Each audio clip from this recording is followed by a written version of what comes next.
Tonight is for rest. You have done enough. Let the world set itself down for a while. If you like, make yourself a small nest.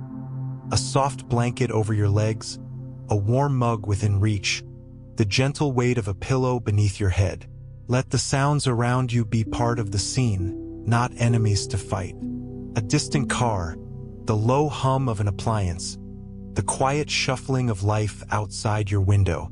Everything is allowed. The only job you have now is to arrive where you already are. You can do this slowly. Let your eyes soften. Unclench your jaw. Feel the tender place where your collarbones meet. This is your evening, dear friend.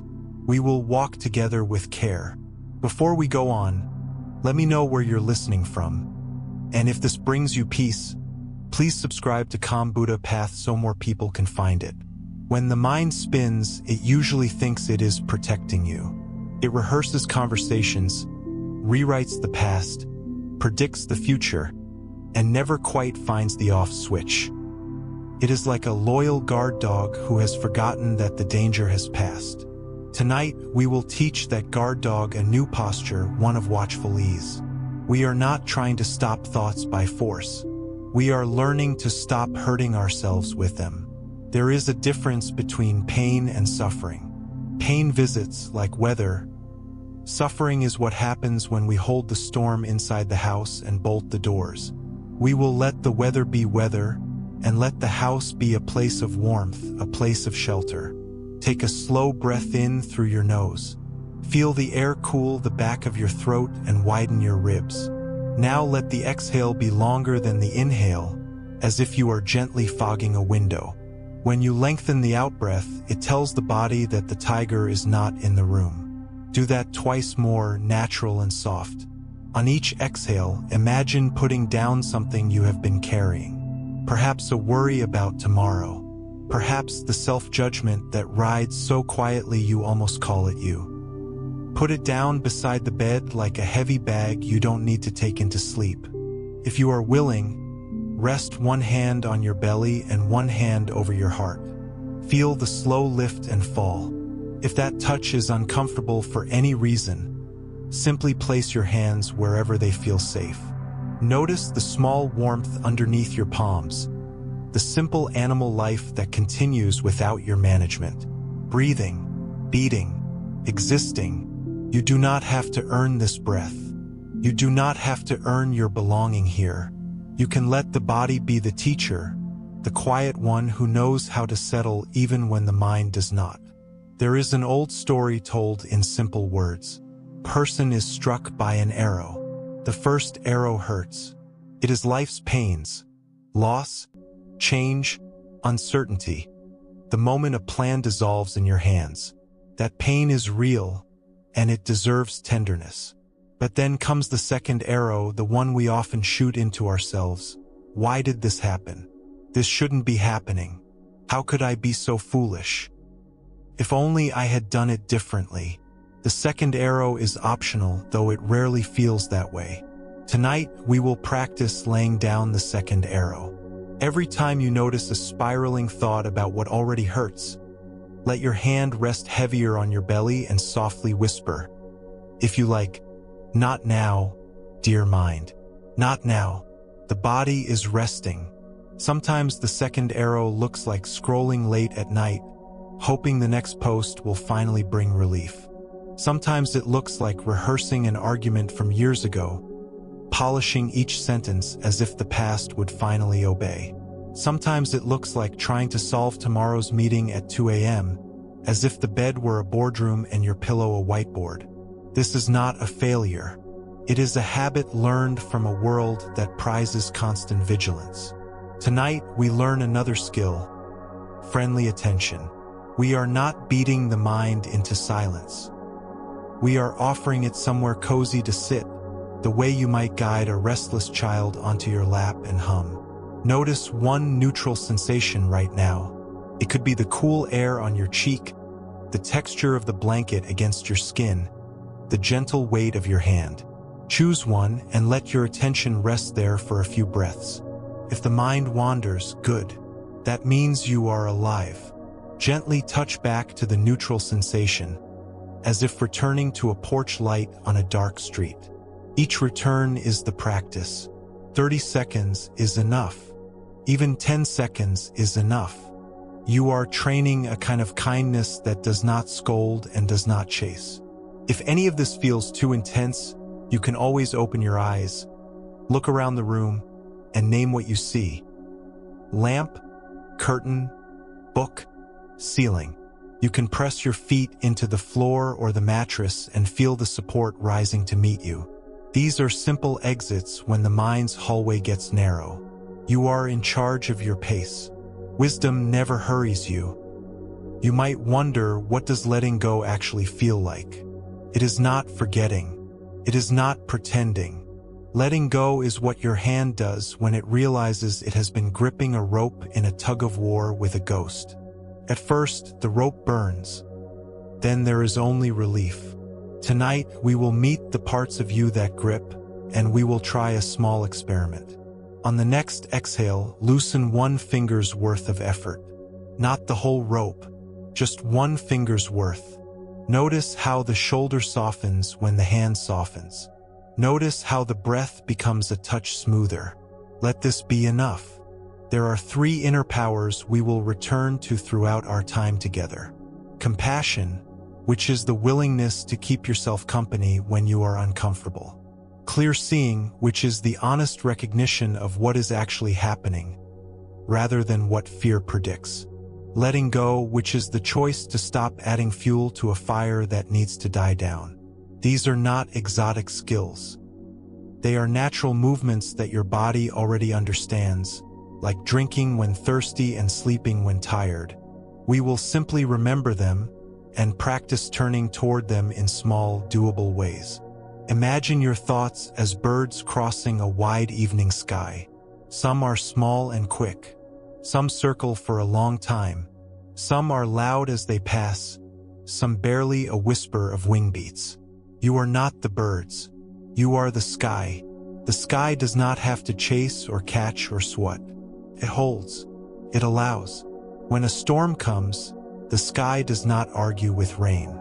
The storm passes, and the sky remains. When a bright morning comes, the sky does not cling to its own blueness in fear of clouds. It remains open. In the same way, your awareness can be wide enough to hold the busy mind without becoming the busy mind. Let's practice for a minute. Choose a word that feels kind. Maybe gentle, maybe safe, maybe here. On the in-breath, say the first half silently. I am. On the out-breath, rest into your word. Here. Breathe like this for a handful of cycles. If the mind comments, this is silly or this won't work, smile inwardly and let the comment float past like a leaf riding a stream. The stream does not wrestle with leaves, keeps moving, simple and real. You are not trying to achieve a perfect state. You are giving your nervous system a clear, repeated message. We are not in danger right now. We can rest. If your body carries old aches or fresh grief, you do not have to fix them. Offer them the friendship you would offer a loved one. Sometimes that friendship is as small as a warm hand on the place that hurts. Sometimes it is a sentence spoken softly in your own language. I see you. Thank you for carrying me. You have done so well. If nothing wants to be said, let silence be the medicine. Silence is not empty. It is full of space where you can finally breathe. Overthinking often wears 3 disguises. One is craving, the mind reaching for something different, better, more complete. Another is aversion, the mind pushing away what is present, fighting the itch, the noise, the memory. The third is confusion, the fog that descends when we are overwhelmed and unsure. No need to memorize these words. You already know the feeling. The counter moves are equally simple. For craving, gratitude is a soft cloth. Thank you for this breath, for this bed, for this pause. For aversion, acceptance is the unknotted rope. Yes, this is here and I can be kind alongside it. For confusion, curiosity is a lantern. What is actually happening right now? Can I name it? Naming turns shadows back into furniture. Name one thing gently now. You can say, thinking is here, or tightness is here, or tiredness is here. You are not saying I am this. You are saying this is visiting. It is the difference between I am sad and sadness is here. The first collapses the sky into a single cloud. The second leaves you room to breathe. If a tear rises, let it rise. If a yawn comes, let the yawn be a doorway to deeper rest. Your body knows what to do when given permission. I want to tell you a small scene from the life of the Buddha, told in the quiet way we tell things before sleep. It is said that, during a long night under a Bodhi tree, every fear and temptation arrived dressed as a god of chaos. The earth bore witness, steady and vast. The figure beneath the tree did not fight and did not flee. He simply touched the ground, as if to say, I belong here with all of this. Whether or not you hold the story as history, you can hold the gesture. If you like, touch the bed, the floor, the arm of the chair. Feel how the ground receives your touch with no debate. You belong here. You are allowed to rest. If the mind returns to a thorny thought, do not panic.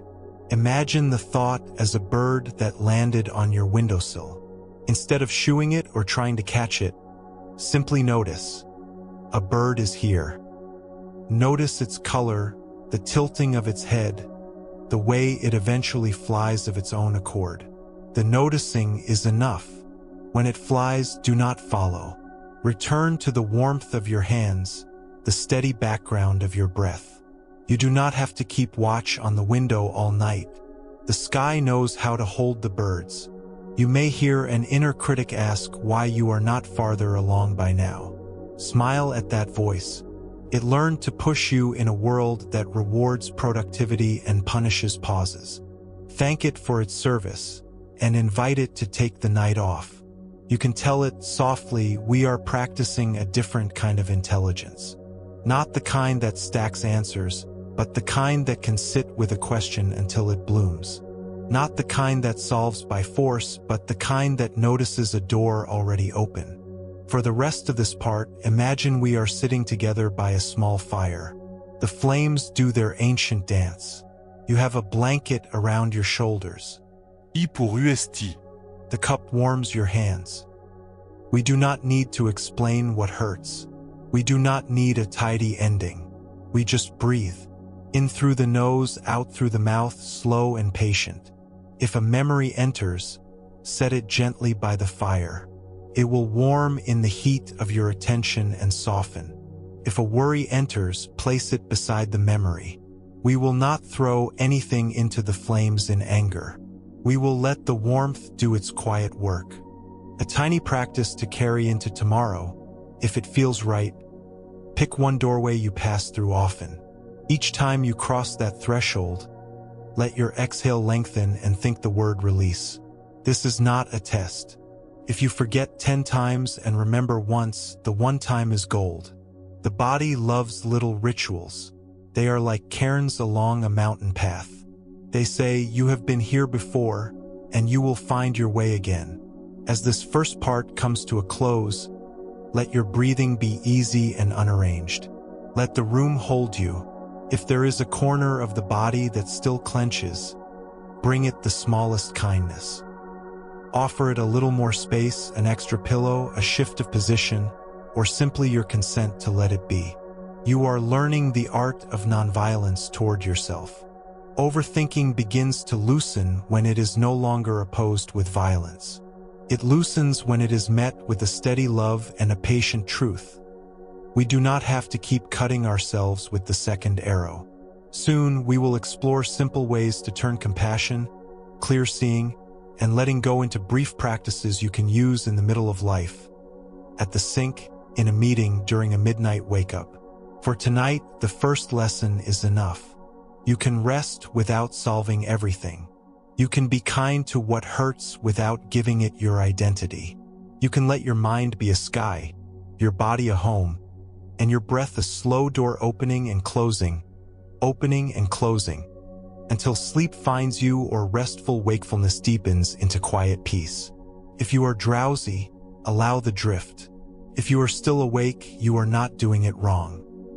The heart learns at its own pace.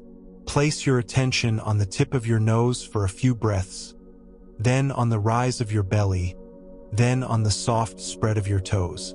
Move slowly from top to bottom or bottom to top, and if you lose the thread, begin again wherever you are. There is no finish line here, only kindness practiced in the only moment we ever have, which is this one. Let us begin this part as if we are waking together slowly. Imagine the first light of morning touching the wall. You are still wrapped in your blanket, eyes half closed, breathing easy. The night did what it could. Whatever remains will walk with us kindly. There is no rush to be improved, only a gentle curiosity about what is here. Tonight we will explore a first key idea in a very down-to-earth way. The idea is simple enough to carry through a whole day without effort. It is this: a thought is not a command. It is a visitor. When we overthink, we tend to treat thoughts like orders handed down from a stern general. You must solve this now. You must replay that scene until it behaves. You must predict every possible outcome so you are never surprised. But thoughts do not carry a badge. They are weather in the mind. Clear seeing begins the moment you remember that you can greet a thought without kneeling to it. Imagine you are standing at your front door and a series of neighbors stop by. One brings a warm loaf of bread. One brings a package that belongs to someone else. One brings loud opinions about your garden. You would not treat each guest the same. You might say yes to the bread, place the misdelivered package on the side table for later, and smile politely at the opinions without reshaping your garden in the dark. In the same way, you can treat thoughts with discernment. You can let them knock. You can decide with breath and body what comes in now, what waits on the table for daylight, and what is thanked and sent on its way. A tiny practice helps build this skill. When you notice the mind revving up, silently add 2 words after the thought. Says mind. If the thought is "I will never finish this," let it become "I will never finish this," says mind. If the thought is "They are disappointed in me," let it become "They are disappointed in me," says mind. Those 2 words loosen the Velcro. You are no longer swallowed by the sentence. You are hearing it. This is clear seeing in the softest clothes. Let's ground this in a real morning. You wake, reach for your phone, and the first message has a sharp edge. You feel that ping in your chest, the body's quick readiness to defend. Before the spiral begins, place the phone down and feel the actual contact between your body and the bed. In through the nose, longer out through the mouth. Add the 2 words to the first story the mind tells. They are mad at me, says mind. Then ask a question that opens the window. What do I know for sure right now? You know that a message exists. You know that your heart is beating. You know that a breath is possible. Even this little audit is a form of mercy. It returns you to the immediate, to the undeniable. From here, you can respond rather than react. Clear seeing is not cold. It has warmth at the center. It does not argue with your pain. It simply refuses to let pain write your whole biography. If you are carrying old heaviness, you do not need to disprove it to breathe well. You only need to feel where your body meets the world. Notice what your senses report, and remember your 2 words, says mind. A thought can be loud and wrong. A thought can be quiet and helpful. Your job is not to banish either. Your job is to stay kind while you choose. You might wonder how this becomes natural in the middle of a workday. Consider a meeting where your name comes up with a tone you dislike. The mind rushes to defense. The stomach tightens. You can't change these first ripples. What you can do is place a hand below the desk, fingertips against your thigh, and feel texture. Under your touch lives the evidence of the present. Breathe out a fraction longer. Add the two words to the story racing by. They are against me, says mind. Then ask the gentlest of questions. What is my next kind action? Perhaps it is to ask a clarifying question aloud. Perhaps it is to remain quiet and take 2 more breaths. Perhaps it is to set a time to talk later, when your nervous system can ride a calmer current. Clear seeing gives you time. Time is the doorway to wiser choices. There is a small parable that points to this. A traveler walks at dusk and sees a snake coiled on the path. Fear spikes through the body. The traveler freezes, heart pounding. After a long moment, a breeze lifts the edge of the coil and reveals not a snake, but a rope left by another walker. The fear was real. The snake was imagined. There was no stupidity in the fear. The body did its old protective dance. But once the rope is seen, the body can stand down. Overthinking is often 1,000 invisible ropes mistaken for snakes. Clear seeing is the lantern you carry, the one you can lift to look again. Let's turn this into a fast practice you can use in the exact moment a thought snake appears. 3 steps, all small. Feel, name, choose. First, feel one sensation in the body that is directly available. The soles of your feet pressing the floor. The coolness of air at your nostrils. The weight of a ring or a sleeve. Second, name what the mind says is happening, adding your 2 words. I am going to mess this up, says mind. Finally, choose one kind action in the next 60 seconds. Send the email draft without the final flourish. Drink water. Loosen your jaw. Ask for 10 minutes. The choice can be tiny. Tiny is strong. Tiny is how big things begin. Some days your mind argues. Says kindness is weakness. Says vigilance is safety. It says that if you let go for a second, you will drop everything that matters. You can thank that voice and remind it that you are trying another way as an experiment. You are not burning the old maps. You are adding one more. You are seeing if a kinder route also leads home. You can tell the voice, let's try the tiniest version and see. Now, a moment from the Buddha's life offered as a soft film in the mind. In one telling, a man marched up to him and poured a river of insults. The Buddha listened without answering. After a while, the man ran out of river. The Buddha asked a simple question. If someone offers you a gift and you do not accept it, to whom does the gift belong? The man replied, to the giver. In that story spirit, notice what your mind tries to hand you in the night. If it is a gift you do not want to keep, you can bow to it and let it remain on the giver's table. Not with contempt, with quiet. This is not a command to be unbothered. It is permission to stop adopting every passing thought as your child. Throughout your day, you meet the 3 frictions in little costumes. Craving arrives as a tab you open again and again looking for relief. Aversion arrives as flinching from an awkward conversation. Confusion arrives as haze when you stare at a to-do list and can't begin. Clear seeing is not a sword. It is a pair of gentle glasses you put on. With them, craving becomes I am reaching for soothing. Aversion becomes I am bracing against discomfort. Confusion becomes I am overwhelmed and unsure where to start. Naming like this makes room for compassion. And with compassion present, letting go becomes possible. Let's take washing dishes. The sink is full. The mind wants to escape to a small screen. You notice craving for elsewhere. You breathe.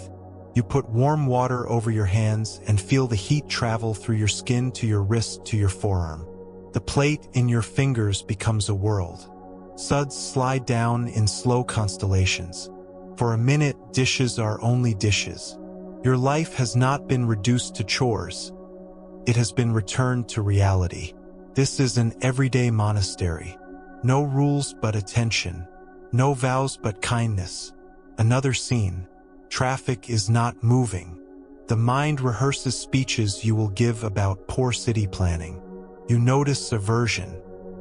You feel your back against the seat and the spot where the seatbelt meets your shoulder.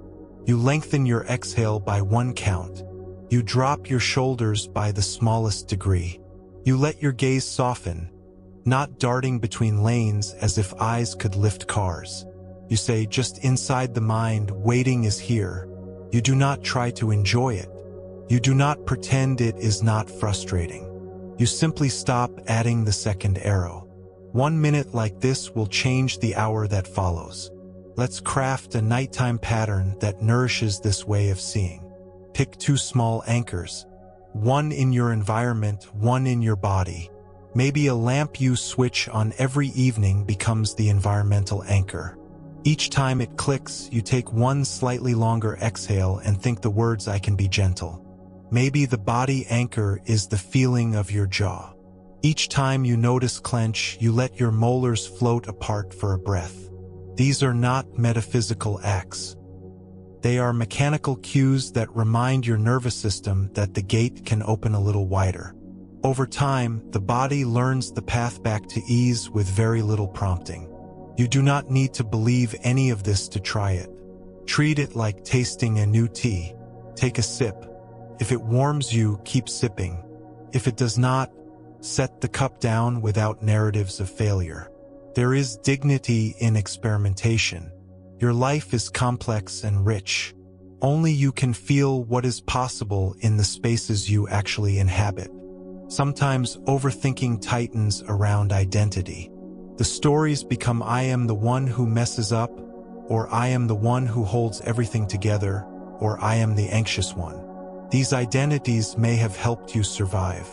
They are not wrong, but clear seeing lets you hold them lightly. You can say, this is one of my roles, and it visits. You can say, anxiety is a weather pattern that moves through my sky. You can say, competence is a strength I wear, not my bones. Holding identity lightly gives you room to breathe. It gives those around you room to surprise you. Try this micro-practice when identity feels sticky. Place 1 palm on your chest. Imagine your name floating above your head like a friendly label. Then imagine it softening to a wider label, human being. Then softer still, living presence. Take 3 breaths like that, each one widening the circle. Do not force any feeling to arrive. This is not a trick to erase you. It is a way of remembering that you are larger than any one story about you. When you stumble, as we all do, bring compassion to the scene like a friend bringing soup. Compassion is not approval of mistakes. It is the warmth that allows learning. You can speak to yourself in the plainest way. I see you. That was hard. Here is what matters next. Notice the order. Warmth first, clarity second, action third. Many of us were taught to start with action and end, if at all, with warmth. Turning the order around is a radical kindness that changes how the mind behaves. A brief script to use in the next stressful hour. Feel your feet or your seat. Name the thought with your 2 words. Choose 1 kind action for the next minute. If you feel up to it, add a whisper of compassion. Of course, this is hard. If that phrase does not fit your mouth, find one that does. You're allowed to be new at this. Breathe with the phrase for 2 cycles, then move. You will not see fireworks. You will feel human again. There is another story worth holding lightly.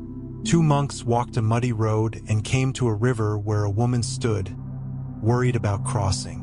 One monk lifted her and carried her through the water, set her down, and the 2 monks continued on. Hours later, the second monk burst out, "We monks are not supposed to touch women. Why did you carry her?"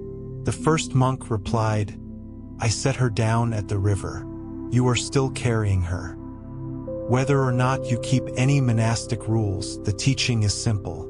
The mind will carry what the hands have already put down. Clear seeing invites the hands and the mind to coordinate.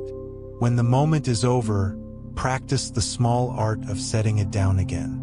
If it leaps back into your arms, set it down again. There is no limit to how many times you are allowed to be free. You can support this with a tiny gesture. At the end of a task, even an unpleasant one, brush your hands together once as if dusting off crumbs.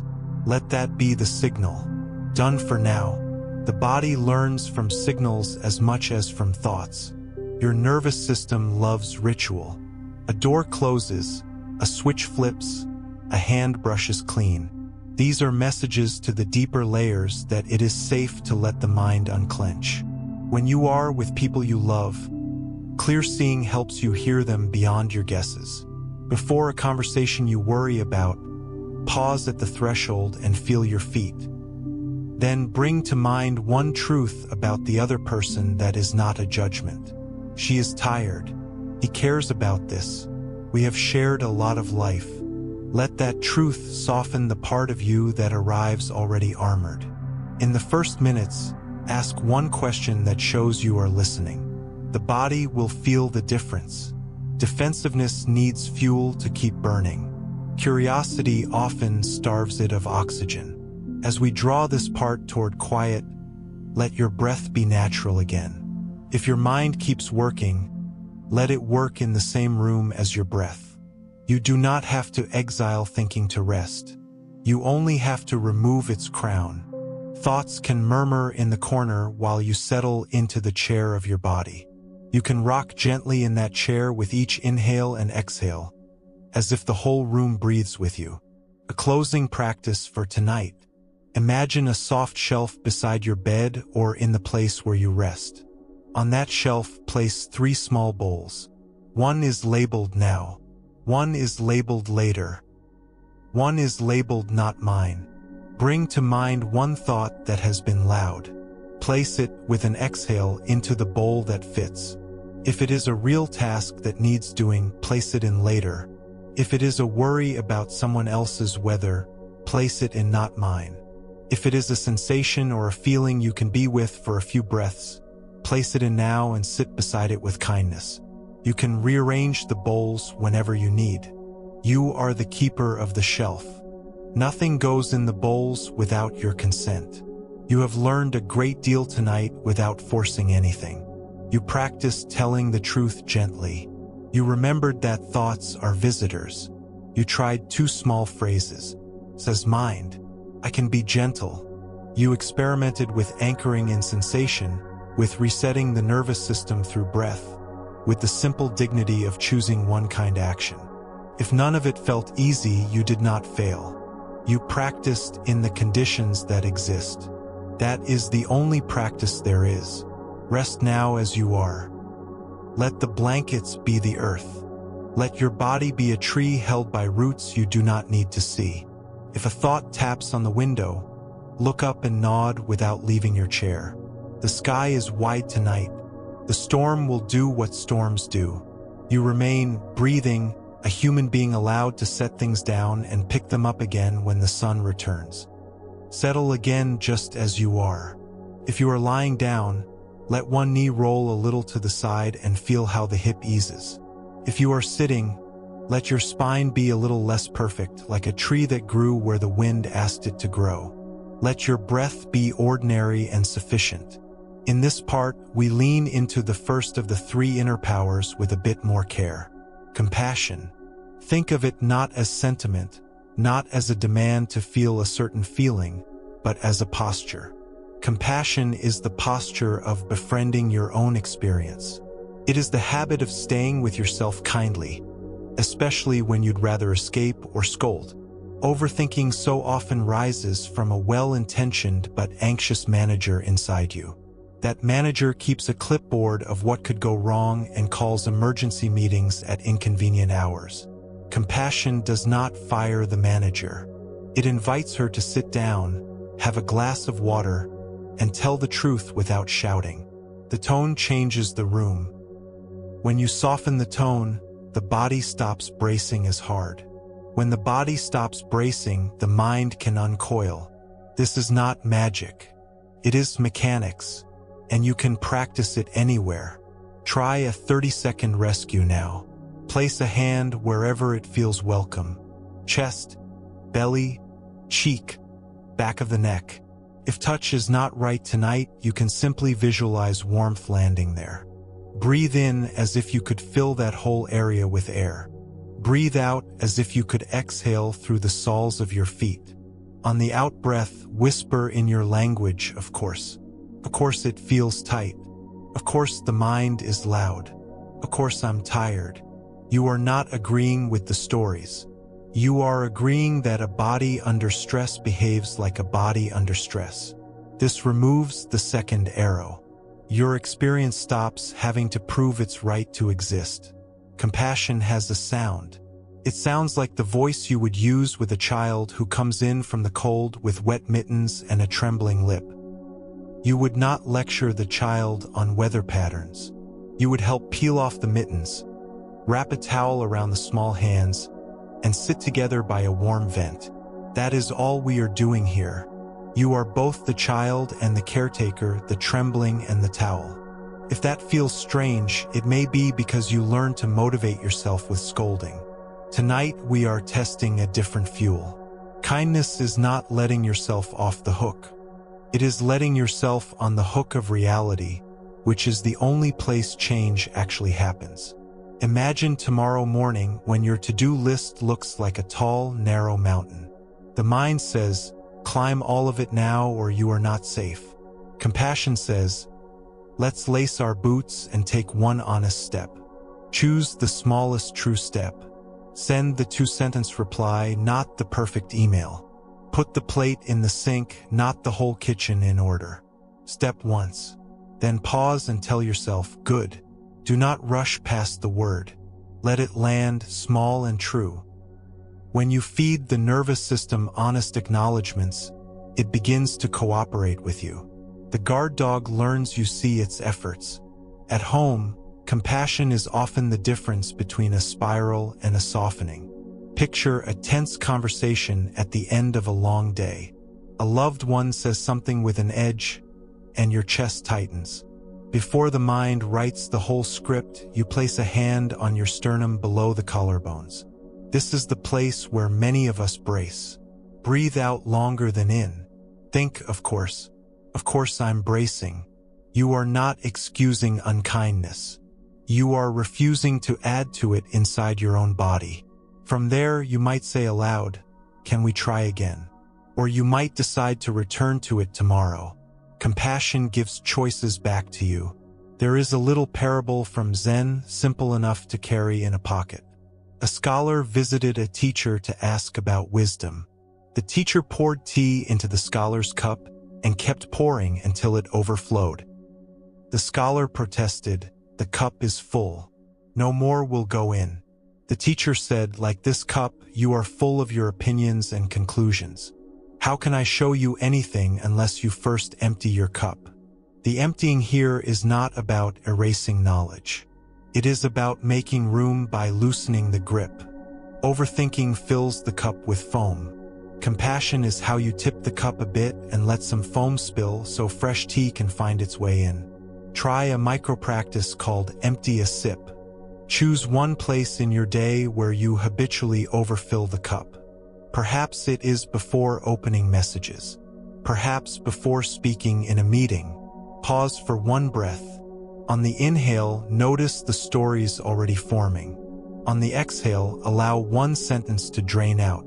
You can picture a small spout on the side of your cup if that helps. Let go of one sentence that begins with always or never. Just one. You don't need a perfectly clean cup. You need enough room for reality to enter. Compassion is the hand that tilts the cup without scolding you for having filled it.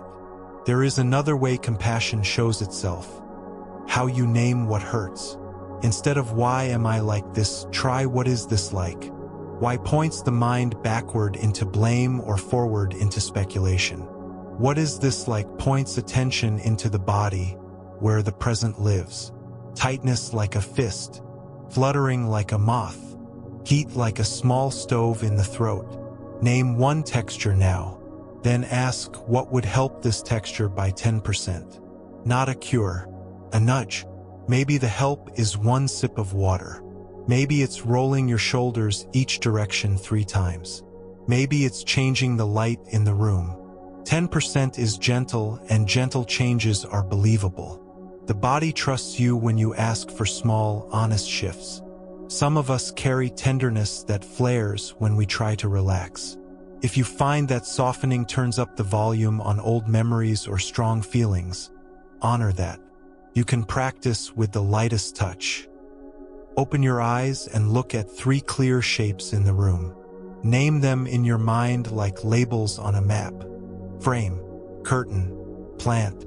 Then return to one sensation that feels safest. This is not failing at meditation. This is wise pacing.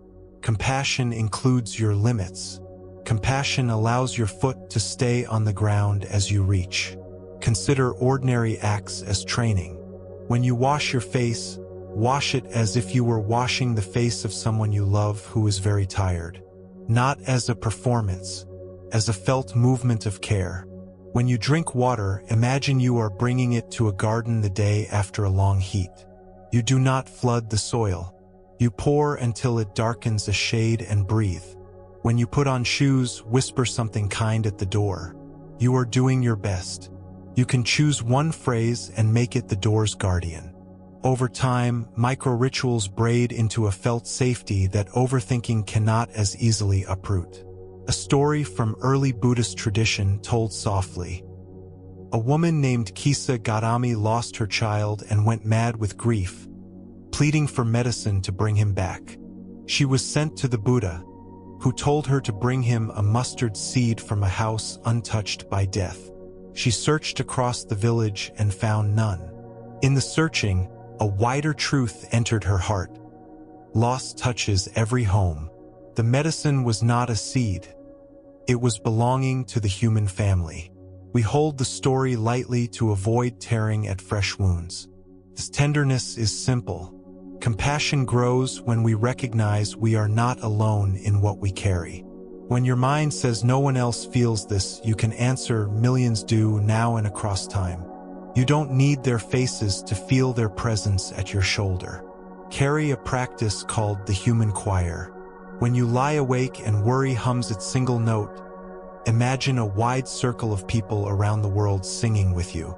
Not the same words, but the same human note. Each has their own room, their own night, their own breath. Your voice is not a problem. It is part of a chorus. After a few breaths, let the choir hold the note without you for a moment, and rest in the quiet that follows. The point is not imagining perfectly. The point is remembering that you are a thread in a vast fabric, and the fabric holds. Compassion also updates self-talk. Many of us learn to speak inwardly in ways we would never use with a friend. You can change the script. 3 upgrades help. First, move from evaluation to observation. Instead of "I did terribly," try "that was hard and I was tense." Second, move from global to specific. Instead of "I always mess this up," try the 3rd question through me. Third, move from past to next. Instead of "I failed," try "here is one small thing I'll try differently." These shifts do not erase accountability. They make accountability workable. When the critic quiets, you can actually hear instructions. Bring this to a work scene. You send something with an error and feel heat in the face. Old voices line up. Before they speak, inhale slowly and set a palm on your thigh. Feel fabric, muscle, bone. Say inwardly, "Of course I'm flushed." Then choose one sentence in the upgraded style. "That was hard. The 3rd question threw me. Next time I'll read once aloud before sending." Then act. Fix what can be fixed. Apologize if needed. Let the body know with a single shoulder roll that the moment has moved. Rituals close loops. Without them, overthinking keeps doors open all night. What about parenting, caregiving, or caring for someone who is ill? Compassion here can feel like pouring from an empty cup. The practice is to notice the tiniest replenishments and prioritize them without apology. In the 3 minutes while the kettle heats, stand by the window and let your eyes rest on a horizon line. If no view exists, Imagine a distant line where sky meets sea. Your visual system tells the deeper systems that there is space, and the body interprets space as safety. In the 30 seconds after lights out, lie on the floor and let the earth take your weight. Whisper thank you into the carpet or wood. Not because the day was perfect, because you carried it. Your inner world listens when you say thank you to your body. It loosens something essential. You may notice compassion softens identity rigidity. When you can befriend your discomfort, you don't have to cling so hard to the roles that protect you. You are allowed to be competent and tired, generous and boundaried, caring and in need of care. Overthinking likes to force you into a single costume. Compassion opens a wardrobe. You can change clothes as needed without making it a referendum on who you really are. Let's practice letting go without pushing away. On the next 3 exhalations, unclench one small place. Not everywhere. One place. Jaw, fingers, belly. Tell that place, I'm not dropping you. I'm setting you down for a moment. Imagine placing a warm stone on a ledge. You can pick it up later if needed. That is all letting go requires at first. The courage to test what happens if you set it down for 60 seconds. Often you discover you are safer than the mind predicted. That discovery accumulates like interest, quiet and steady. The 3 frictions, craving, aversion, confusion, look different under compassion's light. Craving becomes yearning for relief. Aversion becomes an attempt at self-protection. Confusion becomes a sign of overload. When you rename them, you treat them differently. For yearning, offer small satisfaction now. Stretch your hands, drink water, put something soft over your legs. For protection, offer safe contact. Touch the chair, the wall, your own shoulder. For overload, offer order. Write down exactly 3 next steps, then do one. These are body-level gestures that teach the mind the world is not only made of threat. Create an evening ritual called the 3 lines. Before you sleep or rest, write or speak 3 short lines. What hurt me today? What helped me today? What can I set down tonight? Keep each line to 1 sentence. Do not analyze. Let the lines be like stones you place on a small altar. Tomorrow you can move them if you like. Tonight they can be still. If writing feels like too much, you can whisper the lines toward the ceiling and let them drift. A small scene from the Buddha's life to close this part. After his awakening, it's said he hesitated to teach, thinking the path might be too subtle for busy hearts. A deity begged him to look again, reminding him that among the lotus flowers, some rise above, some touch the surface, some stay beneath, each at its own pace. The Buddha agreed to offer the way to whoever was ready. Hold the image lightly, but let it soothe you. Not all lotuses bloom at once, and none are judged for how deep the water is today. You are not late to your own life. Your blooming will take the time it takes, and compassion is the sun that finds you whether you are above the water or still rising. As we drift toward quiet, return to that hand on your body. If it helps, imagine you are tucking yourself in the way a loving elder would, with no agenda except comfort. Tell yourself 1 sentence to end the day. Can be as simple as I'm here with you. Let the sentence be the last thing your mind hears before the night goes on with its steady business of healing by rest. Settle into the shape you have right now. There is nothing to correct before we begin. Let your shoulders be whatever height they are, your breath whatever length it is. If you like, picture this room as a small hermitage that appears whenever you need it. A cup, a blanket, a quiet lamp. You do not have to earn admittance. You arrive and it appears. Tonight we turn toward a second inner power with simple hands. Clear seeing, not mystical sight, not X-ray vision into anyone's mind, but the calm capacity to tell what is actually here from what the frightened part of the mind predicts. Clear seeing is how you can stop spending energy on arguments with shadows. It is a skill your nervous system trusts quickly because it brings you back to the floor, the breath, the evidence of your senses. It lets you move with reality instead of with rumor. Overthinking loves rumor.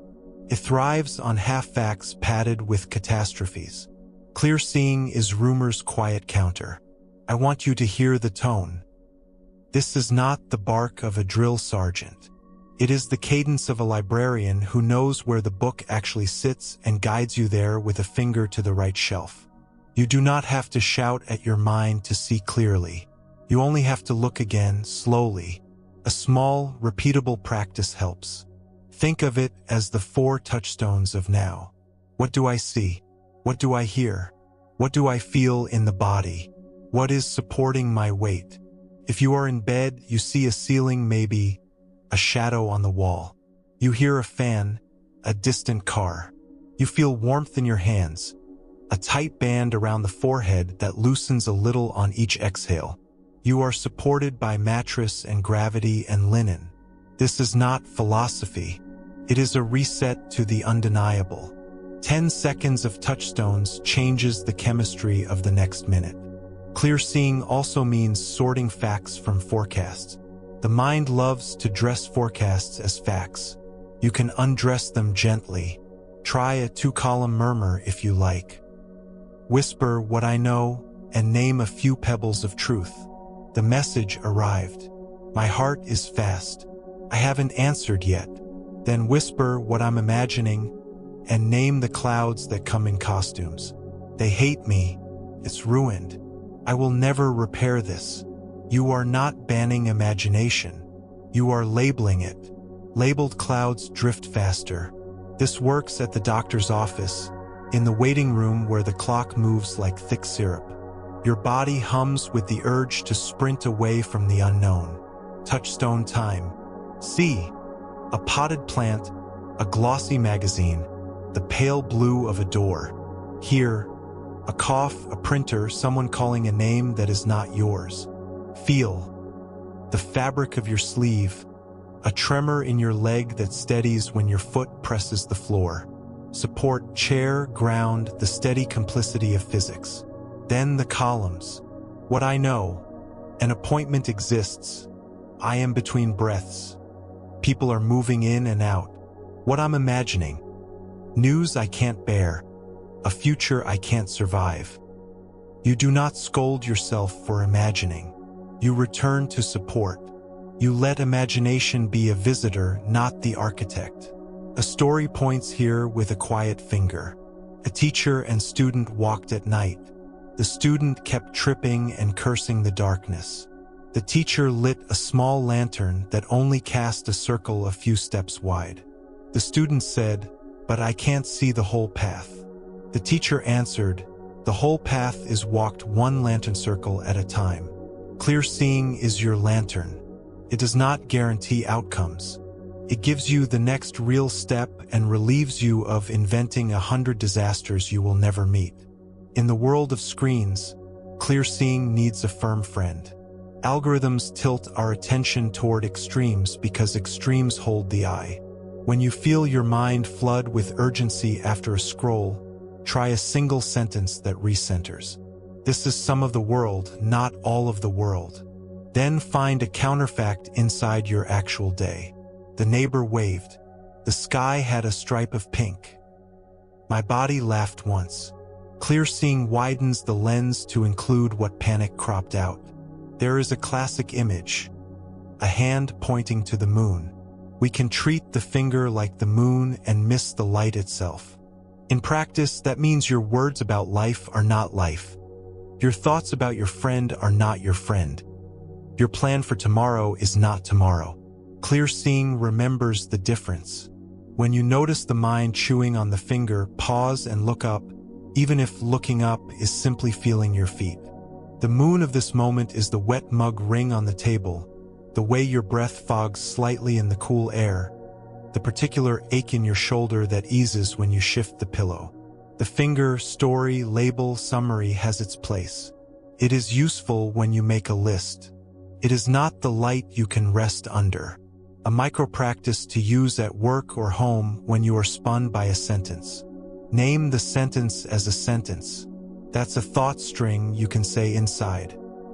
Then, instead of debating content, visit form. How long is the inhale right now? Where in the body is the sentence loudest? What texture does the loudness have? Buzzing, tight ring, damp heaviness. When you attend to form, content loses its throne. You are not ignoring the issue. You are turning down the amplifier. Then the next step can be practical. Write a draft. Ask a direct question. Schedule 10 minutes to address it instead of letting it squat on the couch of your mind all day. Let's bring clear seeing into family life.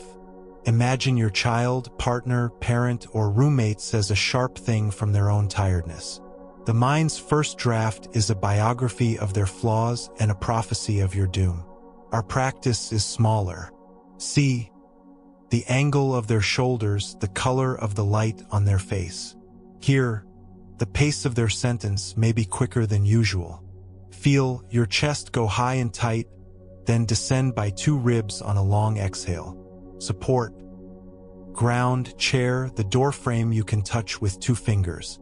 Then ask yourself a present tense question. What is the smallest true thing I can say? That might be, I want to understand. I need 5 minutes. Can we try again with softer voices? Big clarity emerges from small true things. You can also audit the mind's adjectives. Overthinking paints with big words, always, never, everyone, no one, because big words create drama, and drama tastes like importance to the nervous system. Clear seeing edits. Always becomes often. Never becomes rarely. Everyone becomes a few. Try speaking 1 sentence tonight with edited adjectives and notice how your body receives it. The exhale will tell you you've moved closer to truth. Truth fits more comfortably. Parable carried in soft cloth. A farmer's horse ran away. Neighbors said, "What bad luck." The farmer said, "Maybe." The next day the horse returned with 2 wild horses. The neighbors said, "What good luck." The farmer said, "Maybe." The farmer's son rode a wild horse, fell, and broke his leg. The neighbors said, "Terrible luck." The farmer said, "Maybe." An army came conscripting young men. The son was spared because of his leg. The neighbors called it good luck. The farmer kept saying, "Maybe." Point not to passivity, but to clear seeing's refusal to stamp a moment with permanent meaning while it is still unfolding. Overthinking freezes frames and decides the whole film from one still. Clear seeing keeps watching. Try a practice called let the scene finish. When you catch your mind jumping to the end of the story, tell it kindly, let the scene finish. Then anchor to one sensory thread until the scene completes. If you are in a conversation, feel your feet inside your shoes until the other person completes their sentence. If you are reading an email, keep your shoulder blades soft until you reach the actual last line. If you are making tea, stay with the sound of water until the kettle clicks. Each time you let a scene finish, your mind learns to live with events, not with guesses. Here is a kindness to your future self. Schedule worry on purpose. Pick a chair, pick a time window of 10 minutes tomorrow, and call it the worry chair. When worries arrive at midnight, remind them gently you have an appointment tomorrow. Write a single phrase on a card, worry chair at 3, and place it face up. You are not suppressing feeling. You are containing it in a respectful way. The paradox is kind. When worries are given a dignified container, they soften outside the container. Clear seeing includes wise scheduling. Identity loosens beneath clarity. When you see clearly, you notice the role you are playing moment by moment. You do not have to be the analyst at dinner, the helper while you are crying, the iron backbone when your back hurts. Ask who is needed right now.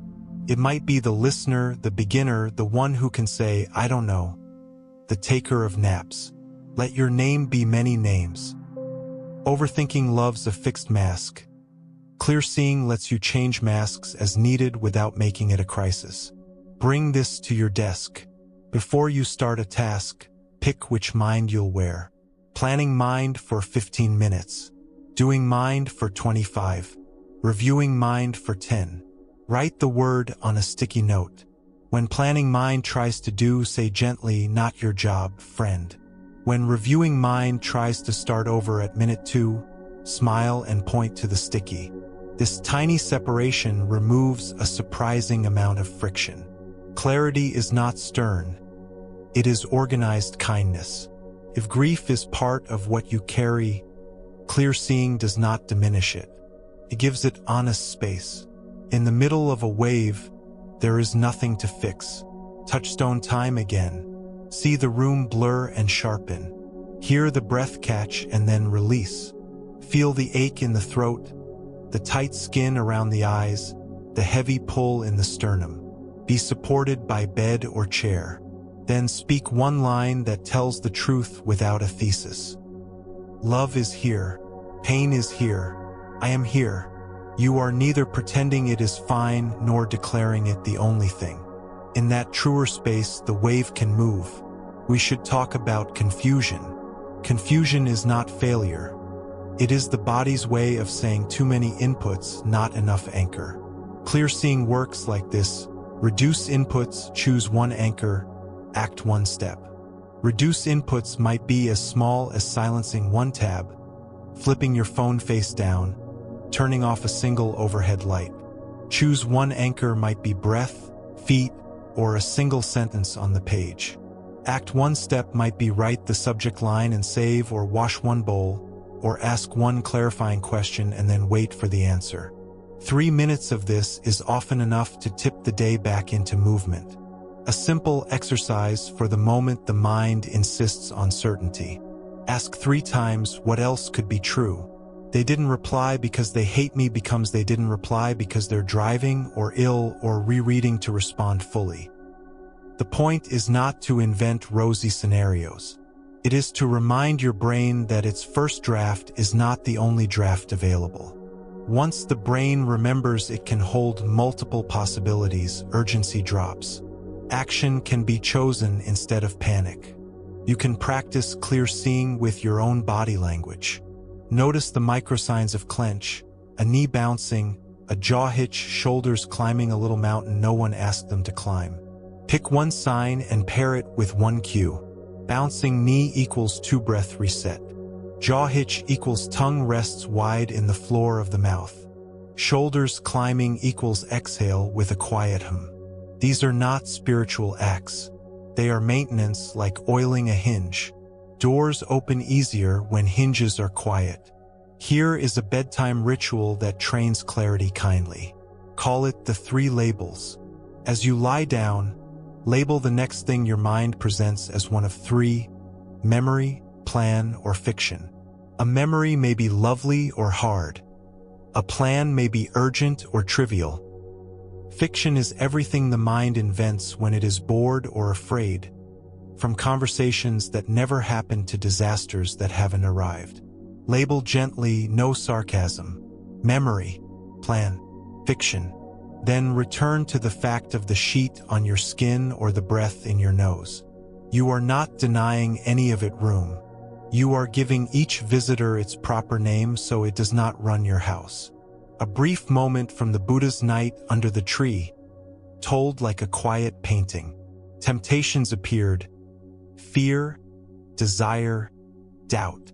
They asked for proofs. He did not debate each apparition's thesis. He touched the earth and stayed. That is a kind of clear seeing, recognizing that arguments with phantoms breed more phantoms. You touch what supports you and let the phantom weather move through. Whether or not the story is literal history, the gesture is available in any room. Touch something that will not move easily. A wall, the floor, your own steady thigh. Let that be your earth. Sometimes clarity is admitting you do not know yet. Say it softly, I don't know yet. Feel what happens in your chest when you permit that sentence. The body unclenches a little. The mind, relieved from pretending, becomes curious. Curiosity is gentler than fear and just as alert. From curiosity, you ask better questions. Instead of "Am I ruined?" you ask "What matters next?" Instead of "Will they leave?" you ask "What is the most honest thing I can say?" Not knowing turns from cliff to field. As we move toward rest, let's practice a tiny clear-seeing loop you can use tomorrow. Name one thing you are avoiding. Name one sensation that shows up when you think of it. Name one step that takes less than 2 minutes. Do the one step or schedule it with a specific time and place. When the 2 minutes end, tell yourself good, out loud if possible. This is not productivity worship. It is mind care. The more often you prove to your mind that avoidance can be met with small, kind action, the less often it needs to shout to protect you. Now ease back into the room you are in. Let your gaze rest on a soft detail, fabric grain, wood pattern, the gentle trapezoid of light on the floor. Breathe in the number that feels natural. Breathe out a number 1 beat longer. On your next few exhales, let your jaw slacken a little more than you think you should. The nervous system reads that slackness as a trustworthy signal. The guard dog yawns. If you are drifting, let the drift take you. If you are awake, let wakefulness sit beside you without assignment. You do not have to make meaning of this exact night. You are practicing something durable. Compassion was the hand on your shoulder.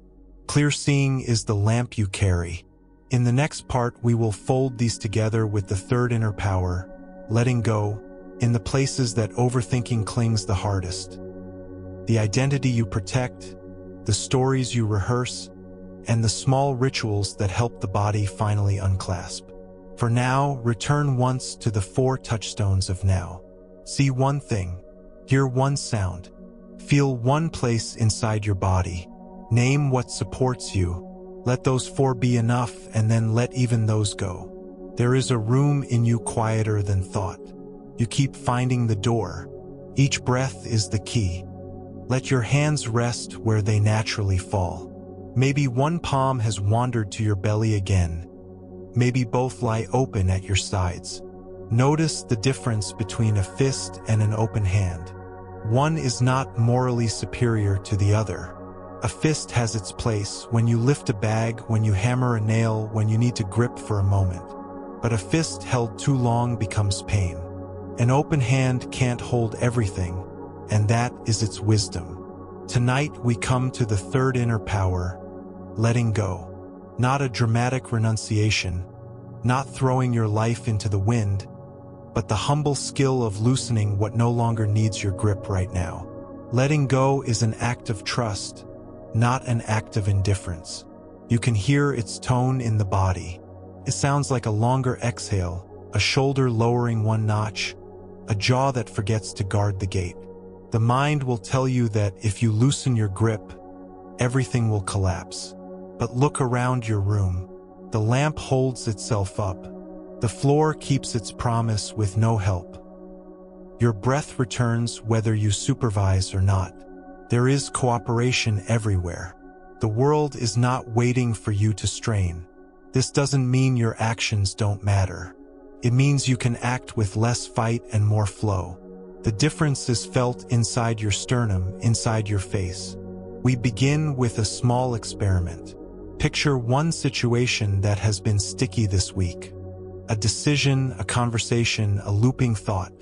On your next exhale, release exactly 1 unit of effort around it. No more than you would use to loosen a jar by a quarter turn. Feel what changes in your body when you choose not to push so hard. Maybe the change is almost invisible. That's perfect. Letting go lives in tiny permissions. You are not abandoning responsibility. You are setting down the second arrow you keep stabbing into the first wound. There is a fable often told about a monkey who reaches into a jar for sweets. The opening is wide enough for an open hand to enter but too narrow for a fist to exit. The monkey will not release the sweets and so becomes trapped by its own grip. We smile because we recognize ourselves. We grip an outcome, a version of how a person should respond, a story about who we must be, and then we wonder why we feel trapped. The jar is our own forearm. The trap is our own insistence. Letting go is as simple and as difficult as feeling the ache in the wrist and deciding that what you are holding is not worth the pain tonight. Try a practice called open palm breath. Turn one hand palm up. As you inhale, let the fingers curl a little as if gathering. As you exhale, let them soften and unfurl. If you like, add a quiet thought on the exhale. Enough for now. Do this 3 times. This is not a magic spell. It is a physical message to the nervous system that releasing is allowed. The mind often follows the hand. You can bring this to your digital life too. Before you close your eyes tonight, choose one open tab to release. Name it gently. This can wait. Or not mine. Close it with a breath, not with a flinch. If part of you protests, what if I forget? Write a single word on a small card and place it where your eyes will meet it in the morning. The ritual is what matters. Your body learns that not every loop must remain open overnight. Letting go does not mean saying yes to what harms you. It means saying no to the internal struggle that keeps harm alive after the moment has passed. A colleague's comment might sting. You have every right to clarify, to set a boundary, to seek repair. Letting go is the move you make after the next wise step. You stop rehearsing the scene again and again, polishing each line until your jaw aches. You put down the script and pick up your pillow. You choose a boundary with the event rather than a marriage to the replay. A small scene for practice. Imagine you've sent a message and have not received a reply. The mind starts its opera. We'll step off stage. Feel the chair, the bed, the floor. Name the worry with your 2 words from earlier, says mind. Then decide on a compassionate interval. I will check for a reply after lunch tomorrow. Write it down or set a reminder. Then, and this is the muscle, let go of checking before then. When the urge arrives, feel it as a body wave rather than a command. It rises, it falls. You will not miss your life by refusing to check for a few hours. You may regain it. Identity is where letting go becomes tender. Many of us hold titles inside: the responsible one, the fixer, the strong one, the funny one, the one who doesn't need, because they once protected us. We keep wearing the costume after the weather changes. Letting go here is not throwing the costume away. It is hanging it on a hook when it is not needed. You can try a brief ritual in the evening. Stand by a chair as if it were a little altar. Straighten your spine. Then, one by one, whisper the roles you carried today, and mime unfastening them the way you would unbutton a coat. Worker, parent, friend, helper, answer giver.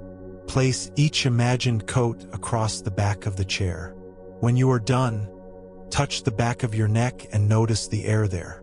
You are allowed to be a person without a costume for a few minutes before sleep. The Buddha once told a parable of a man who built a raft to cross a dangerous river. When he reached the far bank, he wondered whether to carry the raft on his head as he continued.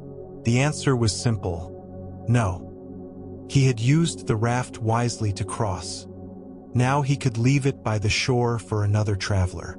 Our coping strategies are rafts: perfectionism, over-preparing, staying late to please, being the clown, being the rock.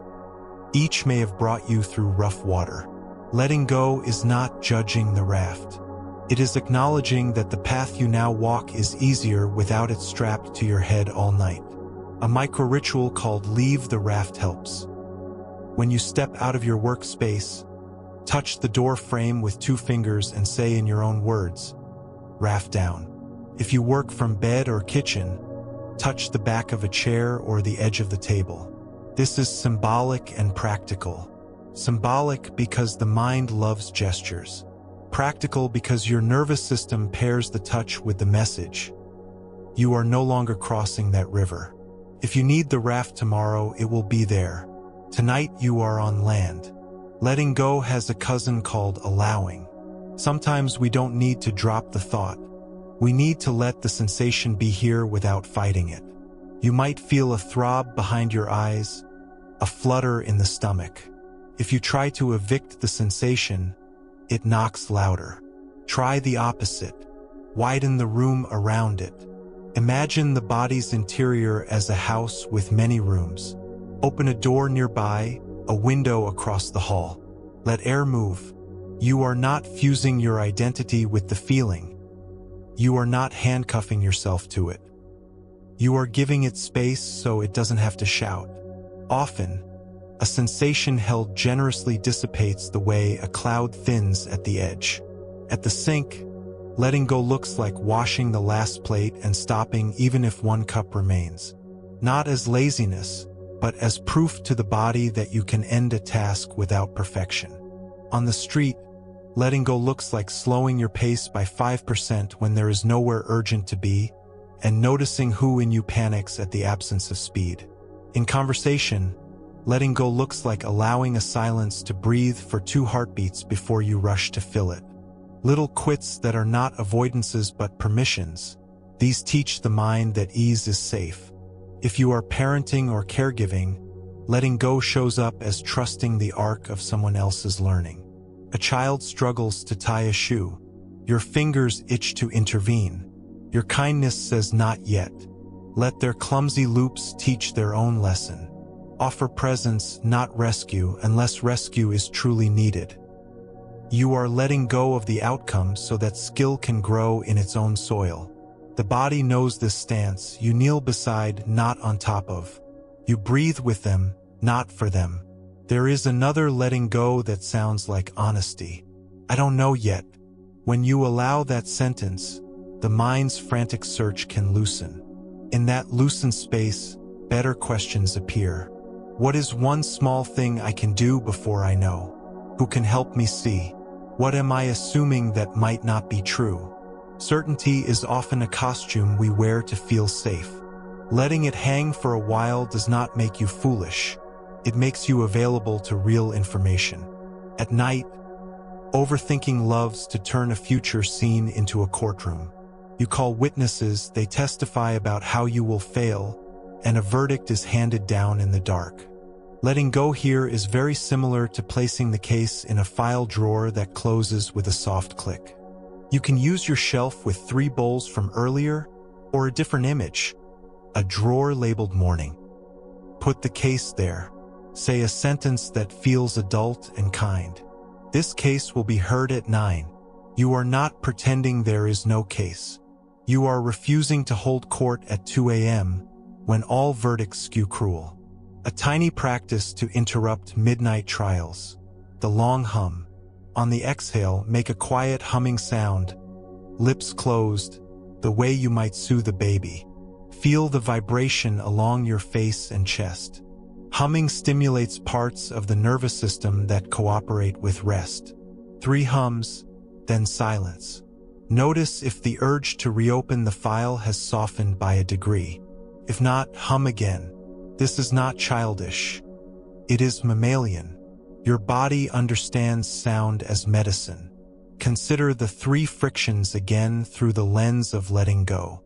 Craving clings, and letting go answers with gratitude for what is already here, which can be as small as the cool side of the pillow. Aversion pushes away, and letting go answers with the release of constant argument. Yes, this is here, and I can be with it for one more breath. Confusion grasps for certainty, and letting go answers with a softer hand on the steering wheel. I will take the next right step without a guarantee about step 5. In each case, you are untying a single knot, not the whole rope. The rope thanks you anyway. A simple story. A monk traveled with a heavy pack and complained of its weight. His teacher asked him to imagine placing one stone after another along the roadside. The monk protested that he still had miles to walk. The teacher smiled. Then place one stone down now. The miles do not change. The weight does. This is our practice with identity and overthinking. You may still have miles to walk, projects, conversations, choices, but you can place down the extra stones. Perfection, control, future rehearsal, self-judgment. 1 stone per breath is enough. When anger attaches, as it does for all of us, try this quiet choreography.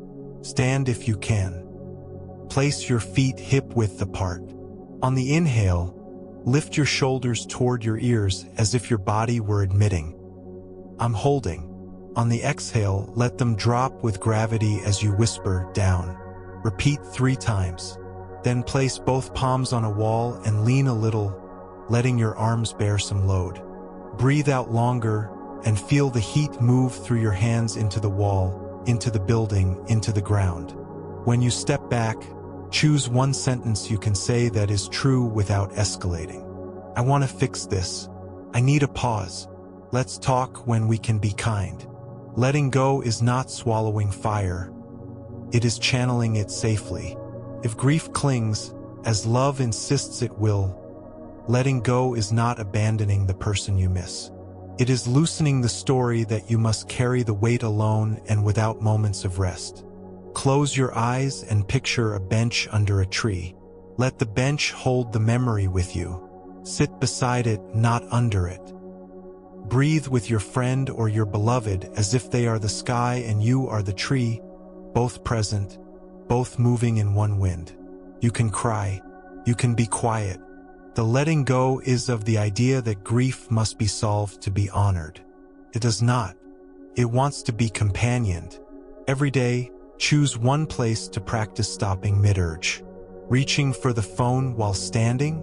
Pause with the hand a few inches away. Feel the urge in the shoulder. Ask what you're hoping the phone will give. Reaching for a second sweet because the first was lovely? Pause with the wrapper still closed. Let your tongue linger on the last taste and ask whether more pleasure is needed or whether you've crossed into numbness. None of this is austerity. It's intimacy with your own life. You are less likely to overdo when you actually taste. Let us try a release tour before sleep. Starting at the crown of your head, imagine a gentle tap that tells each region, you may loosen by 5%. Forehead, 5%. Eyebrows, 5%. Eyes, 5%. Tongue, 5%. Throat, neck, shoulders. Collarbones like doors ajar. Arms heavy as if returning home. Hands warm, fingers uncurling without instruction. Chest like a bell after the strike. Belly untying its string. Back softening where it meets the bed or chair. Hips like stones in a riverbed, safe and steady. Thighs giving up their post. Knees cool. Calves less vigilant. Ankles unafraid. Feet wider, toes less interested. 5% is our mantra because it is believable. The body trusts believable change. If you wake in the night, practice the release breath. Inhale naturally, exhale as if sighing through a straw. A thin stream of air that goes on 1 beat longer than you expect. Imagine you are fogging a window. On the exhale, think the words, "let be." Not "let go," which the mind can hear as a demand, but "let be," which allows the moment to rest without improvement. Often, letting be is the door through which letting go eventually walks. A brief memory from the Buddha's night beneath the tree, held lightly. Mara, embodiment of fear and temptation, arrived again and again. The figure under the tree did not try to strangle Mara. He did not bargain. He touched the earth and remained. When the attacks found no purchase, they dissolved like smoke into a morning that did not need his permission to arrive. Whether or not you hold this as literal, you can practice the gesture. Touch the bed, the wall, the chair. Stay. Do not feed the attack with extra stories. In that staying, something old releases its claim, often without fanfare. Your self-talk can help. Replace "I have to let this go," which can feel like a scolding, with "I am allowed to set this down for now." Replace "I should be over this" with "I'm learning to loosen my grip in small ways." Replace "I can't stop thinking about it" with "thinking is happening and I can return to my breath."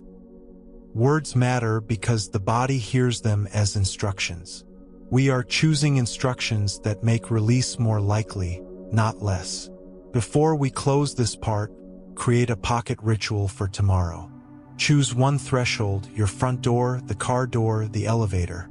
As you cross, brush your fingertips together once, as if dusting off fine powder. Couple it with a single sentence. Not into this moment. Let the sentence remind you that you don't have to carry every room's weather into the next room. The people you love, including you, will feel the difference when each space meets you fresh. If a part of you says, "I can't let go," honor it. Letting go is not something you force with the same hand that once gripped. It is something you practice with a different hand, the one that trusts life enough to loosen a quarter turn. Tonight we practiced loosening by sensation, by breath, by gesture, by language, by tiny pauses at the edge of habit. These are seeds. You can sleep without watching them sprout. The soil knows its work. Let the room hold you now. Let the pillow teach your head what surrender feels like. Let your mouth part a little. Let the next exhale be a small proof that release can happen all by itself. Tomorrow we'll braid these three inner powers, compassion, clear seeing, letting go, into a few everyday rituals that quietly change the shape of a day, especially where overthinking sneaks in through the side door. In emails, in mirrors, in moments of waiting, in the instant before you speak. For now, rest as if the earth is already cradling you. It is. Come back to the simple room of breath. In through the nose and out just a touch longer, as if you are letting a sigh slip through a straw. Feel the gentle weight of your body where it rests. Nothing to fix, only to notice. Tonight we begin to braid the three inner powers, compassion, clear seeing, and letting go, into the ordinary tasks that quietly shape your days. This is where the transformation lives, not in a distant mountaintop, but in a subject line, a mirror, a red light, the pause before your name leaves your lips to greet someone you love. The practices are small because small is believable. Believable is what your body trusts. When trust grows, overthinking unhooks its claws. Start with the glow of a screen and the rectangle of an inbox. The mind loves to armor up here, to sprint ahead to outcomes, to rehearse future arguments while your fingers hover over keys. Before you type, place one palm on your belly and let your shoulders sink by a thread. Imagine you are standing on a small front porch inside your chest. You do not rush out the door. You stand on the porch for one breath and watch the weather. Compassion first. Of course there is a flutter here, the last thread like this carried heat. Clear seeing next. What do I know? What am I imagining? You know a message exists. You are imagining an entire trial. Letting go last. One exhale that says enough for now. Then write only the smallest true piece, the one sentence that moves the task forward without solving the universe. Your mind may howl that you must perfect everything before sending. Touch the chair and remember the raft.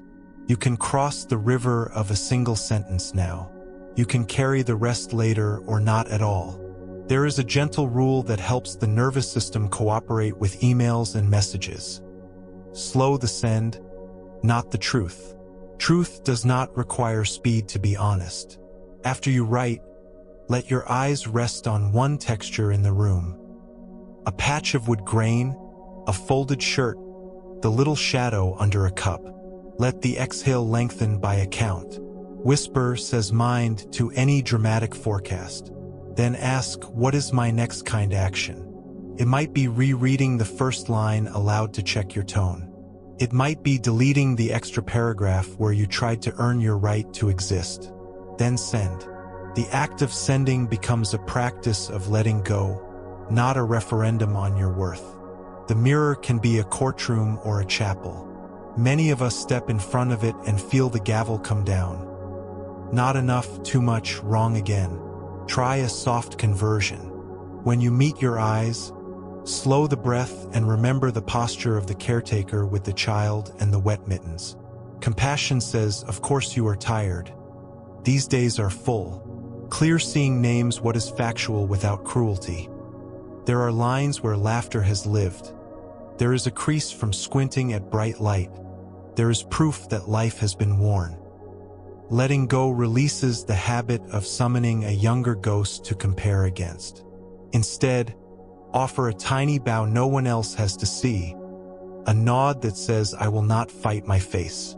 If it feels right, rest a fingertip on your cheek, the way you might touch the face of someone you adore without needing to change them. Some mornings the mirror won't be easy. Keep the ritual short and true. Even 3 seconds of friendliness changes the day that follows. Waiting is where overthinking likes to throw parades. Elevators, lines, loading wheels, traffic lights.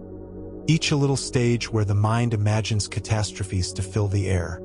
Here you can practice the 4 touchstones of now that you already know, folded into the smallest of prayers. See one unarguable thing, hear one ordinary sound, feel one place in the body, name one thing that holds you. Add a sentence that widens the lens. This is a corner of the world, not all of the world. In traffic, soften your gaze and let your shoulders drop a notch. Feel the seat hold your spine. In a line, press your feet into the ground and notice the chorus of shoes around you. Each person an entire universe with their own weighting. Compassion loves to include strangers. When you remember the human choir, your urgency loosens. You are still going where you are going. You simply stop carrying the second arrow through the whole crowd. Now stand at the threshold of speech. There is often a hot half-second before you talk, a place where the mind wants to gallop. Learn the shape of that half-second. Place it in your mouth like a smooth stone. Call it the porch. Before you speak, let your words wait on the porch for one breath. This is not suppression. It is kindness to both of you. On the porch, compassion says, of course you want to be understood. Clear seeing asks, what is the smallest true thing? Letting go releases the need to deliver a perfect line. Then you speak from the porch with a softer spine. I want to understand.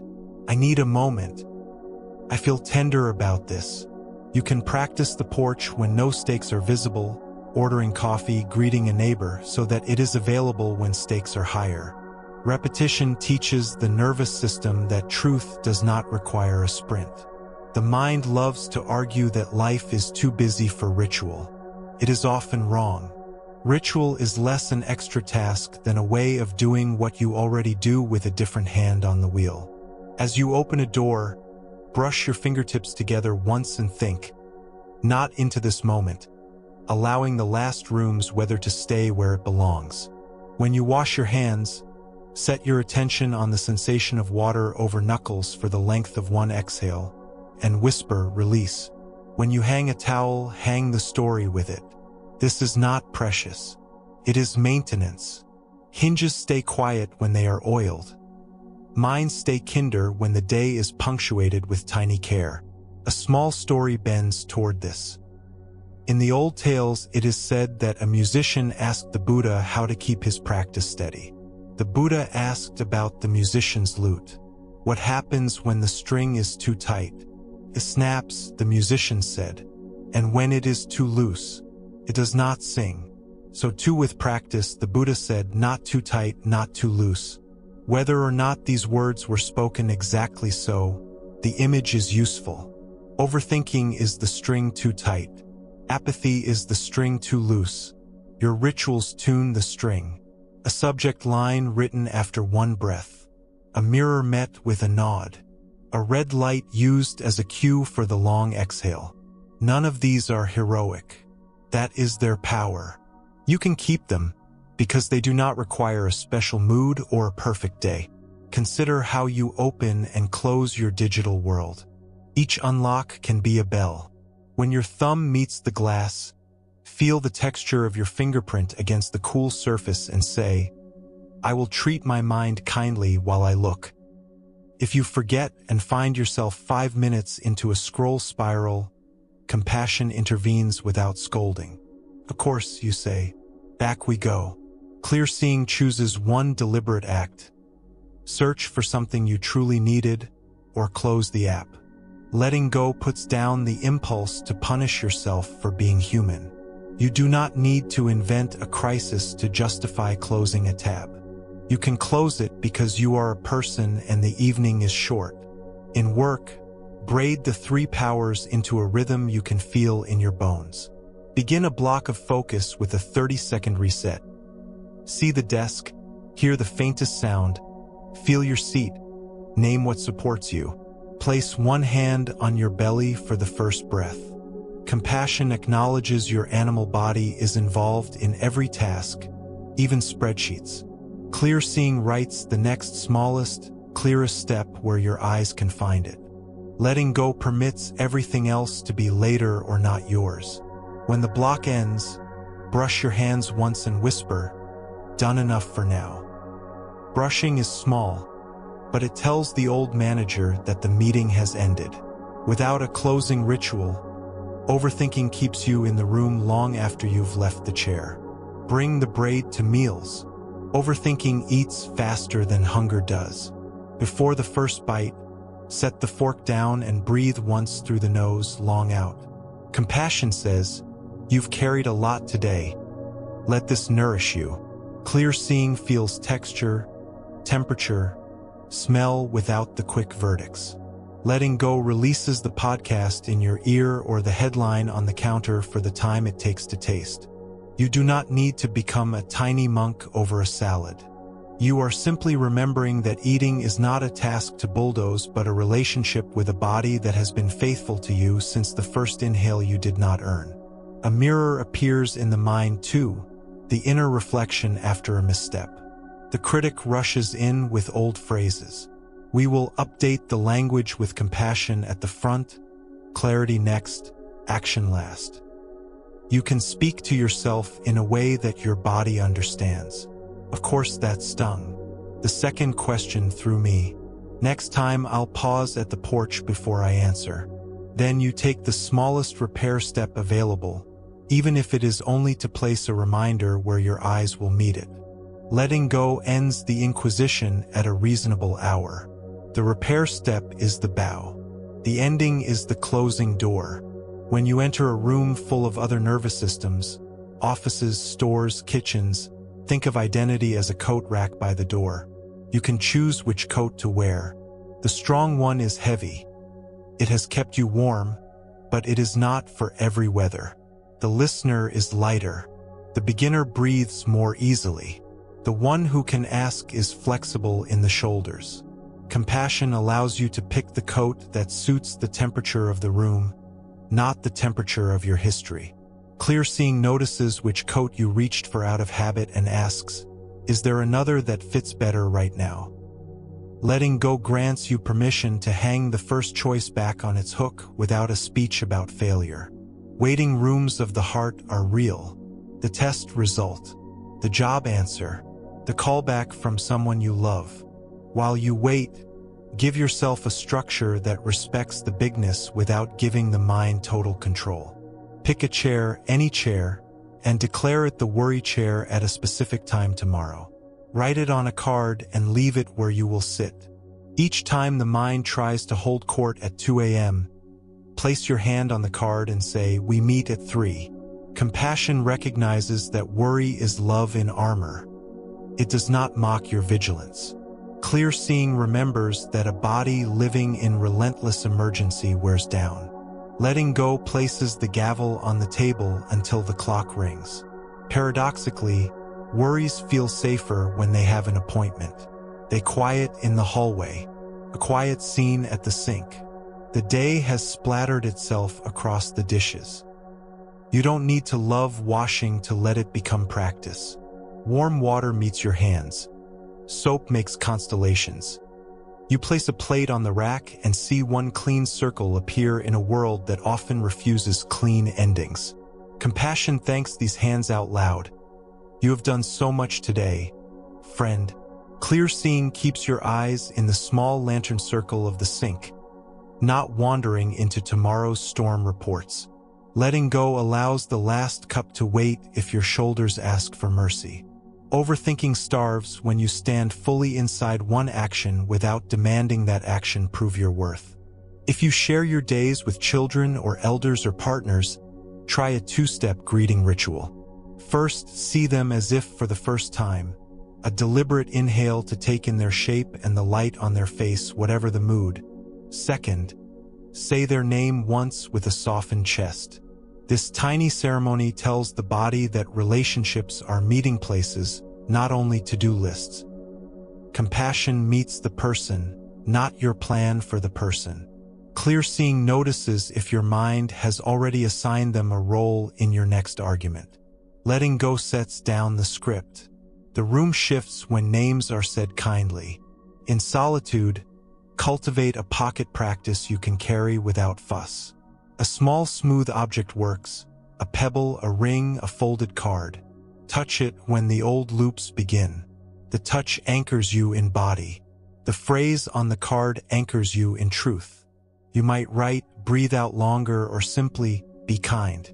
The pebble becomes a bell that rings through your pocket. Bells are useful because the mind forgets on purpose. The bell remembers for you. Some evenings the mind wants to sprint, even with every ritual in place. On those nights, walk the edges of the room with your hand grazing the wall or the back of a chair, a visible reminder of support. Name corners softly, this one, then that one, and let your breath follow your finger. You are tracing the boundary of a space that holds you. Compassion allows that you might need more proof tonight. Clear seeing notices when enough proof has been offered and invites you to sit. Letting go sits. There is a tender parable of everyday mind. An arrow maker worked in a busy market, shaping shafts with such attention that a parade passed by and he didn't notice.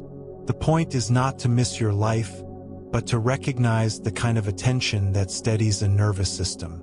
Choose one arrow each day, a single task, where you will practice that kind of gentle focus for 5 minutes. Put your device in another room. Set the timer. Feel the tools in your hands, even if the tool is a pencil or a sponge. When the timer ends, say good. That's the whole prayer. Overthinking cannot find much oxygen in 5 honest minutes. Before sleep, bring the day to a small landing. The 3 lines can help.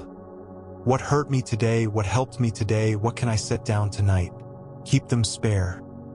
You are not writing literature. You are setting stones on a ledge. If words feel like too much, do it with objects. Move 3 small items on your shelf into a row, each a quiet mark for hurt, help, and set down. The body understands arrangements.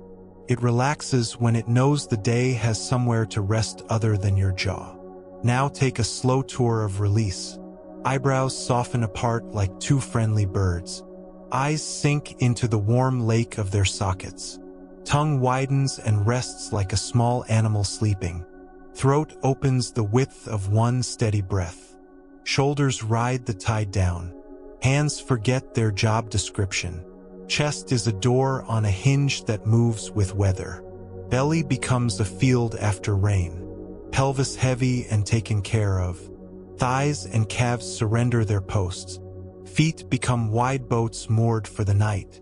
If mind insists on one more round of what-ifs, nod and place the what-ifs on the shelf marked morning.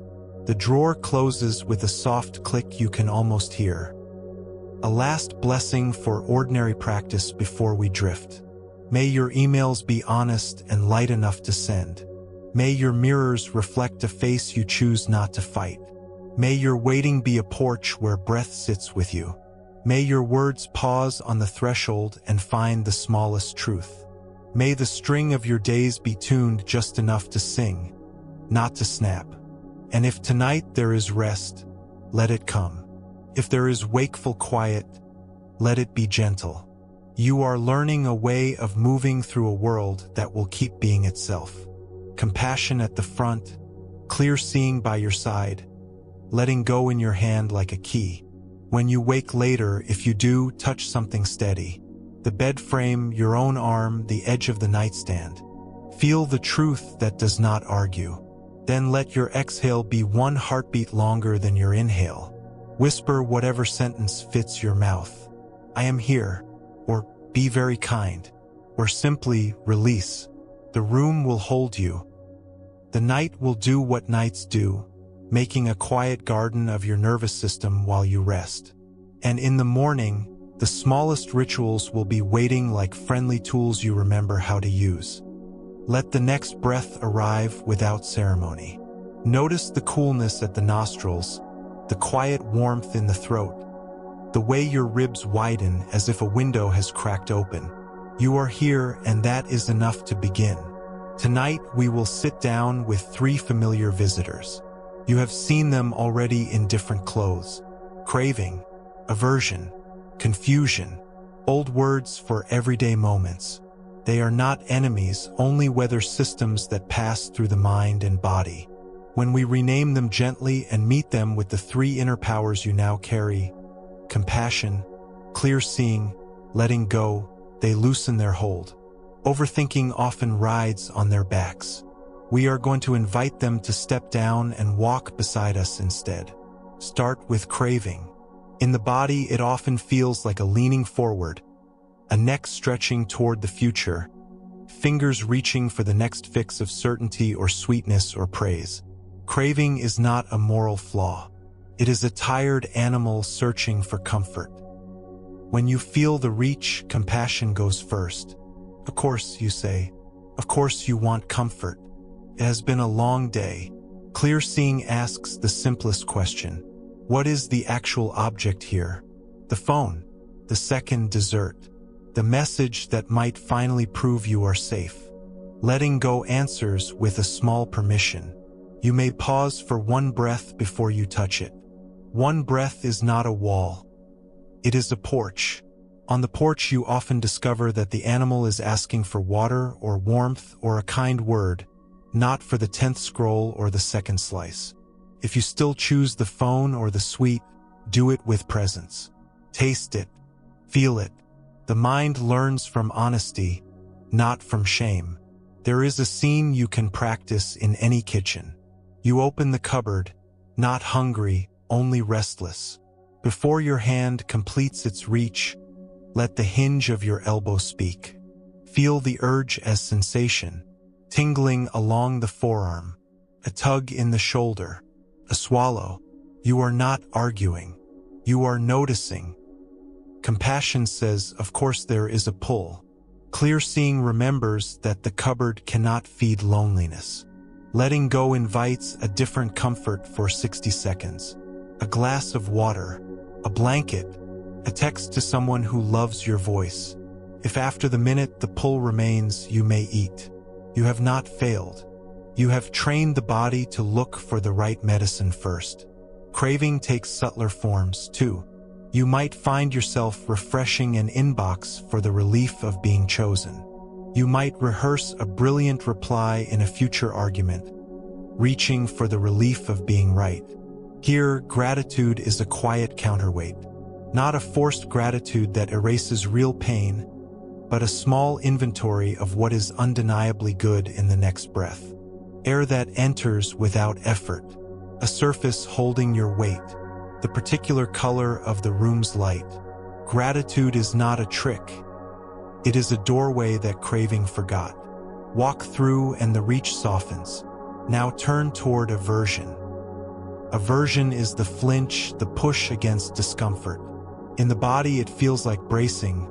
Jaw tight, shoulders up, breath in the top of the chest. Aversion is also not a flaw. It is a warning system that was useful in rooms where you had less power. Treat it with respect. When you feel the flinch, compassion first. Of course you want to move this away. You are tired and this is prickly. Clear seeing asks, what is here that can be named without a speech? Noise is here. An awkward request is here. An old memory is here. Letting go releases the extra argument. You stop insisting the moment be different before you breathe. You breathe anyway, which gives your muscles permission to stop holding the ceiling up. Practice this in traffic or in any line. You feel the surge of irritation like heat under the skin. Let your jaw unlatch by a millimeter. Exhale longer than you inhaled. Name what is here without adjectives. Waiting is here. Hands are here. The wheel is here. Then choose one tiny action that does not harm you or anyone else. Soften your gaze. Put on a song that slows your heart by a beat. If no music is available, listen for the smallest sound the world offers you. The fan, the bird, the hum. Aversion loses fuel when you notice that life continues even inside the pause you did not choose. Aversion also rises in conversation. A loved one speaks sharply and your body goes to war. The porch you learned is perfect here. Words wait one breath before they leave. Compassion. Of course this stings. Clear seeing. What is the smallest true thing I can say? Letting go, release the need to win the whole night in a sentence. You might answer, I want to do this kindly. Or I need a minute. Or I hear the edge and I care about what is underneath it. The temperature drops when the porch holds your words. Confusion is the third visitor. It is not stupidity. It is a system overloaded. Too many tabs in the mind, too little anchor in the body. Feels like fog, sometimes like shame. The three inner powers make a path through fog. Compassion first, spoken in your own voice. Of course it's hazy. The day has been taller than you are. Clear seeing reduces input and chooses one thing to do next. 1, not 10. Turn off one light. Close one tab. Write the subject line of the email and save. Letting go gives you permission to do the smallest meaningful step and stop. You will be surprised how often small movement clears the fog enough to see the next step. Clarity is not a mansion lit at once. It is a hallway light that lets you reach the switch for the next. There is an old metaphor that helps. Imagine three animals living in your inner house. The hummingbird of craving, always darting for nectar. The armadillo of aversion, armored and curled when startled. The fog deer of confusion, pausing in thick mist. You do not need to exile any creature to have a peaceful home. You need to learn how to approach each one. The hummingbird settles when you offer real nectar. Rest, water, warmth, the softness of a blanket, and let go of the plastic flowers of endless novelty. The armadillo uncurls when you prove the room is safe. Breathe low, soften jaw, name what supports you, and stop poking its armor with inner criticism. The fog deer moves when you reduce sound and make one path visible. Three creatures, one caretaker. You bring all this into a morning. The alarm sounds and you feel the reach for the phone. Craving wants novelty to jolt you awake. Compassion says, of course you want something to carry you into the day. Clear seeing offers a different first sip. Open your eyes and find one rectangle in the room. Any shape will do, and breathe until your exhale lengthens by a count. Letting go sets the phone aside for 90 seconds while you visit your body and the quiet world. Then, if you pick it up, you do so as a person steering a boat, not as a leaf in a current. At midday, a message arrives with a tone you dislike. Aversion flares. Jaw climbs. Shoulders rise. Compassion notices your animals. Of course you feel the spike. Clear seeing moves to the touchstones. What you see, what you hear, what you feel, what holds you. Letting go declines the invitation to solve it inside your skull. You schedule the reply for when breath is easier. The pause is not avoidance. It is craftsmanship. You are tuning the string before you play. In the afternoon, you hit a wall of options. Which task? Which path? Confusion translates as stuck. Compassion sits down beside stuckness as if it were a friend on a curb. I see you. Clear seeing writes 3 words that name the next possible moves and places them where your eyes can find them. call, draft, walk. Letting go chooses one and releases the shame about not choosing all. 2 minutes. That is enough to earn momentum. The door of the afternoon opens again. Overthinking loves to combine the 3 visitors into a choir of noise. It sings a song that says you must have more, escape now, and know everything before you begin. You now have a counterchoir, gratitude and breath for craving, accepting contact with reality for aversion, reducing inputs and choosing one step for confusion. Do not try to conduct a symphony. Hum a single line you can believe in this minute. The nervous system listens. A small story from the old baskets told lightly. A monk swept the monastery path at dawn. Wind kept blowing leaves into his clean sweep. He cursed the wind. His teacher passed and said, "Sweep the path where your feet will fall." The monk frowned. He wanted the whole courtyard forever clean. But he tried. He swept enough for 3 steps, walked, swept enough for 3 steps more, and found that the path carried him where he needed to go. Whether or not you ever sweep a courtyard, you know what it is to insist on permanent order in a living world. Clear seeing releases the fantasy. Compassion softens the disappointed part of you. Letting go lets the broom rest between passes. 3 steps is enough. Let's talk about self-talk where these visitors live. Craving loves the sentence, "If I get this, I will finally be okay." You can update it without sarcasm. "If I get this, I will still be me and I can care for me either way."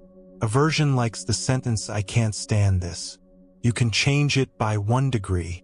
"I don't like this, and I can be kind for 1 minute." Confusion whispers, "I'm lost." A small upgrade tells the truth more helpfully. "I'm between landmarks and I can look for the next one." You are not painting rainbows over storms. You are choosing language your body can live in. Identity is where craving, aversion, and confusion tighten the most. Craving reaches for approval to glue identity together. Aversion pushes away any feedback that threatens the costume you wear. Confusion fogs the mirror so you cannot see who is here beyond the costume. Tonight, just begin to loosen the knot. Imagine your usual identity as a name tag stuck to your shirt. Helpful at times, heavy at others.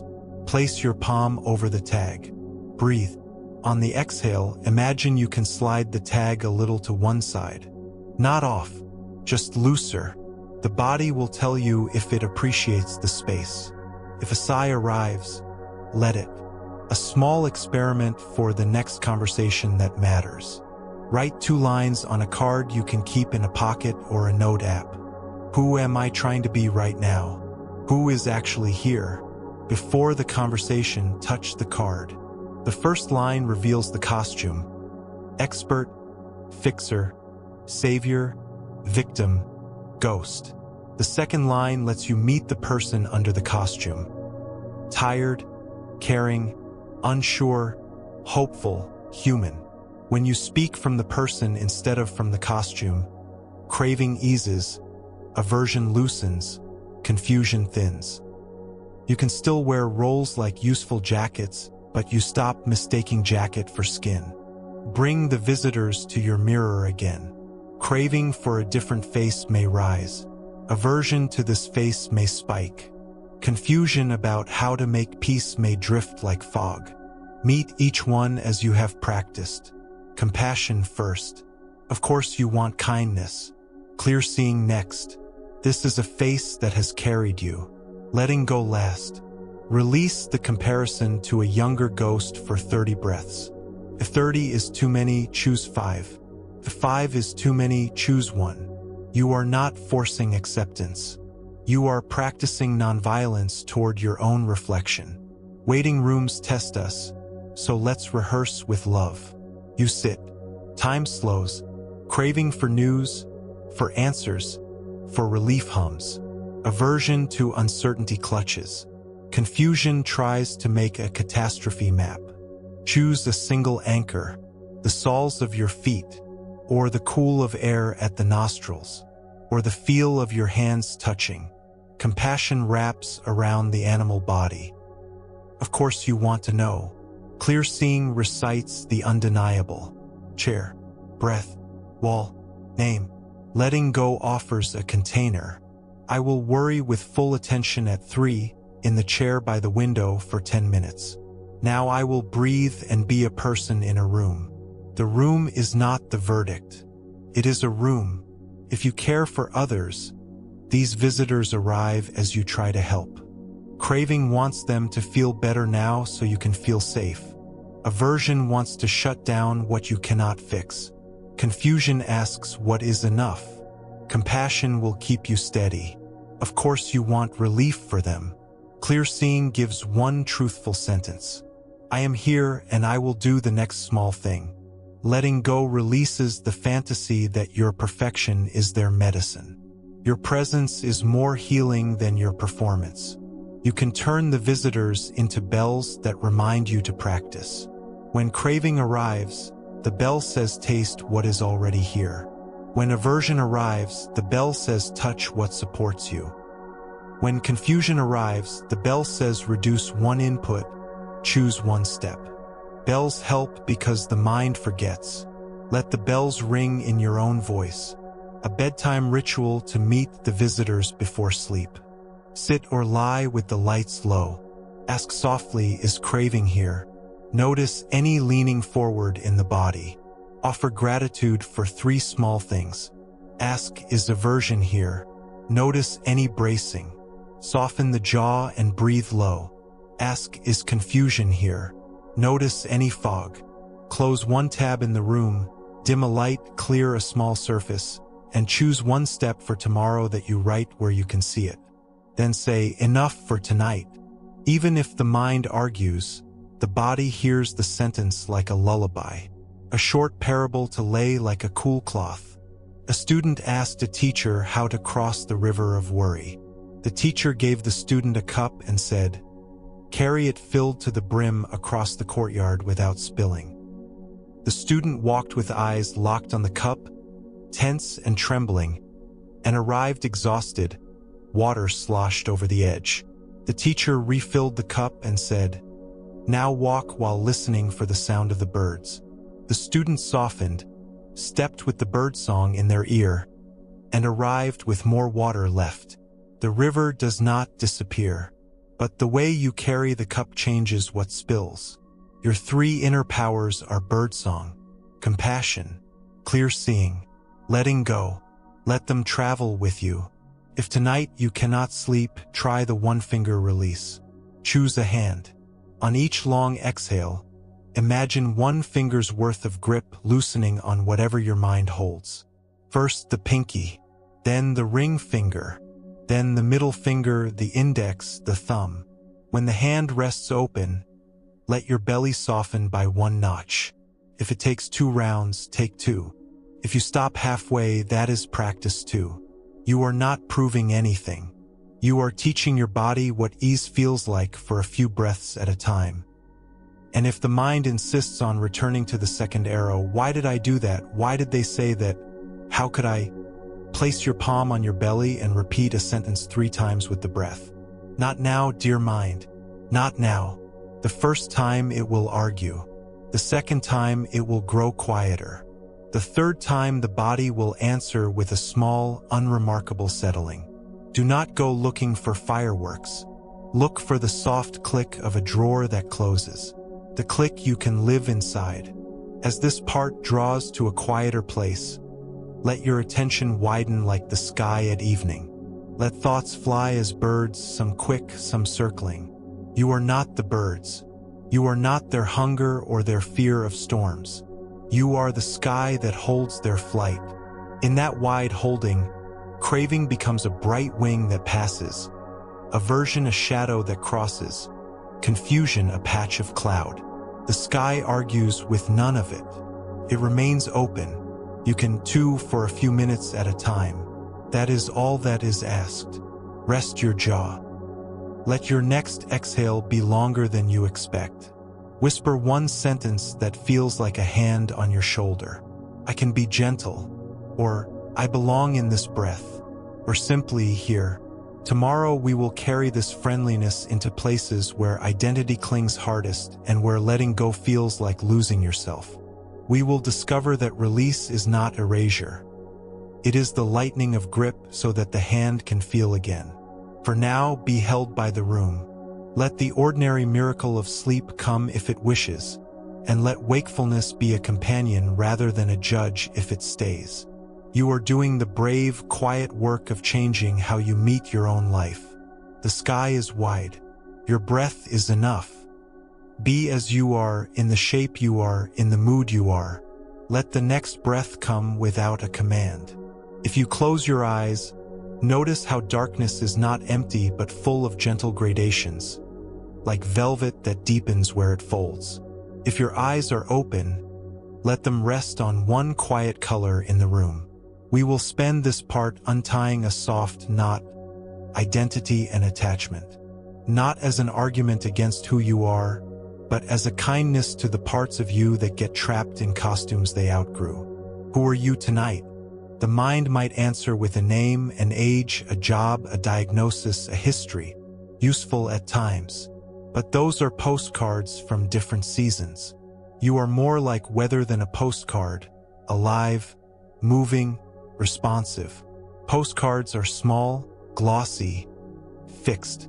Weather changes with light. Identity is not a single object you must defend. It is a set of roles that have helped you navigate. When those roles harden, overthinking arrives to guard them. I must always be dependable. I must always be kind. I must never show weakness. I am the one who fixes everything. Holding a role like a shield is exhausting. We will practice laying the shield down and discovering you have skin and hands and breath under it. Begin with compassion because loosening identity can stir old alarms. A simple sentence. Of course I hold on, it kept me safe. Let the words land in your ribs. Next, clear seeing. Notice the actual role that is loud right now. The responsible one, the funny one, the invisible one, the tough one, the always learning one, the good parent, the perfect colleague, the peacemaker. Name it with kindness as you would a neighbor, then letting go not by ripping off the role but by loosening one button. Imagine your thumb and forefinger unfastening a single clasp at the collar. Feel the inch of air that touches skin there. Let that inch be enough to begin. A scene to try on. You receive feedback at work. The role called the competent one stiffens in your shoulders. Jaw tightens, breath climbs. Compassion, of course. Clear seeing. The feedback is about a paragraph, not your whole worth. Letting go. Lower the shoulders one notch, breathe out longer, and respond with the smallest true sentence. Thank you for the specifics. I'll adjust this section. You did not betray competence by softening armor. You showed a deeper strength, the strength to be porous without breaking. Another scene.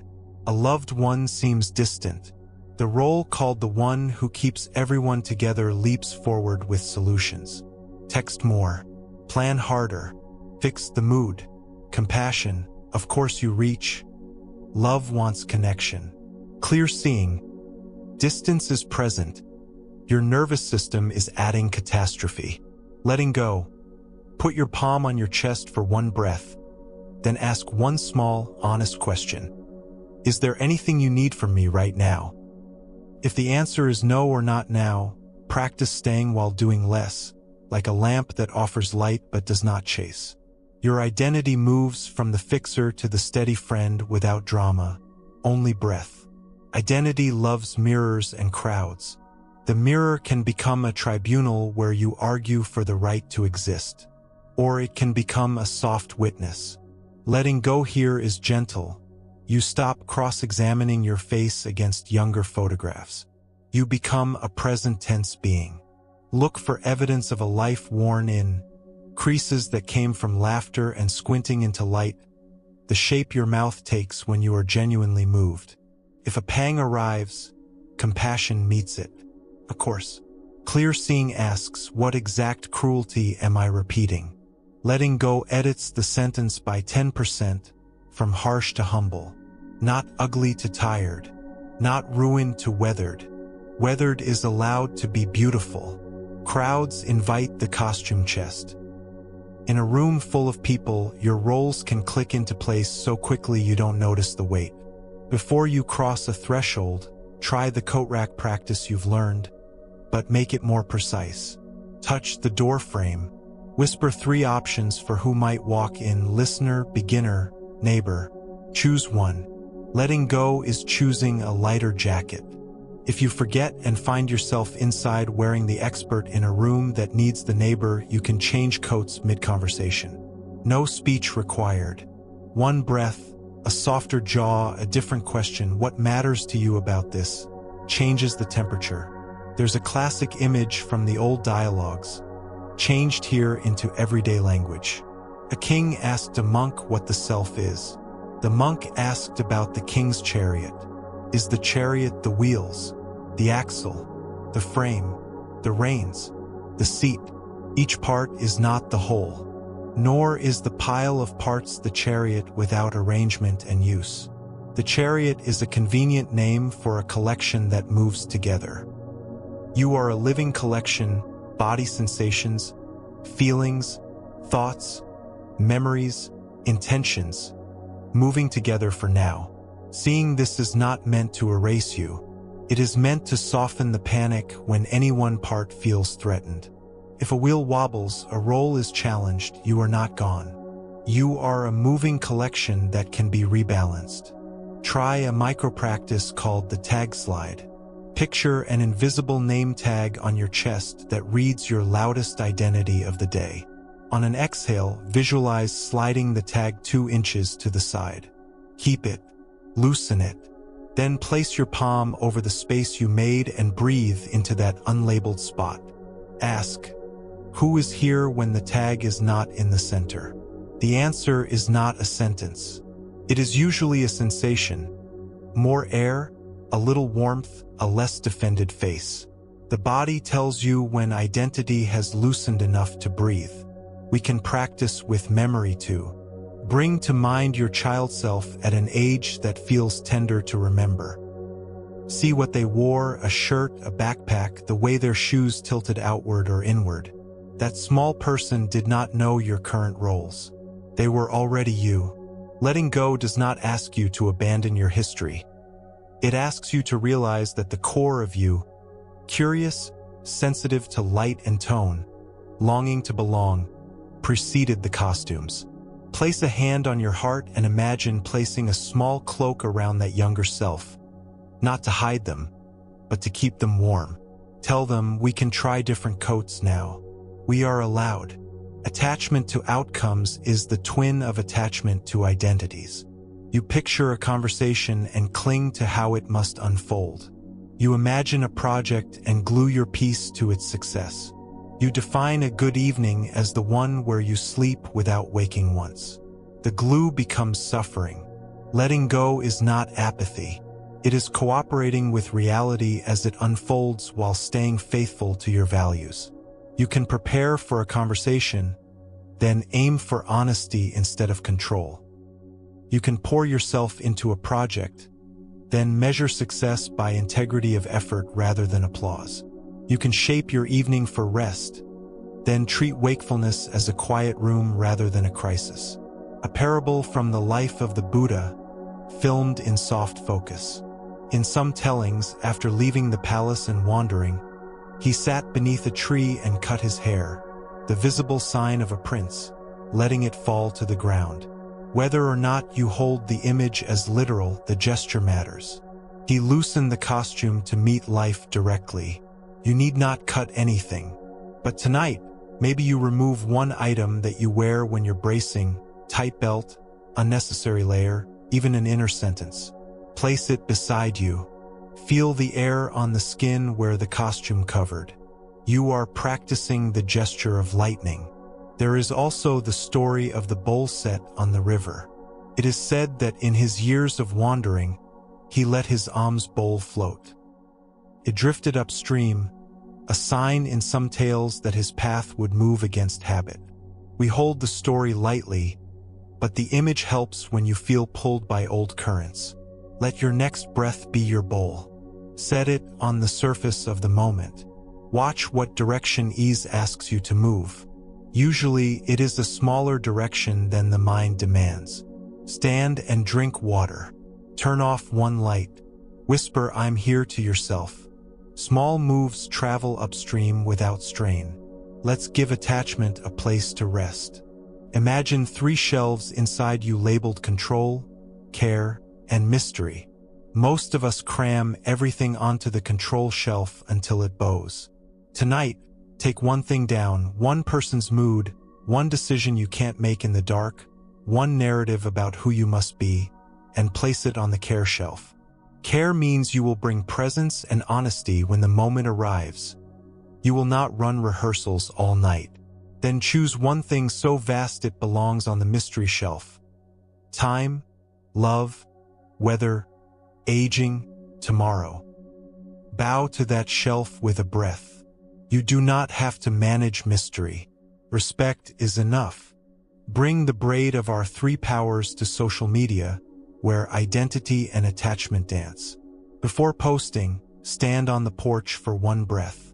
Compassion. Of course you want connection. Clear seeing. What am I actually sharing and why? Letting go, release the outcome.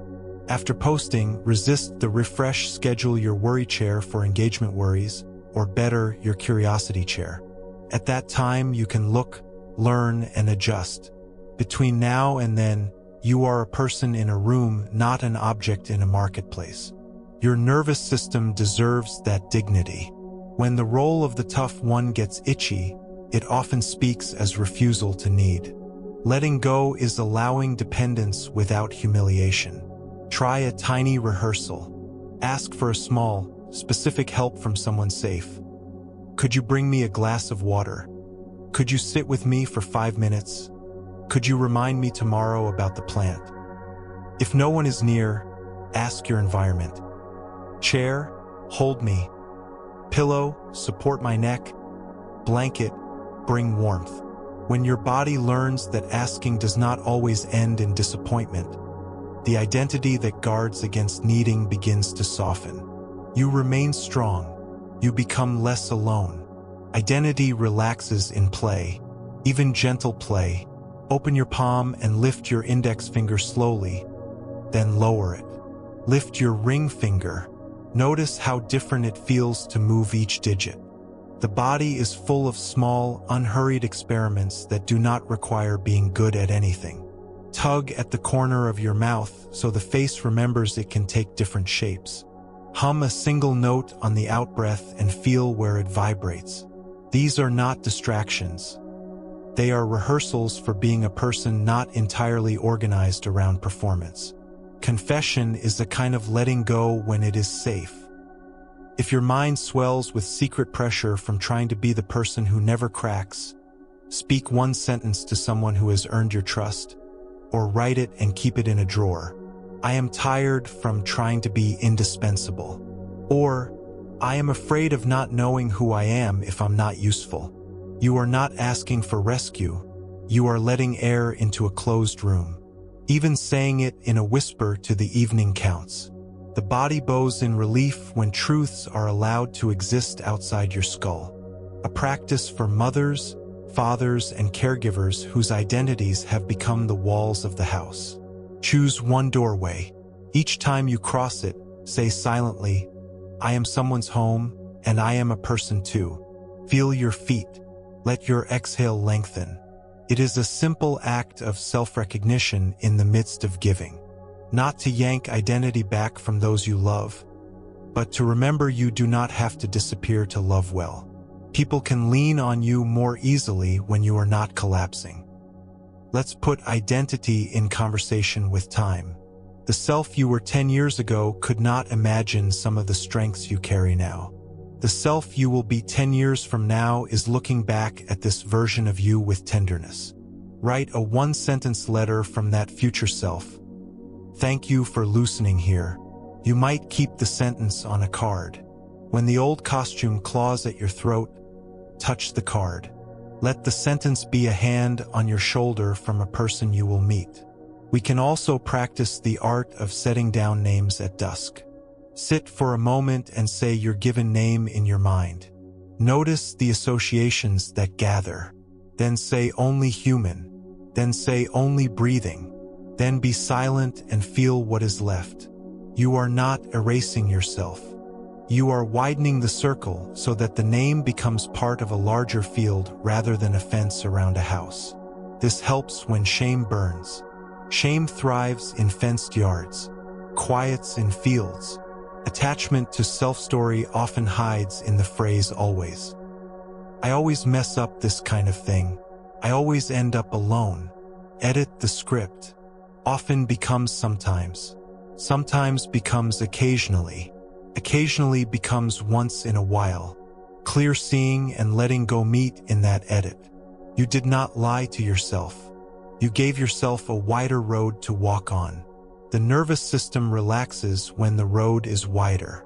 There's a quiet generosity in choosing to be nobody for a minute each day. Not the expert, not the disaster, not the clown, just a body breathing. Try it now. 3 breaths where you do not rehearse or fortify or perform. If a role barges in, bow to it and let it stand outside the door while you breathe. The part can wait. You will return to it if needed, and you will wear it with less strain because it will not be fused to your skin. As night deepens, do a release tour with identity in mind. Forehead softens, which loosens the strategist. Jaw loosens, which releases the defender. Tongue rests wide, which relaxes the one who must explain. Throat opens, which eases the perfect speaker. Shoulders fall, which quiets the carrier. Hands uncurl, which lets the fixer put down tools. Belly receives the breath, which calms the controller. Pelvis heavy, which steadies the runner. Legs rest, which softens the achiever. Feet warm, which grounds the drifter. You are not murdering these roles.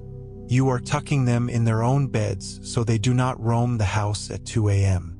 If you wake in the night, identity may jump up first. The critic wants to take attendance. Tell it gently, not now.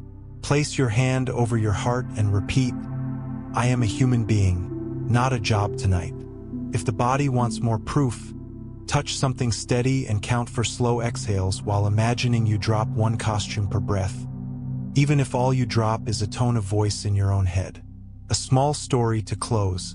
In one telling, as the Buddha walked after his awakening, a passerby asked, "What are you? A god? A man? A magician?" The answer given in the story is simple. Awake. Whether or not you accept the tale, the point leans toward you.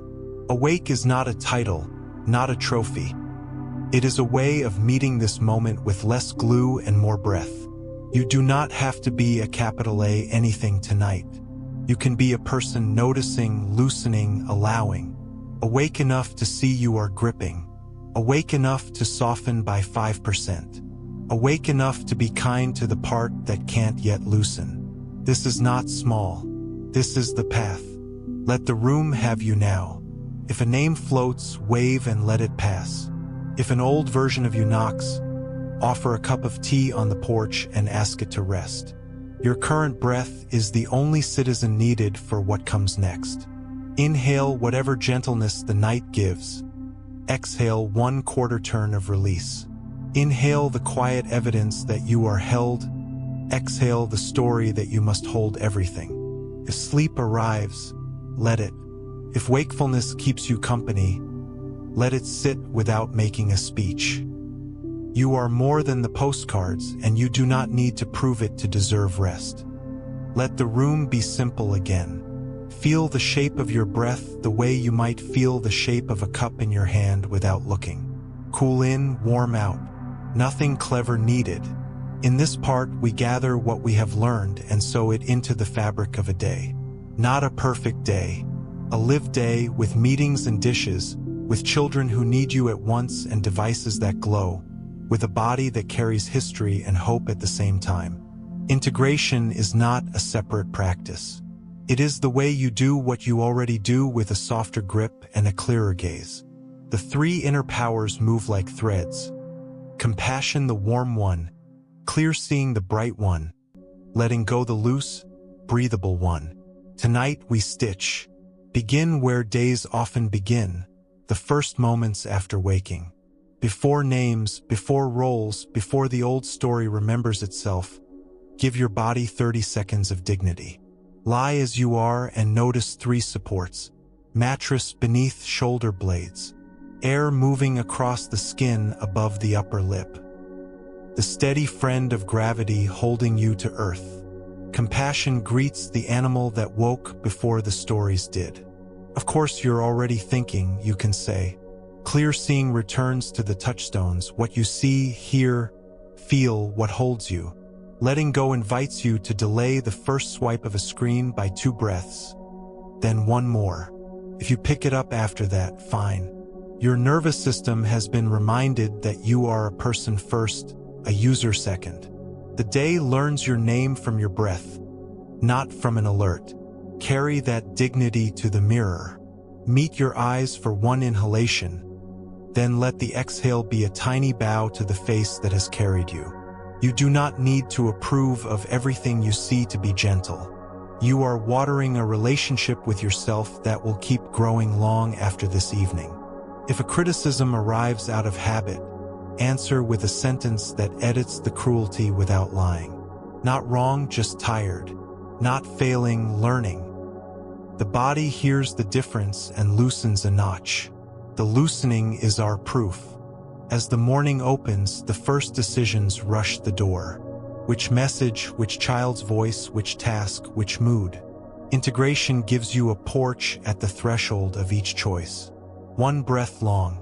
Compassion says, it makes sense that you want to do all of it now. Clear seeing names the smallest honest next step. Letting go grants permission to do only that step and move. You can practice on something humble, choose a mug. Feel its weight, pour water, say thank you out loud to the hands that lifted. When you start small, the nervous system cooperates with bigger choices later. You are tuning the string early so it will sing when the day asks for music. Now take the braid into conversation. Words often carry hidden freight. There is a half second before you speak when identity wants to grab the wheel. We call that half second the porch. You've visited it before. Stand there for one breath. If the breath is all you can manage, that is enough. Compassion acknowledges your wish to be understood. Clear seeing asks, what is the smallest true thing I can say without sharpening it into a spear? Letting go releases the need to win or to summarize all of time in one sentence. You may find yourself saying, I want to hear you, or can we slow this down, or I need a moment. This is not passive. This is skillful. You are using time as a friend. When the day slides toward work, integration becomes craft. Before you open the first document, practice a tiny ritual of welcome. Place one hand on your belly for a breath. Feel the chair under you and the temperature on your forearms. Write a single line that names what matters in this next block. Not for forever, for now. Then close one sensory leak. Lower the brightness a notch. Silence one alert. Set a 25-minute timer. Compassion tells the body it will not have to sprint without end. Clear seeing gives the mind one lantern circle of path. Letting go sets down everything else for later or never. You are not burning out the day in hour one. If you are caring for others, integration needs tenderness and boundaries standing arm in arm. When a request arrives and your shoulders climb, touch the door frame or the back of a chair and breathe once before answering. Compassion says, of course I want to help. Clear seeing checks your actual capacity. Letting go gives you language that holds both truth and warmth. I can do 10 minutes. I can tomorrow. I can't today, and I care. The first time you say it, your body may tremble. That is not failure. That is your nervous system noticing that you are choosing a new posture. Trembling is part of learning to stand. At midday, the animal of craving often visits, not just for food, but for novelty, affirmation, escape. Integration recognizes the animal and offers the right medicine. If you are reaching for a scroll to anesthetize unease, pause with the device in your hand for one breath and name what you actually need. Contact, movement, water. If you still pick up the device, do it as a person making a choice, not as a leaf in current. Taste the act. Feel your thumb. Notice the inhale you forgot to take. Bring yourself back with kindness, not scolding. You are not breaking an addiction in an afternoon. You are teaching your hand to report to your heart. In late afternoon, the mind often fogs, and old stories tighten their belts. Confusion is not failure. It is a request to narrow input and widen compassion. Close one tab, dim one light, turn your face toward a simple horizon. The top of a wall, the line where a shelf meets air. Let one sound be your companion. A vent, a bird, even traffic's distant hush. Write a 2-minute plan that contains one verb and one noun. Call Sam. Fold towels. Draft opener. Then move your body for 60 seconds. Reach, sway, stand if you can. Action dispels the fog's authority. If clarity doesn't come, you did not waste your life. You kept yourself company while the weather changed. Evenings require special integration because identity is ragged and the second arrow loves the dark. Create a landing, not a performance, a landing. Choose a lamp that tells your body the day is closing. Place one object that represents care on a small surface. A stone, a note, a picture that calms rather than inflames. Sit or lie for 60 seconds and let the mind list unprompted everything it says remains unfinished. Do not argue. Do not obey. When it pauses, answer with one sentence. Thank you. I will do what is mine tomorrow. The sentence is both promise and release. Your nervous system loosens when it hears your adult voice speak to the old manager who never clocked out. We can fold in a gentle story that teaches without insisting. In Zen memory, there is a tale of a teacher who simply held up a flower. No sermón. No explanación. One student smiled. The story is handed down as proof of wordless understanding. Hold the tale lightly. Let it be a picture rather than a creed. Tonight, you can practice the same. Hold up one ordinary thing to your own attention without commentary. A spoon, a leaf, the crease on a sheet. Look at it the way a first human might look, curious, unhurried. Feel the breath move through you while your eyes rest. This is integration at its simplest. Attention without argument. Takes 10 seconds and changes the next 5 minutes. We also need a way to repair when we miss the mark, because we will. Overthinking loves to turn a misstep into a self-portrait in ink. Integration is gentler. When you snap at someone you love, or send words you wish you had softened, move in 3 beats. Warmth, truth, step. Warmth, I'm sorry, that was hard and I care about you. Truth, here's the part one wanna own. Step, I'm gonna take a breath and try again. Can we revisit this after dinner? Compassion keeps shame from swallowing you whole. Clear seeing keeps you from drowning in excuses. Letting go refuses to replay the scene 100 times while you brush your teeth. Repair is not a word. It is a movement. There is healing in how you touch your environment. The hand that slams a drawer teaches the body that you live in a hard world. The hand that closes the same drawer quietly tells the body there is space for softness even now. Try it tonight with just one object. Lift the cup as if the cup were a small animal. Turn a doorknob as if someone you love were sleeping. You will not sustain this level of delicacy all day. That is not the point. The point is to seed your nervous system with proof that gentleness is available from your own hands. Overthinking loses status in a home where touch is kind. If you parent or care for elders, Integration can be as spare as a sentence at a threshold. Each time you enter their room, pause for the length of one breath and think, I will meet a person, not my plan. Your eyes will adjust. You will see more. Your tone will soften by a shade.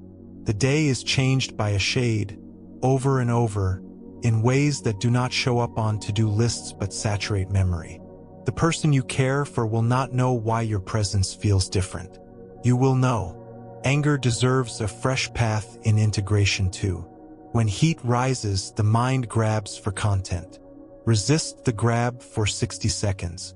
Put your hands on something that will not move, a wall, a counter, your own thighs, and let your quadriceps take a share of the load. Breathe out longer and listen for a sound outside your body. When the heat lowers enough to think, choose a sentence that is true and kind. I want to fix this. I need a pause. I care about what is underneath this edge. Then choose the next step whose size you can keep. Send one text. Step outside for a minute. Pourwater. Return. Anger is not your enemy. It wants honorable work. Give it jobs that do not injure you. If grief lives nearby, and for many of us it does, make a bench for it in your day. A literal bench is wonderful if you have one, but a chair will do. Sit once without asking grief to justify itself. Imagine that you and grief look in the same direction, not at each other. The horizon could be a picture frame, a patch of sky, the line where the wall meets the floor. Breathe together. Compassion lets grief exist without debate. Clear seeing keeps you in the present. This breath, this chair. Letting go offers a boundary. We will sit for 5 minutes. You are not fixing anything. You are being a home where love and ache can both sit without ruining the furniture. Money and work can pull identity tight, so integration here must be steady. When you open a bill, feel your feet before you look. When you read a performance review, touch the desk with your palm. When you plan or budget, set a 20-minute container and light a small lamp. Compassion recognizes that numbers point to needs and safety. Clear seeing separates fact from forecast.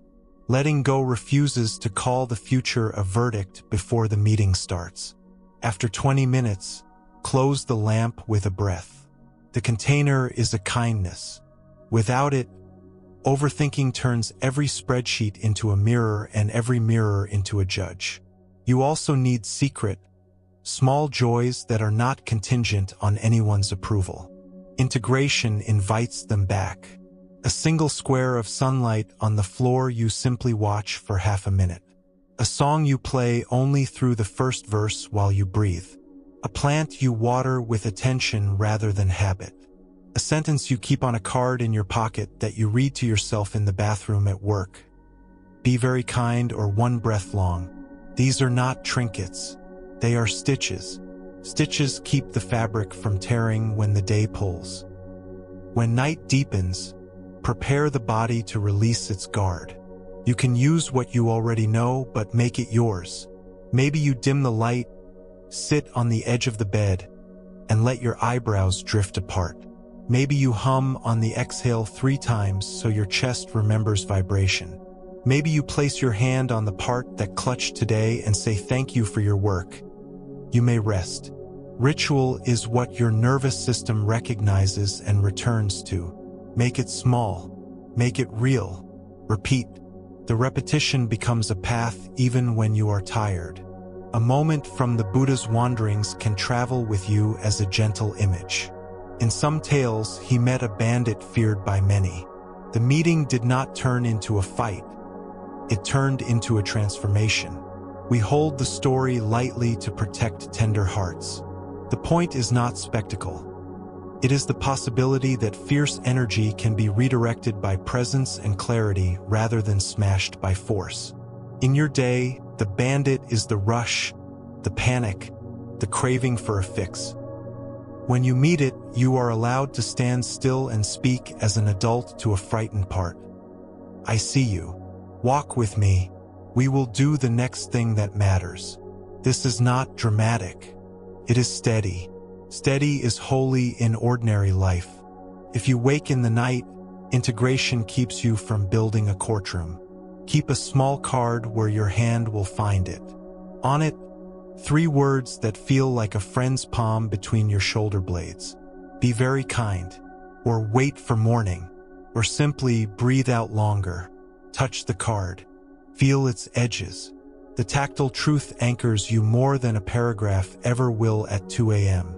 If thoughts surge, use the labels you learned: memory, plan, fiction, and place each in the bowl that fits. Now, later, not mine. You can do this blind, by feeling the bowls with your mind's hands. Your body will learn that it does not have to sort the whole world to deserve sleep. If sleep does not come, integration says you are not failing. Rest is still a medicine. Let your body be a shoreline and thoughts waves that rise and fall. You are not the waves. You are the coast that has outlasted storms. Breathe as the coast breathes, slow and tidal. If comfort allows, place a little weight on yourself, a blanket, a pillow across the hips, to tell the guarding systems that you are held. Whisper one line that is true and kind. I can be gentle in the dark. Before we close, write, say, or imagine 3 lines that let the day end without violence. What hurt me today? What helped me today? What I set down tonight? Keep each to a sentence. Set them on your inner shelf. If the mind argues that you forgot something, smile and point to the morning drawer. It will be there. You have a worry chair and a curiosity chair and a shelf that holds bowls. You are building a small, humane civilization inside you. Overthinking is not banished. It is given citizenship without the crown. Let us take the slow release tour one more time, but make it a conversation with your roles. Forehead softens. The strategist loosens her tie. Eyes rest. The watchman steps off the tower. Tongue widens. The explainer puts down the chalk. Jaw unhooks. The defender sits. Throat opens.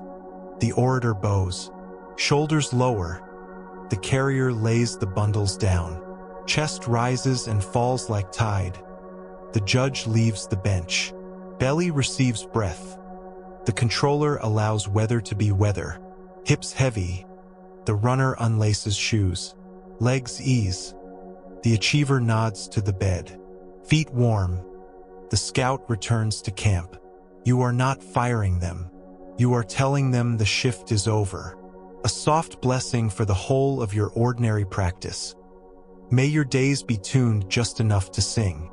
May your thresholds be porches where breath waits with you. May your hands remember gentleness when the world hurries you. May your words find the smallest truth. May your nights be rooms where the second arrow is not invited. And when arrows come, may they meet a sky so wide they forget how to hurt. Let the next exhale lengthen by one quiet beat. Feel what holds you. Let the mind wander like a dog that has learned the yard's fence and returns on its own. You have stitched a little more peace into the cloth of your day.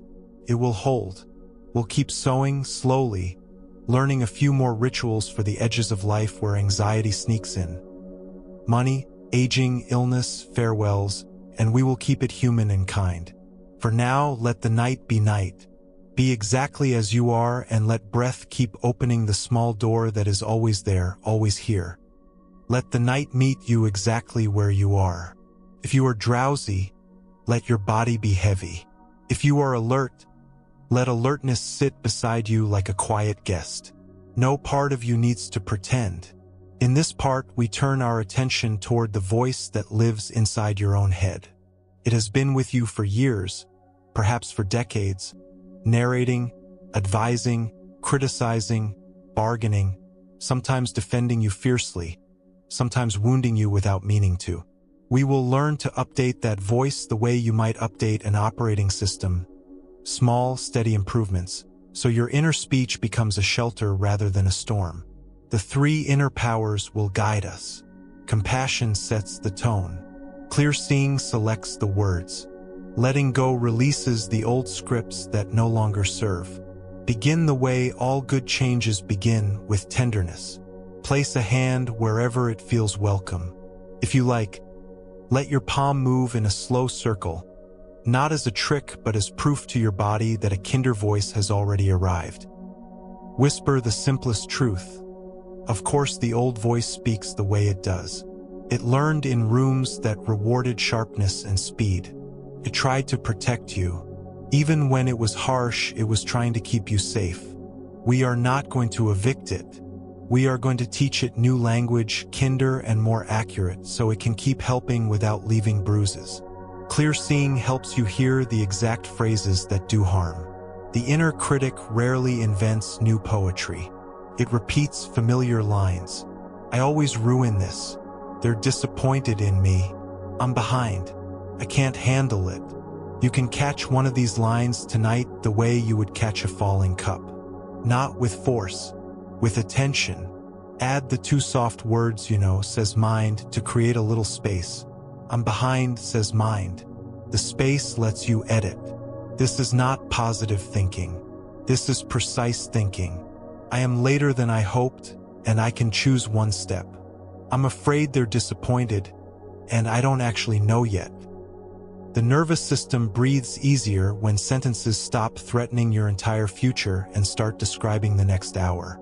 Letting go becomes the freedom to stop rehearsing the harsh version. Imagine the critic's script printed on delicate paper.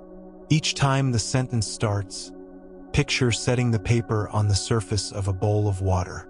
Watch the ink blur and the letters loosen their shape. You don't need the sentence to disappear forever. You only need it to lose its crown so other voices can speak. Try a brief exercise now. Take one common line the critic uses and translate it 3 times, each closer to kindness and truth. If the line is "I messed up again," the first translation might be "I made an error" in the second paragraph. The second might be "That was hard and I tightened up." The third might be "I can fix one piece now and talk about the rest tomorrow." Feel what happens in your body as the line narrows from a life sentence to a specific, actionable moment. The jaw unlatches a little. The shoulders drop by a millimeter. Your breath remembers the floor. You can also give the inner voice a different job description. Instead of judge, promote it to guide. A judge delivers verdicts. A guide adjusts posture. A judge tells you your nature. A guide tells you your next move. In practice, this means turning "I am" statements into "this is" statements followed by "I will." "I am a disaster" becomes "this is messy." "I will take the first 2 minutes to clean one corner." "I am so behind" becomes "this is more than one sitting." "I will set a timer for 15 minutes and begin." The shift sounds simple. To your body, it is enormous. It replaces threat with direction. There is a small story about leaves that can help us keep our language spare. It is said the Buddha once held up a handful of simsapa leaves and asked the monks which was greater, the leaves in his hand or the leaves in the forest. They answered, "The forest's leaves." He said that what he taught compared to what he knew was like the leaves in his hand to the forest, just what was needed to free the heart. Hold the image lightly as a picture. Your inner talk can carry a forest, but your nervous system needs only a handful. Instead of a dozen arguments against yourself, choose one helpful sentence you can act on now. Put down the rest of the forest. Leaves enough to walk free tonight. Self-talk becomes kinder when you match your voice to the moment's true scale. If a cup slips from your hand and shatters, the critic may leap to a history of your clumsiness. The guide says, "Glass broke. I'll breathe once, step carefully, and gather the pieces." If a conversation went sideways, the critic writes a biography called "You Always Ruin Things." The guide writes a note. Next time, pause at the porch and ask one question. You are not lowering standards. You are right-sizing the story so your body can move. At work, the critic often wears the mask of the professional. It says your value equals output.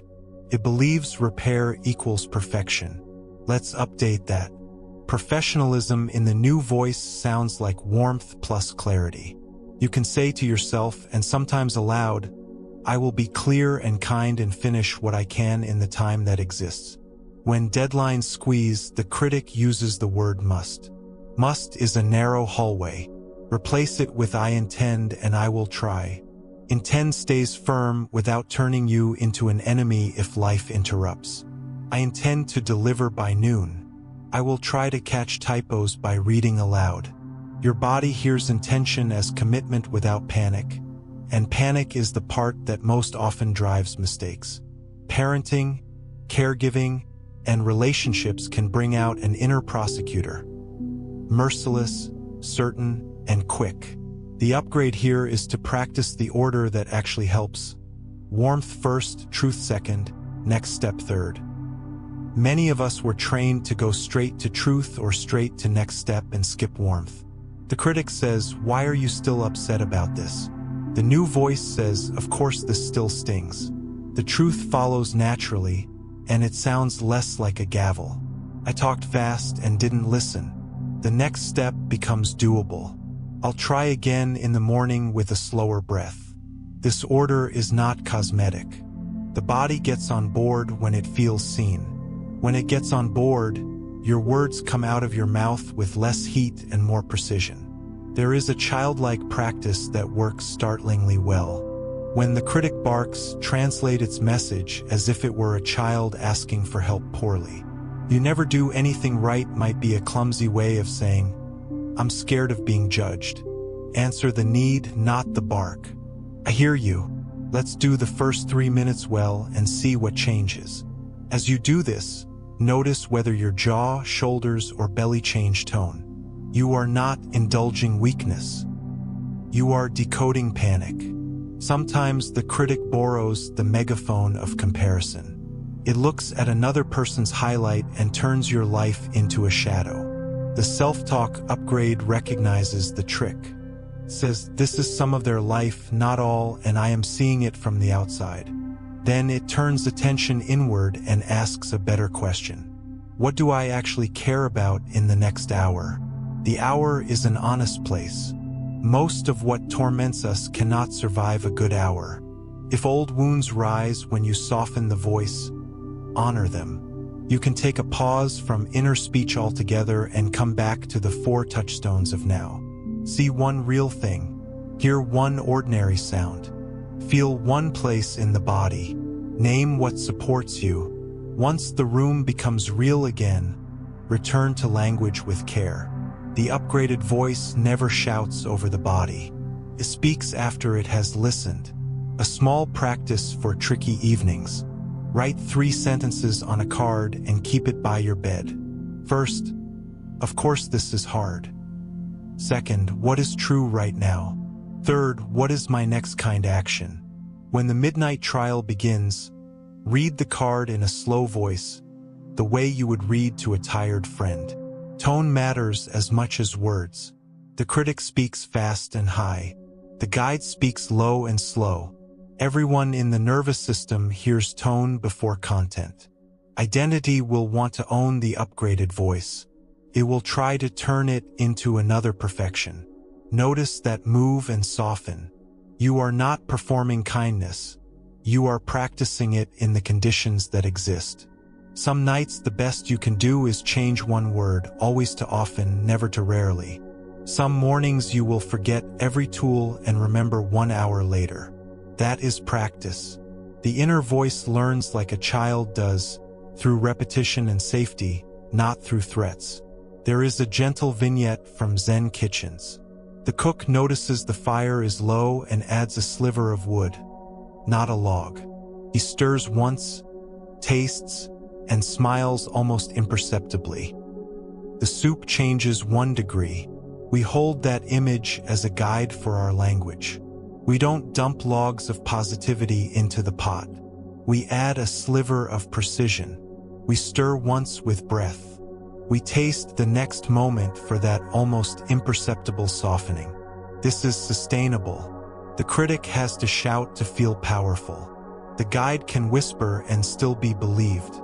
Consider your body as a listener to every inner sentence. Speak one harsh line in your head and feel what happens in your face or chest. Then speak the edited version and feel again. Body feedback is better than debate. The version that relaxes your exhale is the one closer to truth. Your body does not need slogans. It needs sentences that let muscles unclench.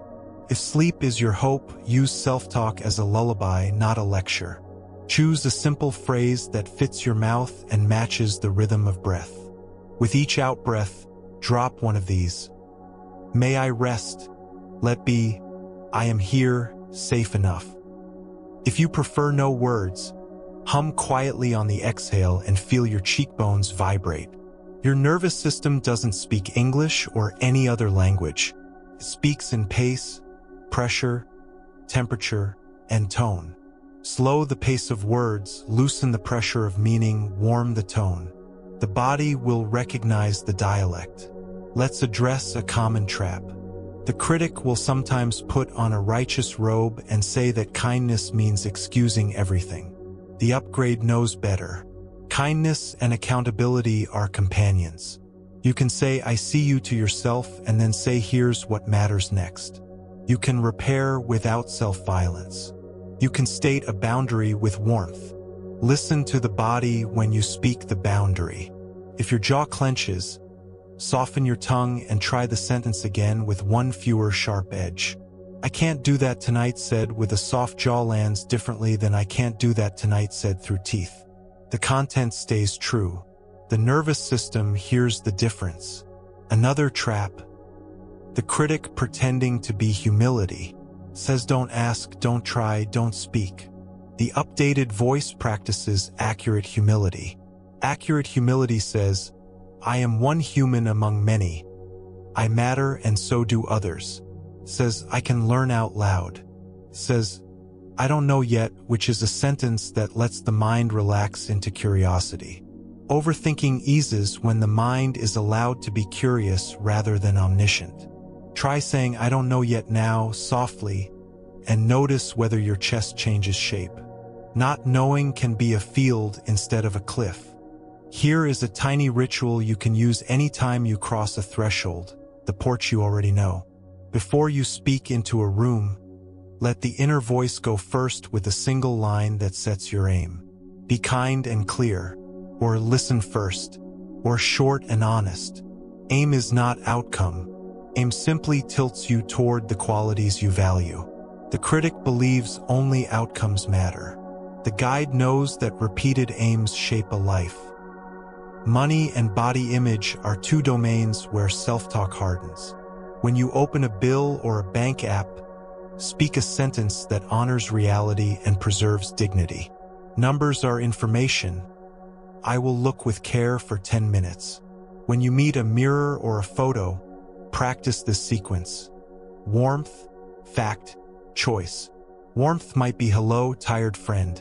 Fact might be there are lines from sunlight and laughter. Choice might be I will stand kinder under this light. I will not rewrite my worth while brushing my teeth. Small, plain words. Your body understands plain words. For health fears, the critic loves the worst-case language. Clear seeing offers the lantern circle. What do I know? What can I do now? What can wait? Then, to the inner voice, give one job only. Keep me company kindly while I wait. If the voice strays into prediction, invite it back to its one job. Keep me company kindly. The companionship of your own tone is medicine. It will not cure illness. It will reduce the suffering you add to the part you cannot control. We can also rehearse a repair in self-talk for after a difficult day. Sit for a moment and speak to yourself in 3 lines. Thank you for carrying this. Here's one truth about what was hard. Here's one thing I will try differently when the sun returns. Let the lines be short. Thank you lands first. Truth lands without performance. Try lands as possibility, not obligation. Then do something that communicates care to your animal body. Warm water over hands, a gentle stretch, the weight of a blanket on thighs. The body believes actions even more than words. When words and actions agree, the critic gets bored and the guide grows strong. If you share space with someone, invite your self-talk to widen till we talk when it helps. We are tired and we love each other. We can try the porch again. We can pause and return. Using we isn't a trick. It is a reminder that relationships are ecosystems, not courtrooms. The critic wants verdicts. The guide wants ecosystems to thrive. In an ecosystem, small adjustments, tone, timing, breath, change weather. There is a tender parable often told in different ways. A person carried a heavy basket of stones on their head. A teacher asked why. The person said, "I picked them up for reasons that seemed good at the time." The teacher said, "Perhaps you can put one down and see what happens." The person set down one stone and discovered the road did not disappear. We will not drop all stones tonight. We will practice choosing one. Let your inner voice select the stone it is ready to release. A phrase, a comparison, a rule. Set it down on the shelf labeled "Not into this night." If it is still there in the morning and you need it, you can pick it up. Many stones do not ask to be lifted again. If you wake later, the critic may return in the dark because night magnifies. Keep a card within reach with 3 or 4 words your guide will remember even when you are tired. Be very kind. Not now, mind. Breathe out longer. Touch the card before you read it so your hand receives the message with your eyes. If sleep refuses, rest is still sacred. The upgraded voice knows how to keep you company without demanding solutions. You can say "we will know more in daylight." You can say "hold my hand" to yourself by placing one palm on your belly and one on your heart. The body will take the hint. Before we drift, let's practice the slowest upgrade of all silence. Not the silence of suppression, the silence of enough. Speak one kind sentence inwardly, then do not speak the next one. Feel the space that opens. Thoughts can keep moving like birds. You do not have to narrate their flight. The guide knows when to stop talking. The critic is afraid of silence because silence does not confirm its importance. Sit with the quiet for 3 breaths. If it is too much, open your eyes and name lamp, ceiling, wall. Return when you wish. Close with a small blessing you can adopt or alter. May my words toward myself be soft and accurate. May my tone be the medicine I wanted from others. May I choose truth without cruelty. And may I practice release without abandoning what matters. May I be friend, guide, and gentle witness to the person I am becoming. Let the blessing be the last thing your mind hears before your jaw loosens another notch. Let your eyebrows drift apart. Let your tongue rest wide. Let your shoulders drop toward the bed or chair as if set down by a friend. With the next exhale, give yourself permission to stop improving for the night.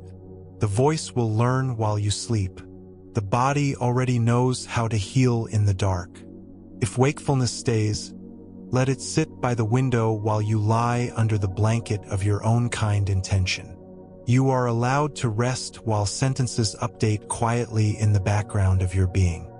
Let your breath find you, the way a familiar song finds your ears before you know you're listening. In through the nose, out a little longer as if fogging a window. Nothing to earn, nothing to prove. Tonight we lean more fully into the wisdom of the body, your oldest friend, your most honest teacher. When overthinking makes a cage of ideas, the body keeps a door unlocked. It speaks in small languages. Temperature at the skin, the tilt of the shoulders, the weight of the breath, the ache that asks for a softer pillow. You do not need to become a specialist to understand it. You only need to remember how to listen without arguing. Begin with the simplest check-in. Where are you right now in the weather of your body? Scan not as a detective looking for crimes, but as someone turning on a gentle porch light. Brows loosened or tight, eyes dry or moist, tongue heavy or hovering. Throat open the width of a breath or narrow. Shoulders turned to stone or soft rope. Hands curled or blossomed. Belly a held fist or a field after rain. Hips guarded or steady. Thighs alert or at rest. Feet cold, warm, present. As you name each place, add the 2 words that soften Velcro. Says body. Tightness says body. Warmth says body. You are not agreeing to pain forever. You are telling the truth without a fight. The body has its own versions of our 3 inner powers. Compassion in the body feels like warmth and permission. Clear seeing in the body feels like accurate labeling. This is heat, this is tingling, this is pressure without dragging in biography. Letting go in the body feels like the tiniest unrip, often so small you would miss it if you were looking for a miracle. Train your attention to love smallness. Smallness is how living things change. Try a practice called 5% soft. Choose one region, jaw, hands, belly. On your next exhale, imagine that region loosening by exactly 5%. Not more. Enough to be believable. The nervous system trusts believable. If 5% refuses, choose 2%. If 2 refuses, choose 1. The number does not matter. The message does. Your body learns that you will not force it to relax. You will invite it to rest. Bring this into an ordinary decision. Your friend asks for a favor you don't have space for. Before words, watch your body vote. Does your belly move toward yes or tighten toward no? Do your shoulders lift or lower? Does your breath feel generous or stingy? This is not mysticism. It is data. Compassion says, of course you want to say yes. Clear seeing names the body's vote without drama. Letting go allows you to speak a smaller truth if needed. I want to help, and I can't today. Or I can do 15 minutes. When your words match your body, the inner noise calms. Overthinking is often the sound of the mind arguing with the body's vote. Pain, old or new, deserves a special light. We will not make medical claims, and we will not ask you to ignore anything important. What we will do is practice accompanying discomfort without adding the second arrow of inner violence. Imagine the ache as a guest you would rather not host. You do not have to like the guest to offer a chair. Find the exact shape of the sensation if you can. Pulse, throb, burn, pressure, dull weight, then widen the room around it. Is there a neutral sensation nearby? Cool air on the cheek, fabric at the wrist, the weight of a blanket on the thighs. Let your attention rock gently between the ache and the neutral, like tide. One breath near, one breath elsewhere. This is not denial. It is kindness in motion. Many bodies settle when reminded they are more than one point of signal. If the ache grows louder as you soften, open your eyes and name 3 shapes in the room. Square, circle, line. This is a valid way back to ground. The point is not to be brave. The point is to stay a companion to your own life. A teacher in a forest monastery once held up a simple cup and smiled. He said in his own language that he loved the cup, and he also saw that, in time, it was already a future shard. Because he understood this, he could enjoy it fully now. Hold the story as an image, not a doctrine. Your body is not a cup to be discarded. It is a living partner. Seeing its impermanence does not dim your love. It brightens your gratitude. Tonight, offer thanks to one ordinary part of you as if it were that cup. Thank you, feet, for carrying me even when the mind ran ahead. Thank you, eyes, for taking in light and shadow all day. Thank you, lungs, for this breath I did not have to earn. There is another tiny ritual called palm like a stone. Place one hand, whichever is welcome, over a place that clenched today. Let the hand warm there until you can feel the border between palm and body blur. Whisper something short, "I'm here," or "rest now." Then let the palm rest on your thigh and notice any residual warmth where it was. The body remembers warmth. It is one of its first languages. Bring body listening to screens. Before you unlock, pause with the phone resting in your palm. Feel its weight. Notice your shoulders and jaw. Are they preparing for war? If yes, lengthen your exhale by a beat before you begin. If you forget and find yourself 10 minutes into a scroll, practice the midstream reset. Look up at a horizon line, even the top of a doorframe counts. Count 2 slow breaths where the out is longer than the in. Ask your body, do you want more of this right now? Let the body vote. You can still choose against it, you are an adult. But you will have consulted the oldest part of your wisdom, and that alone changes what happens next. A short practice for meals. The first bite, pause. Lift the fork. Before it reaches your mouth, exhale once through the nose. Notice scent, color, weight. When the bite lands, feel texture for the first 2 chews. Then continue any way you wish. This single pause changes how the body receives nourishment. Overthinking eats in a hurry and asks the body to keep up. Attention lets the body register we are feeding and funds a calmer hour. Walking is moving meditation without pomp. You do it anyway. The invitation is to let the body lead for a stretch of hallway, a parking lot, a length of sidewalk.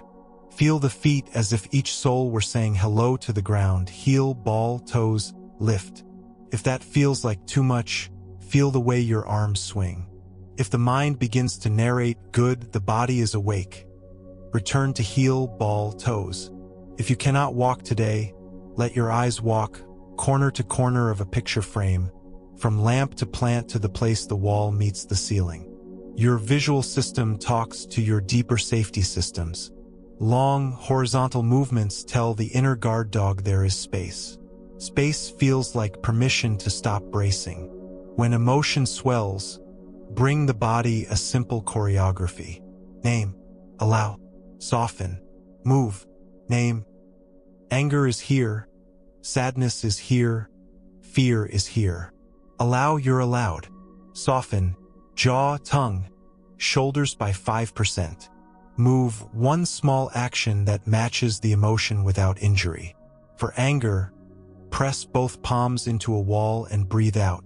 For sadness, place a hand on your sternum and rock 1 inch side to side. For fear, widen your gaze, feel your feet, and lengthen the exhale. This is not fancy. It is honest, and honest actions change the tone of a day. Sleep begins long before bed. We can design an approach, gentle and unromantic, that teaches the body it will not be ambushed. 2 hours before you hope to sleep, dim one light by a notch. This is a conversation with your animal brain. 1 hour before, lower the brightness of screens or let a single lamp be your companion. 30 minutes before, choose one of these. Warm water over hands for a full slow minute. A mug you hold for heat even if you do not drink it.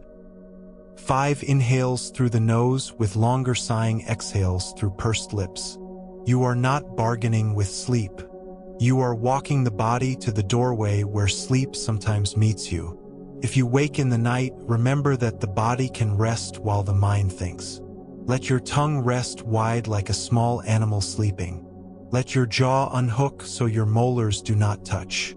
Place a little weight, a folded blanket or pillow, over your hips like a friendly cat. This tells deeper layers that you are held. If thinking spirals, add the labels, memory, plan, fiction. The labels are for the mind. The weight is for the body. Together, they are enough to lower the inner weather by a degree. A story for the body told softly. A monk fell ill. In the old tales, the one we call the Buddha tended him, washing and feeding, and then told the community, if you do not care for one who is sick, you do not care for me. History or not, let the image be medicine. Wisdom kneeling beside a struggling body, not to scold, but to bathe and feed. When your own body falters, bring this posture to yourself. Kneel beside, not on top of. Tend before interpreting.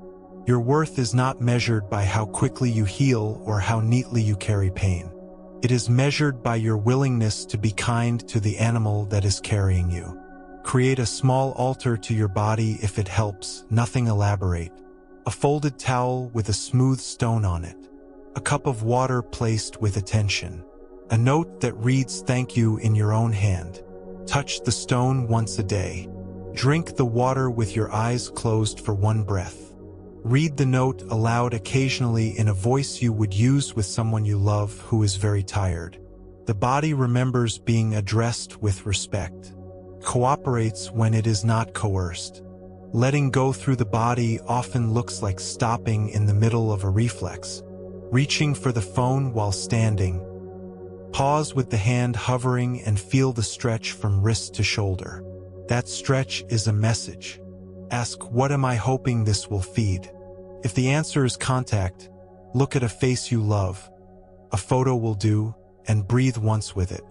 If the answer is novelty, look out a window for 10 seconds and let the sky provide a different kind of new. Then, if you still choose the phone, choose it with a body that has been respected, not dragged. When shame arrives, the body shrinks. Eyes drop, chest caves, breath thins. This is not a character flaw. It is an ancient reflex. Name it, shrinking is here. Then, without insisting on bravery, try a 2mm reversal. Lift your gaze to the level of the doorknob. Let the collarbones drift apart like a door cracked for air.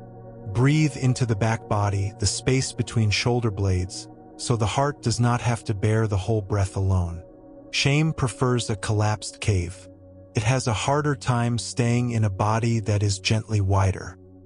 Sometimes joy feels unsafe because it promises loss. The body tenses in the face of pleasure, as if bracing against the bill. Practice tolerating goodness by 10 seconds at a time. When something is beautiful, a color in the sky, a child's laugh, the warmth of your own mug, let yourself stay with it for 2 extra breaths. Not to trap it, to teach your body that receiving does not force a future wound. Joy and grief live in the same house. Both deserve rooms with windows. If you care for others, your body is an instrument of care and also a creature with limits. Pair every act of tending with one act of tending toward yourself. After lifting a child, roll your shoulders 3 slow circles. After a long call with a parent, rest your palm on your chest for 1 breath. After cooking, let your hands sit under warm water for 30 seconds as if washing were also blessing. The pairing keeps the instrument tuned. Workdays can numb the body by noon. Schedule a reset you cannot miss. When you pass a particular doorway, lengthen your exhale by 1 beat. When the kettle clicks, soften your jaw by 5%. When you hear footsteps in a hall, let your shoulders lower 1 notch. Attach the reset to a sound or sight that will happen anyway. You are using the world as an ally. A small bedtime ceremony returns your body to friendship. Sit on the edge of the bed. Thank 3 parts aloud. Thank you, feet. Thank you, hands. Thank you, back. Keep it almost comically plain. Stroke each with your palm once or twice. Then lie down and do the 5% soft tour from crown to toes. If you drift before you finish, you did not fail. Your body simply took the invitation. Before we close, let us practice the lantern of clear seeing in the body one more time. For touchstones, what do you see in this room? Choose 1 detail. What do you hear? Choose 1 sound. What do you feel inside? Choose 1 precise sensation. What supports you? Name it: mattress, chair, earth. Each answer is a small stone in your pocket for the night. They keep you from floating away on thought's river. A quiet blessing for the body you live in. May your breath be allowed, unargued. May your face be met without a trial. May your hands remember their gentleness before their speed. May your belly be a field that receives rain. May your bones feel the earth and trust its promise to hold. And when this night asks nothing of you, May your body teach your mind what rest actually is. If wakefulness stays, keep your company the way you would keep vigil for a friend. Present, not panicked. If sleep comes, let it be a gift you do not try to unwrap with thoughts. Either way, you are practicing the art that loosens suffering at its root. Listening instead of fixing, softening instead of fighting, letting the body lead you out of the cage and onto the porch where air moves and the sky, always the sky, makes room for everything that flies. Let this breath arrive like a small boat at your shore. No fanfare, only the quiet thump of wood against sand. You are here, and that is enough. Tonight we shape an evening that takes what you have learned and turns it into a home you can live in. Not a monastery far away, but a gentle civilization inside your rooms and inside your chest. Think of it as a soft architecture of ritual and pace. Bookends for your day, doorways for your attention, small altars of kindness placed exactly where ordinary life happens. We will design a night that unwinds the mind without demanding miracles, and a morning that carries the unwinding forward. Begin with the threshold between outer busyness and inner evening. Choose one door, front door, bedroom door, even the bathroom door if that's where you land first. Let it become your dusk bell. When your hand meets the handle, pause one breath on the porch you know so well. Compassion first. Of course I'm carrying a lot. Clear seeing next. What is actually here in this body now? Letting go last. Not into this moment. Brush your fingertips together once as you cross. You do not have to drag the day through the house to prove you worked hard. The floor already knows. Step into a room and light the gentlest lamp you own. The body reads light before it understands language. If even that feels like too much tonight, crack a shade or turn one bulb down by a notch. Evening begins when light softens. Sit for 60 seconds and let your eyes rest on the shape the lamp makes on the wall.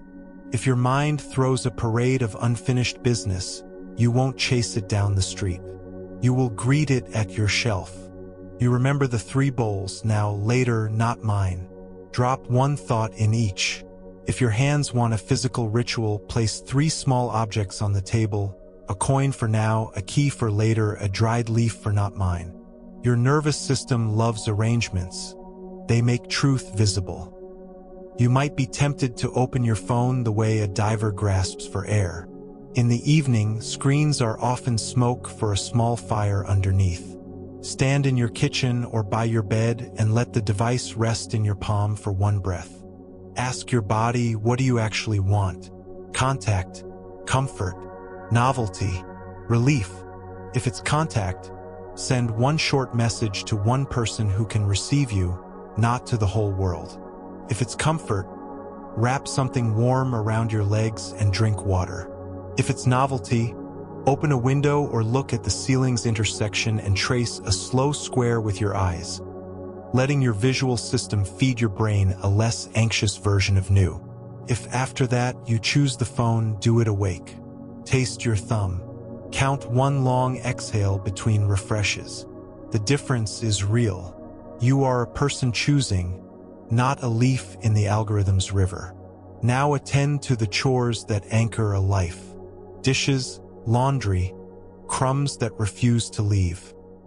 You are not required to love them to let them steady you. Pick one small cluster of tasks and bracket it with breath. Before you begin, put a hand on your belly and feel the lift and fall. After you end, brush your hands once and say aloud, "Done enough for now." Keep the bracket visible. Warm water on plates becomes a kind of rain. Folding one towel becomes a little ceremony of returning cloth to shape. You are not using chores to escape your mind. You are giving the mind a room where it does not have to be king. If you live with others, practice the 2-step greeting at least once this evening. First, see them as if for the first time. Light on their face, the way their shoulders sit. Second, say their name with a softened chest. You need not be eloquent. Names spoken with presence are medicine. If there is tension, Welcome the porch between you as if it were a small bench. Compassion. Of course this is tender. Clear seeing. What is the smallest true thing I can say? Letting go. Release the script that tries to solve the whole past in one exchange. Perhaps all you say is, I'm here, or can we do this slower? Your tone is the thing that travels. It returns different than it left when it is carried by breath rather than by fear. Design your table as a quiet altar to taste. One pause before the first bite. Nose catches scent, eyes catch color, tongue meets texture. If you eat alone, greet yourself. If you eat with others, set one rule that is really an invitation. During the first minute, no one needs to perform. The first minute is for landing. If conversation arrives with heat, use your porch and choose question over proof. What matters to you about this is a lantern you can lift into most rooms. Create an evening pocket for your body, something it can trust even when your mind is noisy. 10 minutes is plenty. 3 can be enough. Options, all soft. Warm water over hands long enough to feel heat enter the wrists. A towel pressed across the face until the jaw decides to stop guarding. Lying on the floor with a small pillow over your hips so deeper layers hear the message held. If you like a little movement, stand with feet stable and let your shoulders ride toward your ears on an inhale, then fall with gravity on the exhale as you whisper down. 3 times. Then place both palms on a wall and lean until your weight moves through your hands. Feel the heat leaving you into something that can hold it. When you step back, notice the quiet inside your elbows. Let's design your digital sunset. Pick a time that respects your life and aim to dim the glow before sleep. Not as penance, as chemistry and kindness. Put your charger somewhere that makes it easy to stop, not heroic, by the door on a shelf. When you set the device down, say one sentence you can believe. I will learn whatever I need to know in the morning. Or I am allowed to be nobody online tonight. If the part of you that worries about missing something starts tapping your shoulder, schedule it. Worry chair at 9. Curiosity chair at noon. You are not ignoring the animal. You are promising a time when the animal will be heard. Build your small temple. It can be a corner of a bookshelf, the top of a dresser, a windowsill. Place one object that represents care, one that represents truth, and one that represents letting go. Care could be a folded cloth or a smooth stone. Truth could be a pen or a small card with 3 words that orient you. Letting go could be a dry leaf or a simple, empty bowl. In the evening, look at each in turn and breathe once.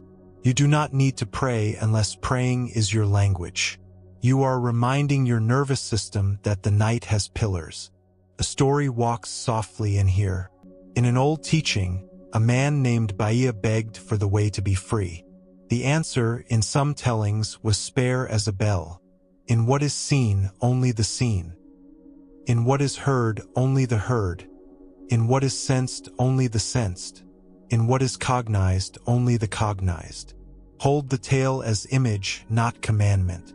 Try a thin slice of it tonight. For 30 seconds, let seeing be only seeing light and color without who, why, or whether you deserve this room. Then let hearing be only hearing hum, distant car, a voice in another room, no stories about what it means. Then let touch be only touch, blanket, skin, air without biography. 30 seconds is enough. You are not practicing detachment from life.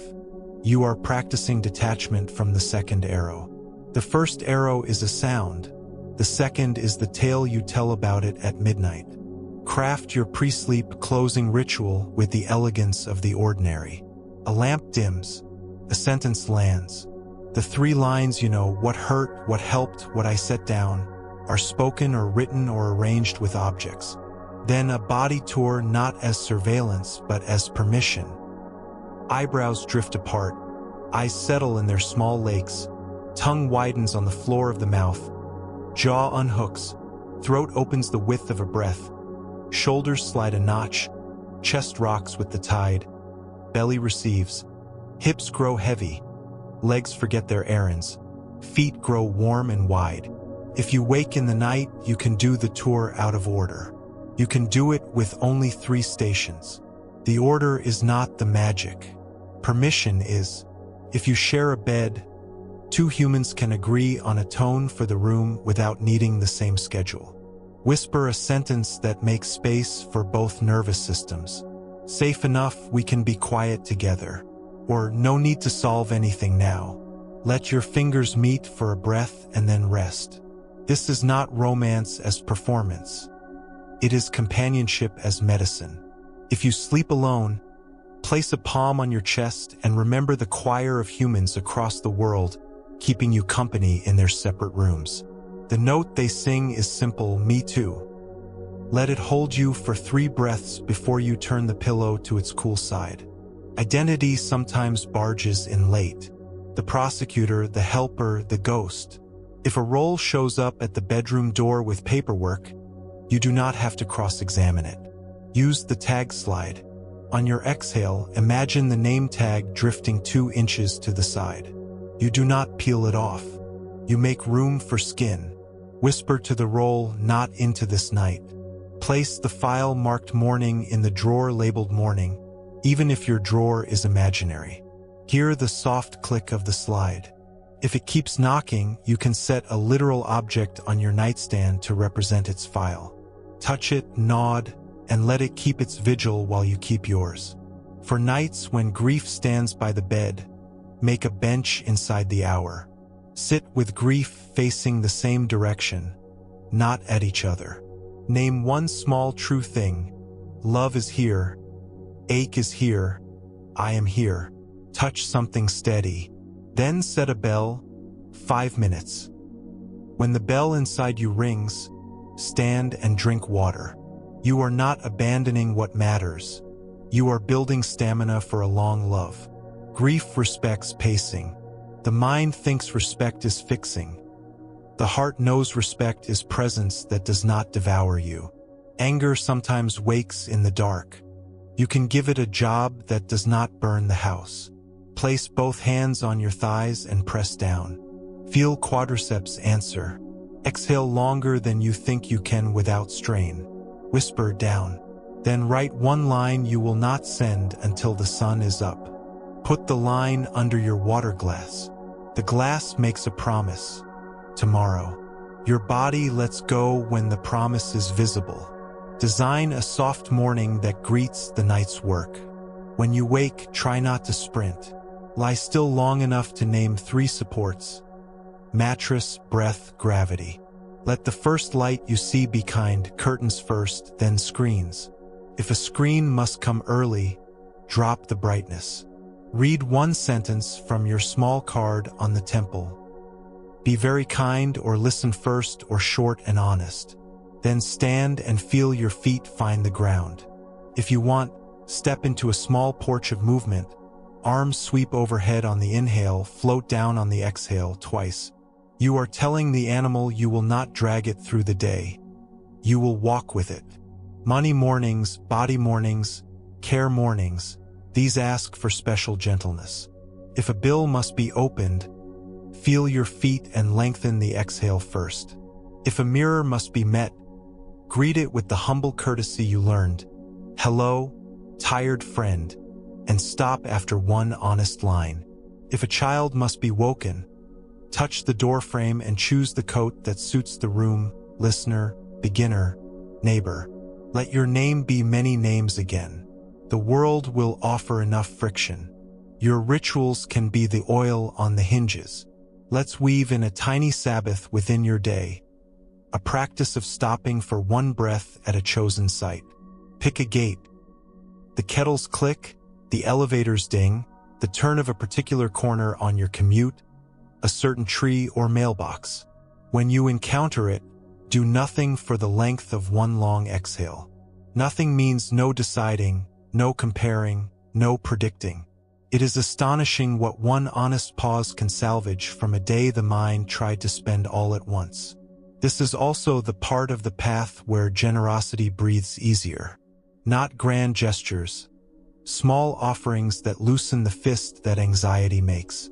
Compliment a stranger's scarf, but silently, in your chest if speaking feels forced.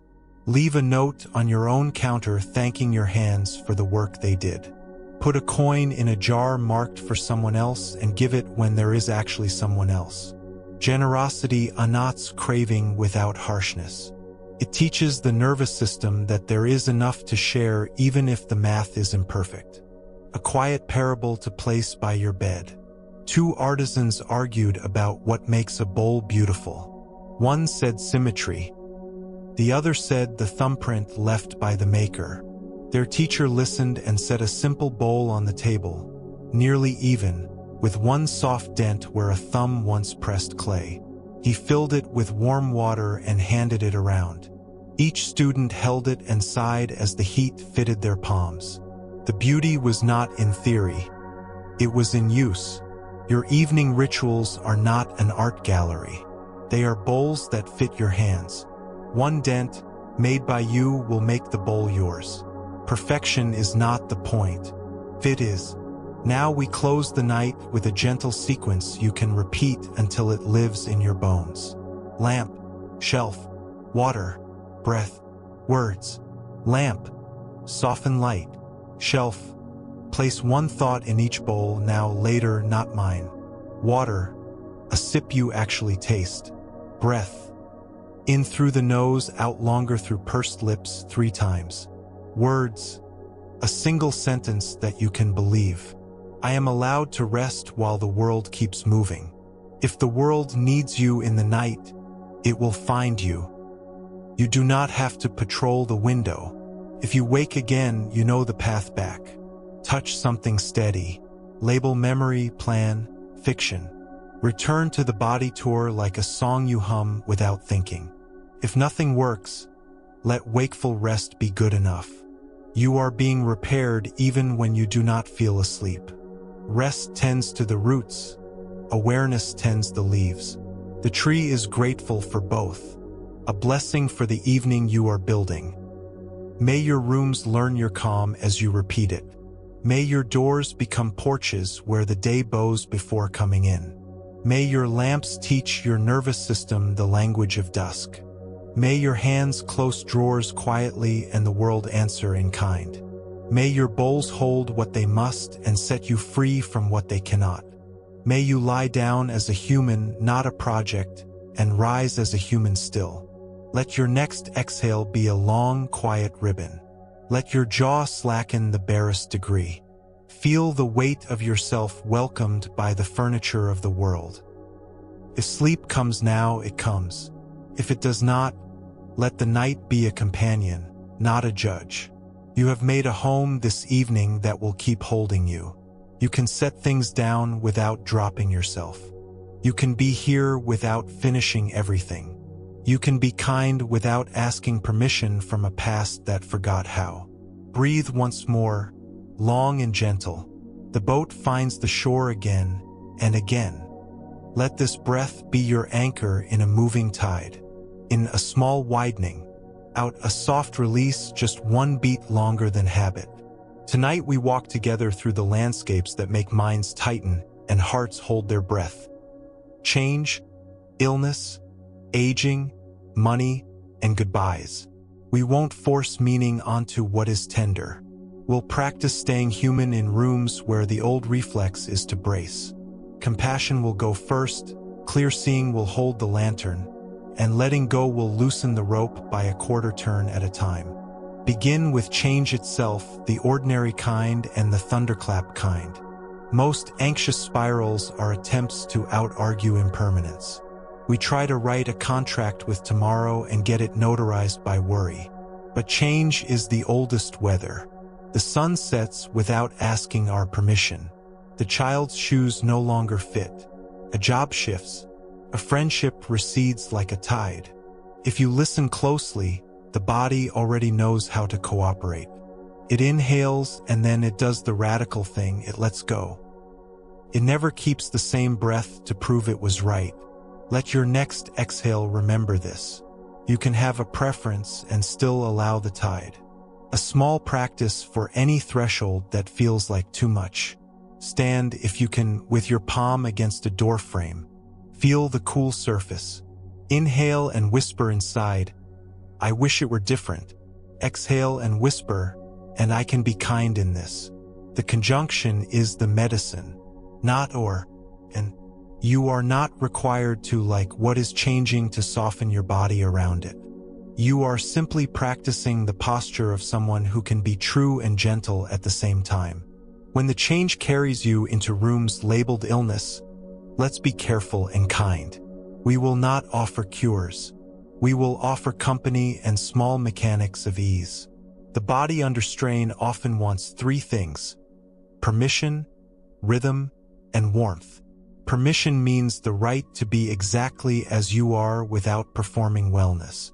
Rhythm means breath or voice that keeps time when life feels syncopated. Warmth is literal hands, blanket, light, and also a tone of speech that does not add cold to an already cold hour. Try this if the night is full and your body is loud. Place a little weight across your hips, a blanket, a pillow, a folded sweater. Let the tongue rest wide, the jaw unhooked so the molars do not touch. Breathe so that the out lasts a heartbeat longer. If fear narrates loudly, give it a job. Name the nearest true thing. Lamp, breath, blanket. Then let your hand say thank you to one faithful part. A wrist that keeps turning. A throat that keeps opening for air. The thank you is not a charm. It is a way of being with yourself that reduces the second arrow. A simple scene from the old stories can sit beside your bed like a candle. In some tellings, when someone in the community fell ill, the Buddha washed the person gently and then told the others that caring for the sick was the same as caring for him. Whether or not you hold the history, the picture matters. Wisdom kneeling, hands in water, attention steady. When you tend your own body, washing your face with slow water, resting your palm on your belly, speaking to yourself in a tone you would use with someone you love. You are honoring that picture. You are saying, without drama, that the way you move in the small moments is sacred enough. Aging walks with illness sometimes, and sometimes it walks alone, a quieter companion who rearranges the furniture without warning. The mind often treats aging as a verdict. The body treats it as a series of invitations. Slower pace. Thicker tenderness, clearer priorities. You do not have to pretend to enjoy every invitation. You can still RSVP with dignity.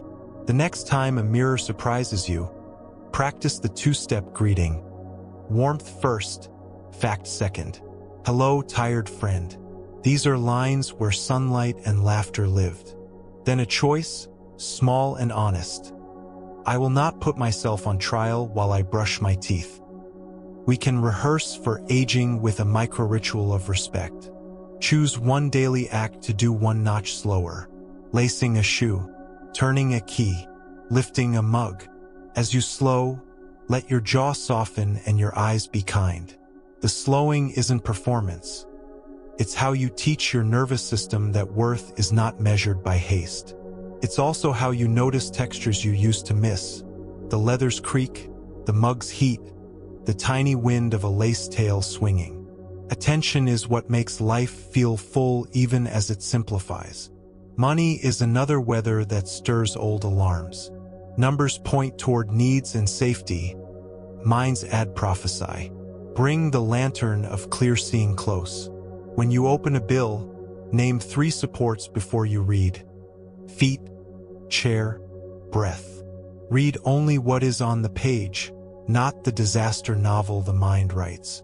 If action is required, set a container that your body can believe. 15 minutes with a lamp on, then stop. If nothing can be done until morning, write 1 sentence on a card.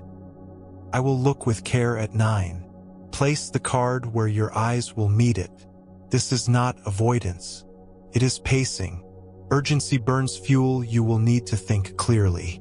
A micro-practice for financial worry at night. Place your wrist over your heart and count for slow exhales, the kind that fog a window. Each exhale, name one concrete thing you can do in daylight. Call, compare, ask, adjust. Then stop. The mind will try to bargain for more. Smile inwardly and point to the morning drawer. You are still a responsible adult. You are just not the kind who holds court at 2 a.m. Goodbyes are the rooms where every reflex wants to hold on and never blink. Some farewells are chosen. Some are not. The heart does its mathematics slowly. Tonight we practice how to be with goodbye without abandoning ourselves. Imagine a bench in a small garden. Sit with the goodbye beside you. Face the same direction. Instead of interrogating the loss, look at the sky you share. Breathe together for 5 quiet cycles. On the inhale, let your chest rise with what you love. On the exhale, let your belly soften with what you cannot keep. You are rehearsing a paradox the body already knows. Gripping hurts, open hands ache but can heal. If tears visit, you are not going backward. Tears are breath that learn to walk. Let your mouth be slightly open so the throat does not pinch. If words come, keep them simple. Love is here. Pain is here. I am here. If words do not come, press your palm to your sternum and rock 1 inch side to side. Rocking is a primal lullaby. You are not fixing grief. You are companioning it so it does not have to sleep on the cold floor. When the goodbye is to a version of yourself, roles you can't carry anymore, costumes that grew heavy, make a small ritual. Write the name of the role on a slip of paper. Stand near a window. On an exhale, touch the paper to your heart and say, "Thank you for getting me here." On the next exhale, place the paper in a drawer marked past tools. Close it with the softest click you can. You have not betrayed who you were. You have honored their labor and allowed a new form to breathe. Letting go often frightens a part of you that believes release equals indifference. Practice the difference with something tiny and harmless. Hold a book in your hand. Feel the grip. Then loosen until the book rests in your palm without falling. That is the metaphor. You can hold a relationship, a project, a memory like this steadily without strangling. Each time you feel the squeeze return, breathe out and return to the palm. There is a story told like a whisper. In his final days, the Buddha gathered friends and spoke plainly about change. The language is handed down in many versions, but the gesture is consistent. Do not cling to what shifts. Live the way through presence and care. Hold the story lightly, but let it remind you that even wisdom does not escape weather. It learns how to walk in it, to shelter others in it, to release into it. You are allowed to live this simple way, one step at a time, without grand pronouncements. When you care for someone through illness or age, your tenderness and your limits will both be tested. Build one ritual that pairs giving with receiving. After you lift, you roll your shoulders 3 slow circles. After you soothe, you put warm water over your hands for 30 seconds. After you schedule appointments, you sit for 1 breath with your hand on your own chest and say, "I'm here too." This pairing keeps resentment from hardening and keeps your body from believing it must disappear to love well. Sometimes the tender rooms are bureaucratic forms, waiting rooms, fluorescent light. Bring your porch into those rooms. Feel your feet. Let your jaw loosen by 5%. Ask the smallest question that moves things forward. When nothing moves, give yourself a boundary you can honor. I will stay for 20 minutes, then step into air for 2. The 2 minutes outside are not a luxury. They are maintenance. If you cannot leave, let your eyes travel the longest line in sight, floor to wall to ceiling and back. The visual system speaks to the deeper layers, telling them there is space even inside the box. There will be days when every practice feels like a thin thread in a strong wind. Those days are not failures. They are invitations to simplify even further. See one real thing. Hear one sound. Relax your tongue so it lies wide like a sleeping animal. Place your palm on your belly and breathe the length you can. Whisper one line that is true and kind. I am allowed to be a person while things are unfinished. Then do one small next thing that does not injure you. Drink water. Open a window. Tell someone you trust this is hard. If anger joins grief, give it honorable work. Press both hands against a wall and lean, letting quadriceps and chest bear load while the mind rests. Exhale with a quiet hum so the sternum vibrates. When you step back, choose a sentence that does not scorch. I want to fix this. I need a pause. Let's try again when our voices are softer. The goal isn't saintliness, the survivable truth. Money and worth often tangle with identity. Untie them gently by making generosity practical and small. Place a coin in a jar titled for someone else. Write a note to your future self with 10 comforting words and hide it in a jacket pocket. Offer a compliment silently at the grocery line. Generosity, even secret, tells your system that you are not drowning. It is a counterspell to scarcity that does not require denial. For aging, practice beautiful honesty in language. Replace always and never with often and sometimes. Replace ruined with changed. Replace broken with tender. Each edit widens the room so breath can move. The body hears these edits as permission to live in truth without collapse. If you wake in the night and the parade of changes marches through, place 3 bowls on your inner shelf as you have learned. What is now? What is later? What is not mine? Put one thing in each, even if you repeat. Then do the release tour with roles in mind. The protector can lay down her armor for a while. The fixer can put tools on the bench. The brave face can dissolve into the pillow without explanation. No one will fire them for resting.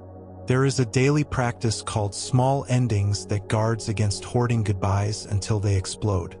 At the end of a call, pause a beat and feel the warmth of having spoken. At the end of a meal, notice the last sip.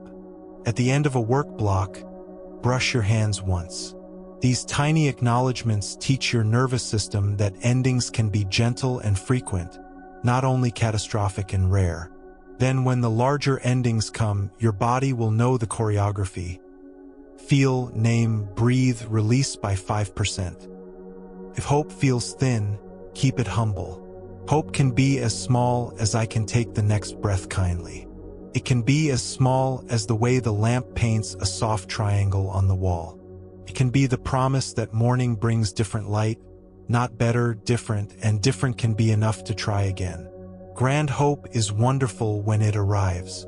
Small hope is portable. Before we drift toward quiet, try the bench practice once more, but place your future self there beside you. A version 10 years older, wrinkle at the eyes deeper, posture maybe softer, gaze kinder. Sit together and look at the same patch of sky. Let that future self place a hand on your shoulder without words. Feel what message arrives through skin. It is usually something simple. Keep choosing kindness. Keep breathing. Keep setting things down. Then stand together in your mind and bow to the bench. You will share many seats between now and then. A closing blessing for the rooms that change us. May you meet change with a breath that remembers how to let go. May illness find you companioned, not scolded. May aging become a slow unveiling of what matters most. May money be information, not a verdict. May goodbyes be benches where love and ache sit side by side. May the second arrow miss more often. May your nights be rooms where you are allowed to be a person while the world keeps moving. Let the jaw slacken just a little more. Let the tongue rest. Let the next exhale lengthen like a ribbon placed on calm water. Place your palm where the day clenched, and tell that place you may rest. If sleep comes, welcome it as a guest who knows the way to the kitchen. If wakefulness stays, let it sit by the window. No trials in this house tonight. Only breath, only kindness, and a sky wide enough to hold what is leaving and what will arrive. Let yourself arrive again. One slow inhale that opens a small window in the ribs. One longer exhale that sounds, even if faintly, like relief. You and I have walked a long way together. Tonight we braid the strands into a few strong cords you can hold with one hand in the middle of ordinary life. Think of this part as a quiet workshop after hours. The lights are lower, the tools are out on the bench, and you get to test how each one fits your palm. No pressure to master anything. We will mark a few simple paths you can walk again and again until your feet know them without thinking. Begin with a chord made of 3 breaths. You already know compassion, clear seeing, and letting go. Put them in the body so they can travel with you anywhere. First breath, compassion. Hand rests wherever it is welcome. The inhale says, I'm here with you. The exhale says, of course. Second breath, clear seeing. I soften and name what is actually here. This sound, this pressure in the chest, this message on a screen. Third breath, letting go. Shoulders lower by a notch as you think enough for now. 3 breaths, less than 15 seconds, and you have moved from a spinning room to a porch with a chair. If you do nothing else in a hard moment, this is enough to change what follows. When a day is tangled, it helps to carry small vows instead of heavy rules. A rule tries to control the weather. A vow simply reminds you of the person you are practicing being. Choose a sentence you can keep when you're tired. I will be kind when I can and honest when I must. Or I will pause on the porch before I speak. Or I will not hold court at 2 a.m. A vow is not a leash. It is a direction. If you miss it at noon, it is waiting without resentment at past. Quiet directions repeated are how rivers carve stone. Bring the vow into a real scene. You open a message with an edge. The old reflex drafts a defense brief. Your vow wakes up. Pause on the porch. 3 breaths. Compassion warms the body that braced. Clear seeing separates fact from forecast. Letting go releases the need to fix your whole reputation in a paragraph. The reply that leaves your fingers is shorter, truer, and kinder to your future self. Your nervous system feels the difference even before the other person does. This is how days change shape. Let us walk into a kitchen where a loved one is also tired. The room is carrying the day's leftovers. Crumbs, sharp tones, the clatter of pans. The mind wants to assign blame because blame promises false order. The pathway is small and human. Your hand touches the counter. 1 breath. Compassion notes, of course, were both rubbed thin. Clear seeing names the smallest true thing I can say. Letting go releases the urge to win the night. You say, I want to be gentle and I'm not there yet. Can we reset? The sentence does not demand perfection. It offers posture. Kitchens feel different when posture softens. In meetings, rituals protect your energy without building walls. Enter the room with 1 breath that remembers the 4 touchstones. See 1 real thing, hear 1 sound, feel 1 place inside, name what holds you. Sit with your feet fully on the ground if possible, not because posture is spiritual, but because posture tells the deeper layers there is support. When your name comes up with heat, let the inner voice that used to be a judge show up as a guide. Can whisper 2 questions. What matters most in the next 60 seconds? What sentence serves that? Serving is different from defending. It lowers your jaw by a millimeter, and that millimeter changes tone. Sometimes the most skillful thing is to say, I don't know yet. Most of us were trained to answer in order to earn belonging. You can practice belonging by honesty instead. I don't know yet is not an abdication. It is a lantern. You can pair it with a step. I don't know yet. I'll ask for the missing piece and return. Or I don't know yet. I'll draft the part that's clear. The nervous system loves when the mouth and the hands agree. Let's talk about the traps that return even after we learn the tools. Catastrophizing, people-pleasing, and perfectionism are three old friends that simply change costumes. Catastrophizing is the brain's attempt to prepare by rehearsing pain. People-pleasing is the heart's attempt to secure love by disappearing. Perfectionism is the body's attempt to avoid shame by outrunning it. We will not hate these parts. We will provide better jobs. When catastrophe scenes start playing, assign your mind a task with edges.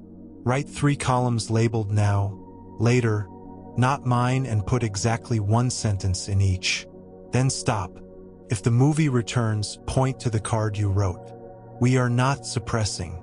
We are containing. When pleasing impulses flood, practice 1 tiny refusal said with warmth. I want to and I can't today. Each warm no teaches your body that love and limit share a table. When perfectionism tightens your jaw, downgrade the unit of success until it is almost funny. 1 clean corner, 1 honest sentence, 1 minute of focus. Relief is not laziness. Relief is oxygen. With oxygen, work becomes possible and kinder. Carry a pocket story to steady your step. Once, in a simple telling, a farmer's son left a gate open and the horse ran away. Neighbors said, "Bad luck." The next day, the horse returned with 2 wild horses. Neighbors said, "Good luck." The son broke his leg taming one. Bad luck. An army came conscripting youth. The son was spared. Good luck. The farmer kept saying, "Maybe." You don't need to act like a proverb to learn from it. Maybe is a pressure relief valve. Maybe lets you keep breathing while the scene plays to the end instead of writing the whole play at intermission. If your past is loud, there is a quiet move you can make without digging for years tonight. Meet a younger version of you on a neutral path. A park bench, a hallway, the front steps at dusk. See their posture, how they hold their hands, what their shoes looked like. This child or teen or younger adult did not know what you know. Place a hand on their shoulder in your mind and say 1 line you wish they had heard. I won't leave you, or you don't have to hold it all, or your feelings make sense. Then feel your own shoulder now as if the hand were there. The body has fewer walls than the mind. Comfort can travel forward. When it comes to sleep, create a wind-down kit that requires no willpower. Place it where your hand will find it. A soft cloth for your face, a small card with the 3 lines you know, a pen that writes without scratching, a smooth object to anchor your hand. The sequence is paired to bone. Dim 1 light, wash or press warmth. Write or whisper what hurt, what helped, what you'll set down. Place 1 thought in each bowl on your shelf. Touch the smooth object and let your palm memorize its shape. Then do the 5% release tour. If you forget everything, touch the card and read 1 sentence like a lullaby. Be very kind, or not now mind, or release by a little. Your kit is not an achievement. It is a friend who knows the way home. For nights when the mind refuses and the body hums with old electricity, walk the edges of the room with your hand grazing the wall. Name corners like landmarks. Corner 1, corner 2. This is not childish. It is how animals reassure the deeper layers that the space is safe. Sit on the floor if that is possible and let your back find a surface that will not move. If tears come, do not argue about whether you deserve them. Tears are breath that took a different path. If nothing moves you towards sleep, consider lighting the gentlest lamp and doing 1 merciful chore. A small surface cleared, a cup rinsed. Not to be productive, to remind the system that you can move kindly without a court order from thought. Then return to bed. Sometimes the second approach of sleep is quiet. Do not miss it by patrolling for failure. With parenting or caregiving, there will be nights when you forgot every tool and spoke fast and sharp. Before you rehearse the trial, practice the 3-beat repair. Warmth, truth, step. You can wake or greet with a soft tone and say, "I'm sorry, that was hard and I care about you." You can name the part you own even if the other person had theirs too. You can suggest a next beat that is small and doable. Let's try again in the morning. Repair is not a contract that promises you'll never err. It is a path in the grass that gets clearer the more you walk it. Your relationship with work needs rituals that start and end the day so your mind doesn't live in the office at midnight. At the start, one breath and one line, what matters for this block. At the end, a brushed hands gesture and one sentence to close the room. Done enough for now. Put a literal object on top of your keyboard or closed notebook. The body believes objects more than declarations. Objects stand guard while you rest. There is a helpful illusion to release tonight. That ease requires perfect conditions. We keep waiting for the house to be spotless, inbox empty, sky cooperative, body energized. Ease arrives more often as a posture we practice in imperfect rooms. The floor is still crumbed. You breathe anyway. A message still needs answering. You answer the smallest part. A body is tired. You allow tiredness and move in ways that protect it. When ease stops being a prize and becomes a way of moving, overthinking loses its most convincing argument. Carry a sentence for anger that respects its heat without handing it the keys. I want to fix this and I need a pause. The "and" is important. Anger has good information. It is just a poor driver. If you can step outside or to a window, do. Let your eyes find the longest line in sight and follow it twice with your breath. Long lines tell the old guard dog there is space. Space lets the leash loosen. Carry a sentence for sadness that doesn't turn it into an identity. Sadness is here and I am here. If you can place a hand on the sternum and rock an inch each side, do.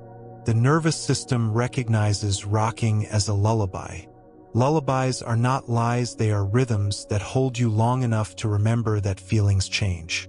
Carry a sentence for fear that does not insult it. Fear wants to keep me safe and I can choose a step. If the step is very small, good. Small steps are portable. Generosity will keep your mind from shrinking around itself on hard days. Quiet generosity counts more than grand displays. You can choose the gentler lane while driving and let one car in. You can place a coin in your for someone else jar. You can send 5 words to a friend whose shoulders you love. You can compliment the sunlight on your own floor. Generosity loosens the fist without forcing an open hand. There is a parable of the empty boat that many teachers borrow. A person rows across a misty lake and another boat collides with theirs. Rage rises until they see the other boat is empty, drifting. The anger falls away because there is no one to blame.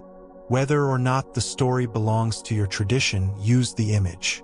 When a stranger online bumps your day, picture an empty boat, just wind and current and code. You can choose not to smash your oar. Save your strength for waters where your oar can turn the boat. If you share life with someone, design one shared sentence you can use when the room gets hot. Let's both go to the porch. The porch is not an escape. It is a place where tone changes. You can agree that for 2 breaths neither of you speaks. Then one of you asks a small question. What matters to you in this? Then the other mirrors a single phrase. The mind craves victory. The body craves being heard. 2 breaths and 1 mirrored phrase satisfy the body enough that minds can actually think. Money, sleep, health, and love. These are seasons more than problems. Some nights they are winter, some mornings spring. Keep a small seasonal mind. Winter asks for thicker kindness. Spring for careful planting. Summer for rest and shade. Autumn for letting things fall without calling it failure. You cannot enforce summer at midnight in January. You can choose mittens and a slower pace. When you forget all of this, laugh gently if you can. Forgetting is not evidence against you. We were not designed to live by diagrams. We were designed to live by rhythms and reminders. That is why you have threshold touches and cards and lamps and bowls and brushed hands and the 1-sentence vows. They are rhythm keepers. You do not need a perfect memory when you live in a house that remembers for you. If you want a single practice to carry into tomorrow, let it be this: make one thing small and one thing kind. Small keeps you moving. Kind keeps you human. Choose a task and reduce it to a size your body doesn't resist. Choose a tone and lower it until your shoulders approve. Your day will not become a hymn, but it will stop sounding like sirens. A final soft scene to tuck into your pocket. Imagine yourself under a tree in the early evening. Not the world's most famous tree, just a tree that knows shade. Thoughts come dressed as visitors. Some important, some loud, some sad, some embarrassing. You do not audition them. You do not chase them. You let them sit for a while and then leave. Your hand touches the ground because touching the ground has become what you do when you remember you belong. When night comes, you stand and brush your hands. Not as a ceremony, as what bodies do when the work of holding and releasing has been enough for now. Let your eyebrows drift apart. Let your tongue rest wide and heavy. Let your next exhale be one heartbeat longer than the one before. If the day tries to keep talking, put one sentence on your inner shelf for it. Morning will listen. Tonight belongs to breath, to the weight of blankets, to the quiet honesty that you are a human who has done enough for one day. May your porch be easy to find. May your 3-breath cord be close to hand. May your vows be light and true. May your house remember for you when you forget. And may sleep come like a friend who knows the way in the dark. Or if it doesn't, may wakeful rest keep you company without asking for any stories at all. Let the next breath arrive as if it were finding you in a quiet station at night. It does not ask for tickets or stories. Slows opens the doors and you step on. The ride is gentle. Nothing to prove. Nothing to fix before we sit down. In this part, we learn the art that holds all the others together, the art of returning. Returning to the porch before you speak. Returning to the body when the storm rehearses. Returning to the 3 inner powers when old reflexes call a meeting. A life changes not by never leaving center, but by making the path back so familiar you could walk it in the dark. Begin with one simple loop. Notice, name, nest. Notice what is happening without commentary. Name it with a few plain words. Nest your attention in a steady place for 3 breaths. You read a message and the chest hops. Notice hop in the chest. Name, tension is here, says body. Nest, hand on belly, 3 slow exhales like fogging a window. You do not erase the message. You anchor the boat so it can face the wind without tearing loose. When the boat is tied, you can choose where to steer. Returning deepens when you learn to build small waypoints through the day. Choose one for each corner of life. Work gets the sticky note with a vow. Home gets the brushed hands that say done enough. Screens get the 1-breath porch. Bed gets the 3 bowls and the lamp. These are not rules. They are friendly landmarks.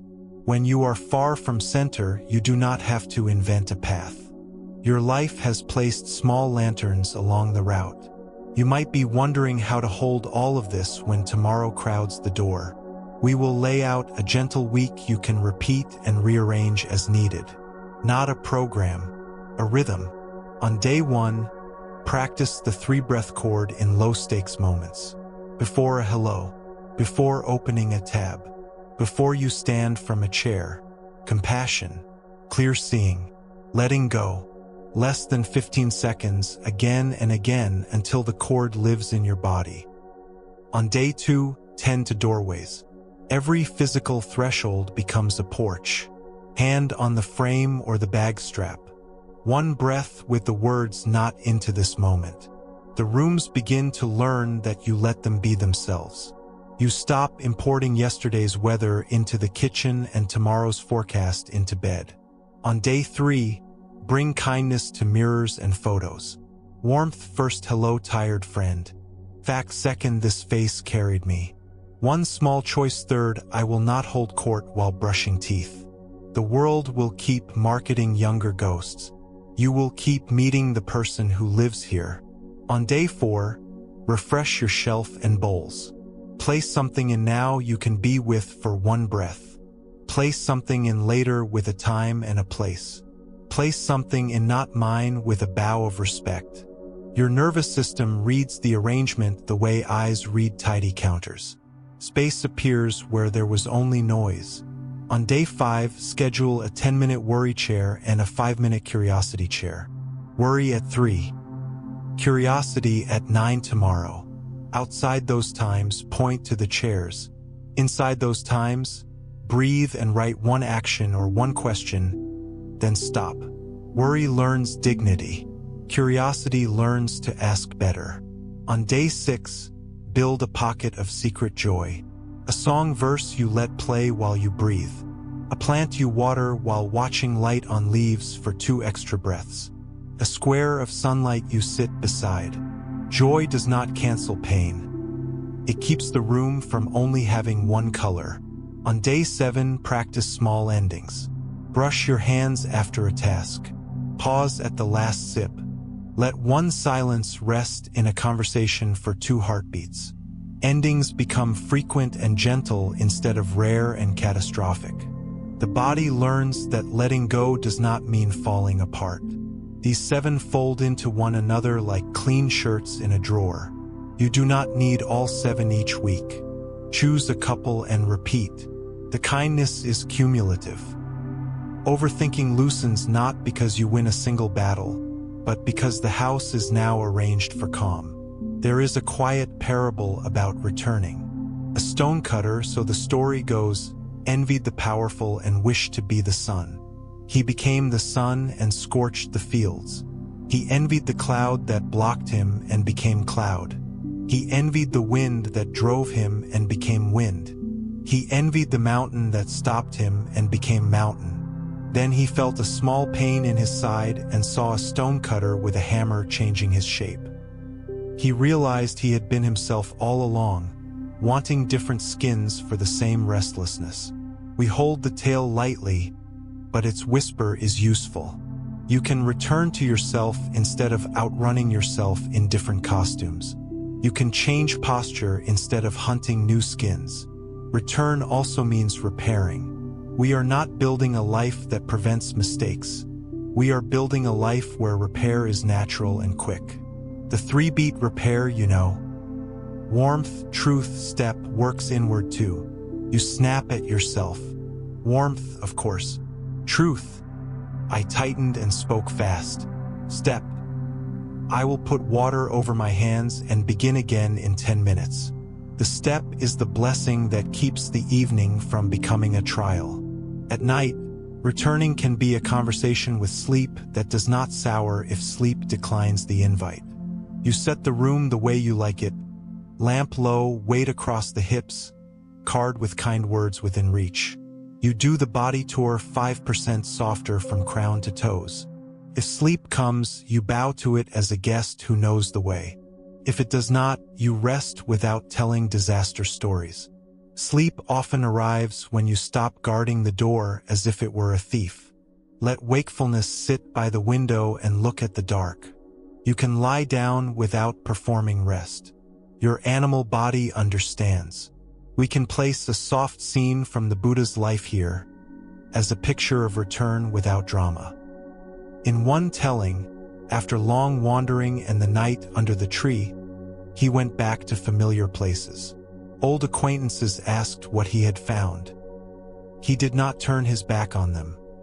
He spoke in simple, local words about suffering and the end of added suffering, about a middle way not too tight and not too loose. Whether or not the details are history, the tone matters. Wisdom returns to the village with plain speech. Your wisdom tonight is plain speech to yourself. The middle way is the porch. Not silence as avoidance, not talk as armor. Not collapse, not rigid control. A breath that belongs to you. Common traps will still visit. They are part of the weather. Craving will sometimes convince you that relief lives only one scroll away. Aversion will sometimes call ordinary friction an emergency. Confusion will sometimes make fog look like identity. Return with the bells you carry. Craving rings gratitude for what is undeniably here. Aversion rings the touchstone of contact with the room.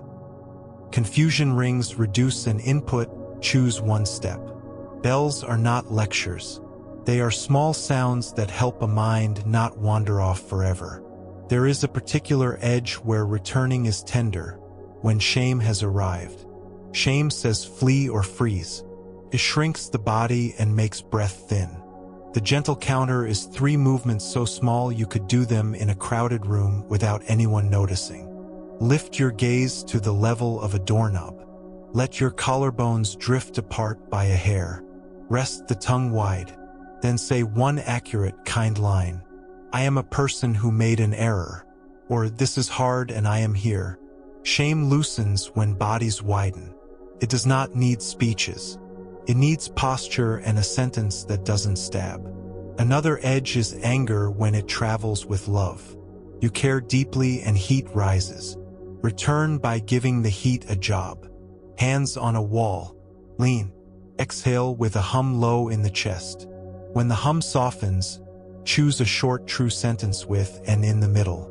I want to fix this and I need a pause. The end saves you. It tells your nervous system there is room for 2 truths without explosion. Then move one step that protects both of you. Water, window, walk. Grief will also return as it should. We do not exile it. We give it a bench again and again. If the bench feels too still, rock an inch side to side. Let tears be breath that learn to walk.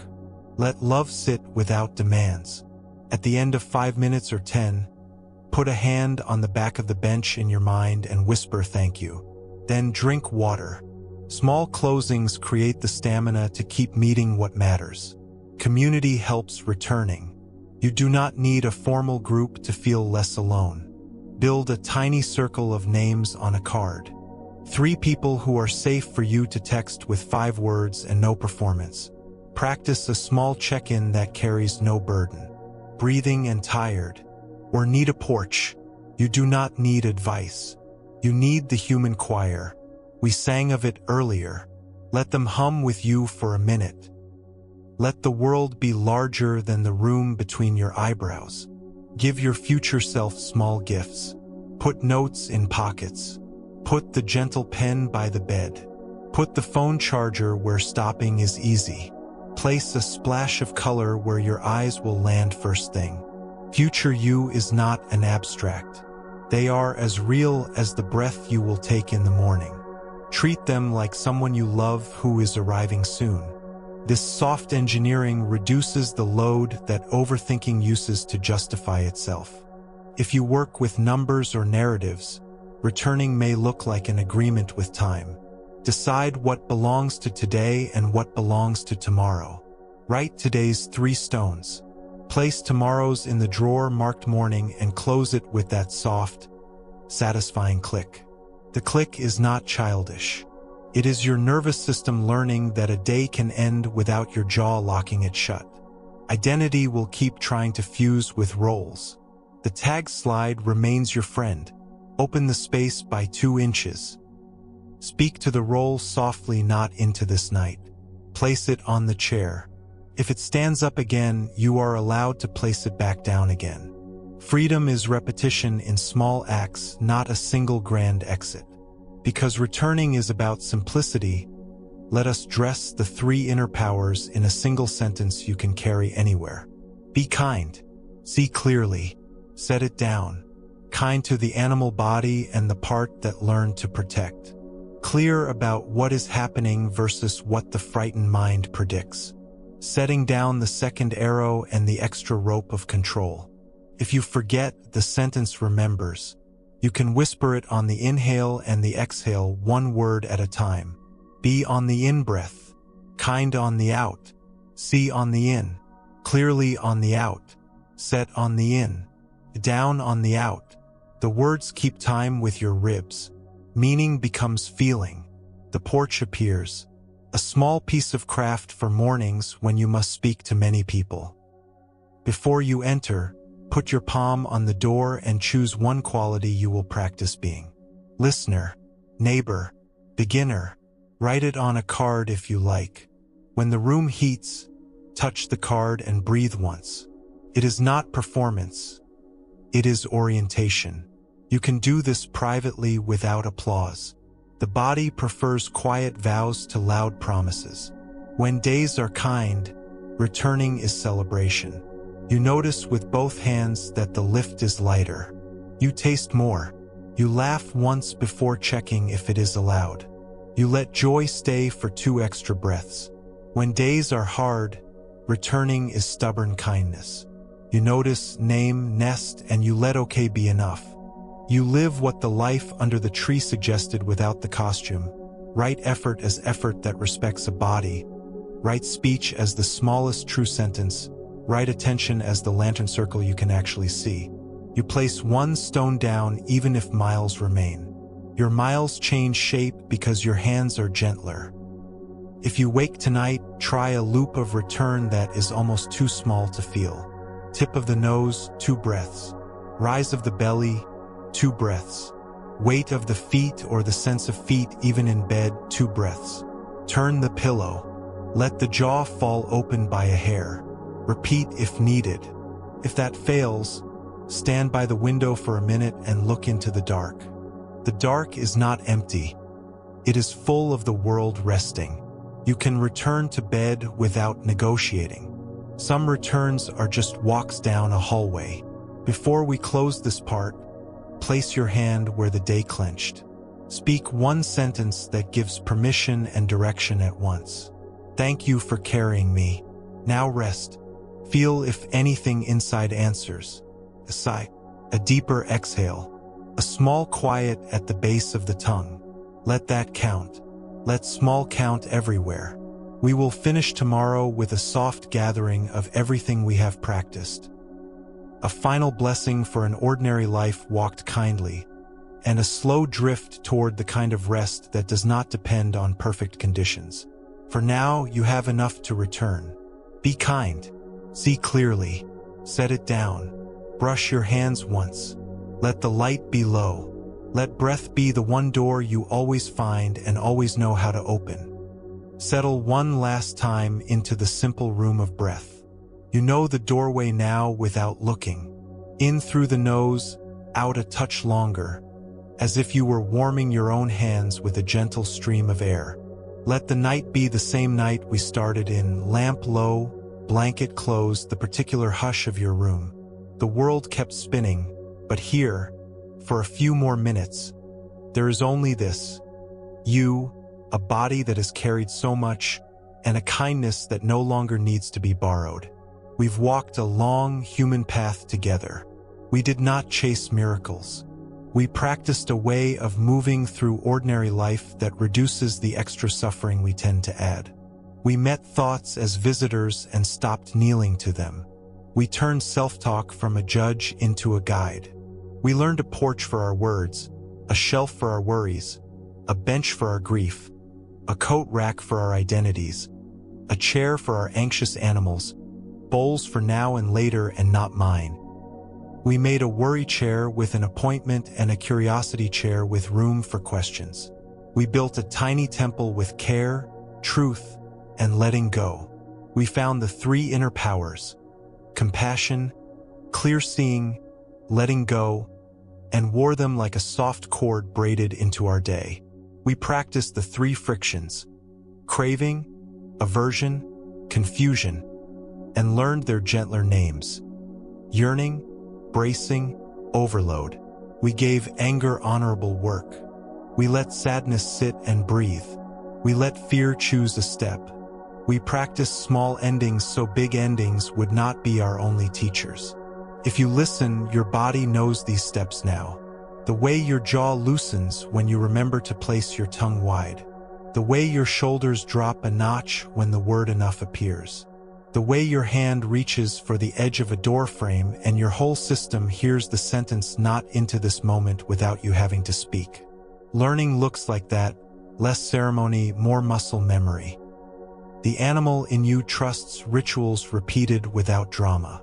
Let's take one last meandering walk through this house you have built, touching the edges lightly so your hands memorize the path. Begin on the porch of breath, our old friend. 3 breaths that carry the whole practice. First breath, compassion. Hand somewhere, welcome. I'm here with you, of course. Second breath, clear seeing. This sound, this sensation, this message, nothing more. Third breath, letting go. Enough for now. Feel how the room rearranges around those 15 seconds. The mind still thinks. The body still feels. But a chair appears and a window opens. A human can live in a room like that. Step inside to the shelf. You don't need to lift anything heavy. The bowls already know their names. Place one pebble in now.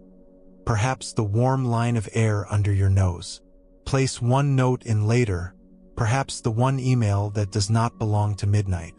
Place one feather in not mine, the weather of someone else's mood. Watch how the shelf holds without effort. It asks nothing except honest placement. Your nervous system loves visible truth.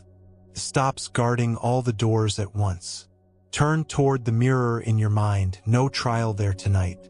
Only a face that has walked through many seasons and still says yes to breath. Warmth first. Hello, tired friend. Fact second. These are lines where sunlight and squinting lived. This is the mouth that keeps speaking even when unsure. Small choice third. I will not rewrite my worth while brushing my teeth. The mirror is a chapel when you speak to it like this. Not a chapel for worship, a chapel for respect. Move to the kitchen nobody sees. The one inside you where attention cooks what matters. There is a pot called ordinary care. Into it you have added rituals without applause. The first bite pause. The way you close drawers quietly so your body stops expecting slams. The way you set a timer for 10 or 25 minutes so your hands can work while your mind stops sprinting. The way you brush your hands and say done enough for now so the old manager can finally clock out. You have seasoned the pot with small generosity. One coin for someone else. One compliment kept in the chest. One note to your own future self folded into a pocket. A life fed like this stops feeling like survival and starts feeling like belonging. Open the window to the street. Listen for the human choir we imagined on nights when worry hummed a single note. It's still singing, though some voices are asleep and some are wide awake and some are busy in kitchens or on night shifts or at cribs. You don't need to hear the whole song. It's enough to remember your note fits. The world is not a courtroom. It is a chorus. You can rest without winning your case. Let's visit the coat rack of identity and run a finger over a few labels. The responsible one, the fixer, the tough one, the funny one, the ghost, the expert, the beginner. You have learned to slide each tag 2 inches to the side. Keep them, loosen them, hang up the coats when the room is warm enough without them. You are not erasing yourself. You are refusing to live fused to a costume. Breath does not ask for a name to enter. It enters because you are alive.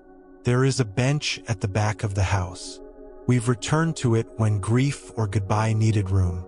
Take a seat again for a minute. If love aches, let it. If tears arrive, let your mouth be a little open so your throat doesn't pinch. You do not need to analyze anything on this bench. You face the same direction as your loss, not as adversaries. Breathe together. When it is time, place a hand on the back of the bench and stand. The bench will still be here. You did not betray anything by standing. You practiced the art of staying without drowning. Now the desk where money and plans have sat like stern teachers. You have taught those teachers manners. Numbers are information, not omens. You open what can be opened in daylight, inside a lamplit container your body can believe. You schedule a worry chair so panic is given a chair instead of the whole house. You let curiosity ask better questions in its own chair. The night is no longer the office. You have a drawer marked morning, and it closes with that quiet click your body trusts. There's a small garden outside where change is simply the work of time. Leaves fall without being accused of failure. Buds appear without bragging. In some tellings, a teacher once held up a flower and someone smiled.